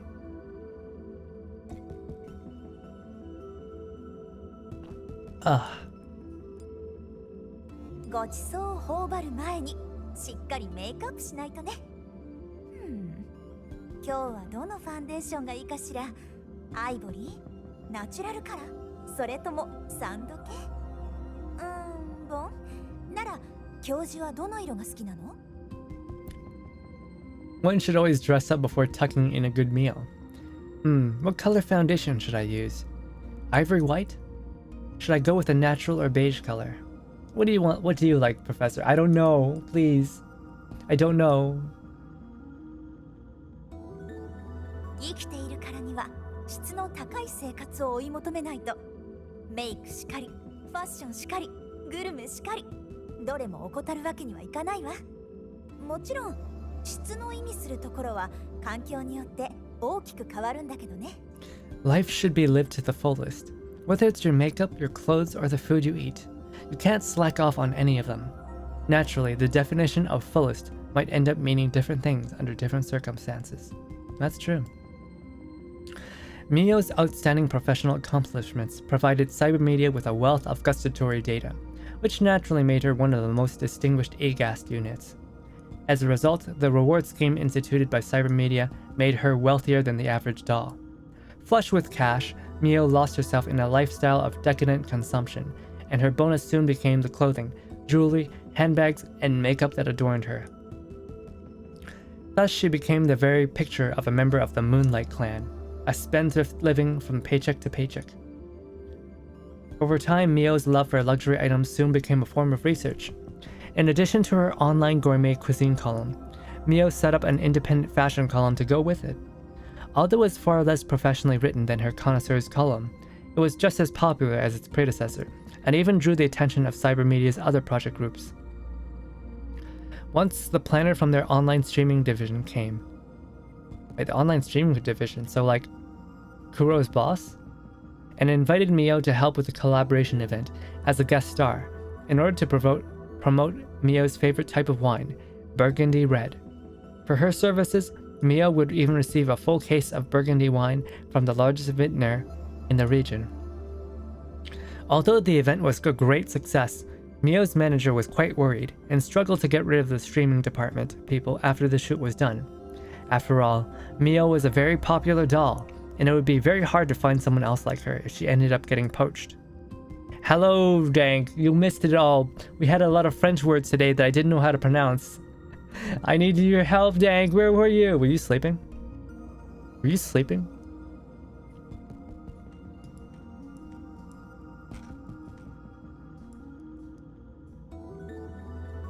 Were you sleeping? Dank, when I needed you the most, were you sleeping? Were you sleeping? I needed help with the French. I needed help with the French. There was too much French. I didn't know how to read any of it. I felt so embarrassed. I felt so embarrassed.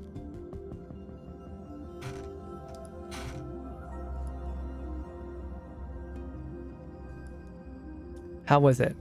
How was Detroit Become Human?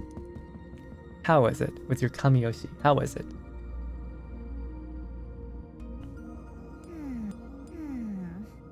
ちょっと焦げちゃったかしら。水に浸した木の枝みたいな食感になって存在意義を完全に失ってしまうの。焼きすぎたビーフはね。でも火が通ってなくてもダメだし。教授はどの焼き加減がお好みかしら。ミディアム？ウェルダン？トナルド殿よろしく。ウェルダンのトマトケチャップ添え？それともタルタルステーキ？ Mr. Donald! Oh my god. It seems a little too well done. The texture of overcooked beef is something like charcoal drenched in water, so there's no point in eating it. But you can't have it rare too. How do you like your steaks, Professor? Medium rare? Well done? Well done with ketchup like Mr. Donald? Or perhaps steak tartare? Frankly, I prefer medium. I prefer medium. I don't like medium rare. Either I prefer like medium or like something cursed like well done rare. Or well done medium. Well done is way too well done. Medium is fine, yeah. I find that medium rare is oftentimes a little bit too chewy. So I prefer medium, just regular medium. But yeah, well done with ketchup like Mr. Donald. I know people got so angry about how Donald Trump ate his steak. I mean, my guy, it's steak. Just enjoy it how you like it. I mean, like people who are like, what? Middle class or upper or like really spoiled will be like, oh, you're wasting the expensive steak. But then like people who are coming from like a poorer background, right? They buy a shitty steak, a shitty cut that often doesn't taste good medium rare. Well, they'll do it well done. Not just because the cut of meat is too tough, but also because, well, they're afraid of sanitation. Well, what if this steak is a little bit old? Then you're gonna have to cook it more well done, otherwise you'll get sick. And ketchup? Yeah, if you're eating a shitty steak, then maybe ketchup will really help it out, right? It really depends on the perspective. So like well-off people will be like, oh, you're ruining the steak, but people who are not so well-off will be like, oh yeah, That's how I had my steak on a bad day.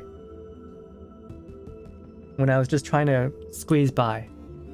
So, yeah, don't judge people on how they enjoy their food, right? Everyone's got their preferences, and perhaps they have reasons for that. And how society work more heresy than putting pineapple pieces out. Yeah, that's so funny. People get more angry about how you enjoy your steak than even pineapple pizza, which I find is kind of silly. You know, just enjoy your food how you like. I mean, I personally have a deep disgust. I feel deep disgust for tapioca pizza, but I'm not gonna tell people they can't have it. I just won't eat it myself. A cut of beef I simply don't enjoy. That's true. I'm more of a peppercorn sauce steak. While a cup of cheap steak I'll drown in barbecue sauce. I'm not a huge fan of barbecue sauce. It's a little bit too sweet for me. But peppercorn sauce? That's delicious. Yeah, I'm not against using ketchup either. Unlike other AGASTs who were used to waiting for company assignments to fall into their lap, Mio preferred to go on the offensive. Not only did this greatly enrich her resume, but it also earned her the friendship of many chefs.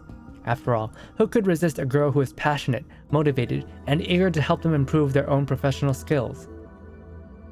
In just a single year of work in France, Mio obtained the contact information for over 300 chefs, while forging a working relationship with over 50 culinary teams. These contacts often came in handy when she needed help. Once, the organizer of a commercial expo found that the culinary team they had engaged could not make the event due to an accident. Mio, who happened to be visiting, quickly found enough replacement chefs to make up the shortfall and avoided what would have been a crisis for the organizer.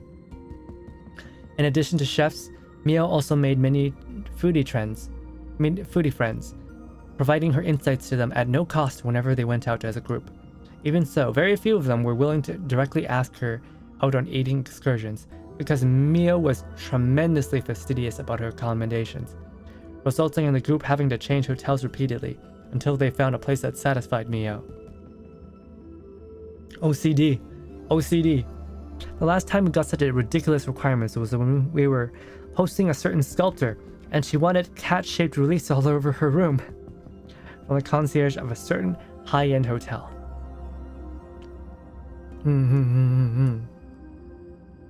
I'll watch the VOD to see you struggle in French. Oh my god, please no. Please, no. Yeah. So yeah, this sort of thing where, like, you know, things happen, people can't make it at an event, and you really need to get people there. I experienced that last week. at Offkai. Sometimes shit just happens, and you really have to do your best to try to make things work. It's not always... Oftentimes, things get really hectic and crazy. Right? So you just gotta do your best and try to figure out how to do better next time. If, you know. 本当はね、なかなか一筋縄ではいかない職業なのよ。美食家っていうのは。毎日あちこち走り回って好きでもないものを食べて心にもない評価をするの。雑誌にネタを提供するためにね。本音を言えばまるでペテン師にでもなった気分よ。まあでもこれ以上ないほど天職には違いないんだけどね。The truth is, being a gourmet isn't an easy job.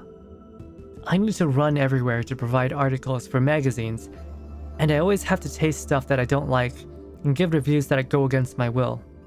Frankly speaking, when I do that, I feel like a liar. But overall, I still like the job. Wait, is she giving false reviews? Oh no. Mio received a warm welcome from all the cooking-oriented dolls after coming to the Oasis.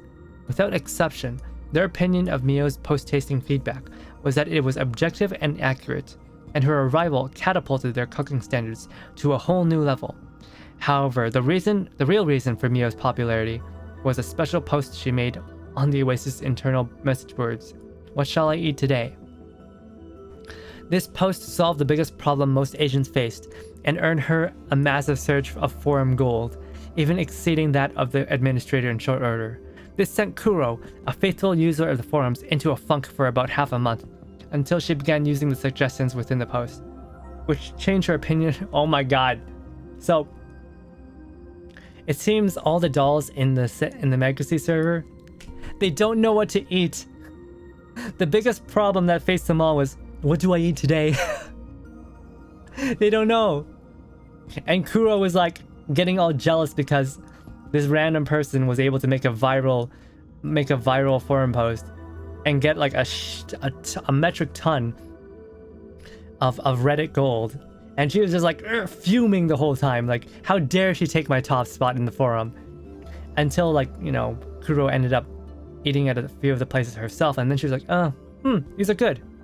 Maybe she isn't that bad. On the amount of lore in the game, alright, this is so much lore. Every single character has their own lore, and it's amazing. I love it. I prefer the lore in Reverse Collapse, but this is really good too. This post solved... Yeah, we read that already.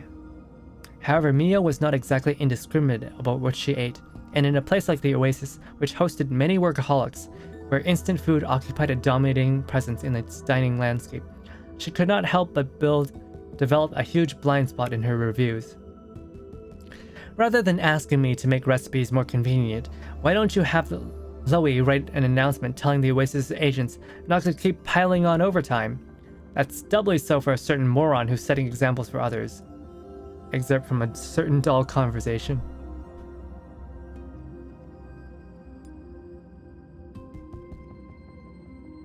Kyojuもたまには生活の質を向上させないと。私が直々に指導してあげましょうか。ファッションからモード、アラカルトに至るまで。そういうわけで、これからもよろしくね。You know, she almost sounds like an Ojo-sama, but not quite. She sounds a little bit different from your typical Ojo-sama. She sounds a little bit, I don't know, some sort of more mature and professional vibe coming from her. Professor, you need to improve your lifestyle. Allow me to personally instruct you on how to dress, how to coordinate a wardrobe, and what kind of things to eat. You'll be in my care now. Oh no. She's becoming the wife. She's telling you what to do. Alright, there's one last thing I wanted to check before we end the stream. Lore.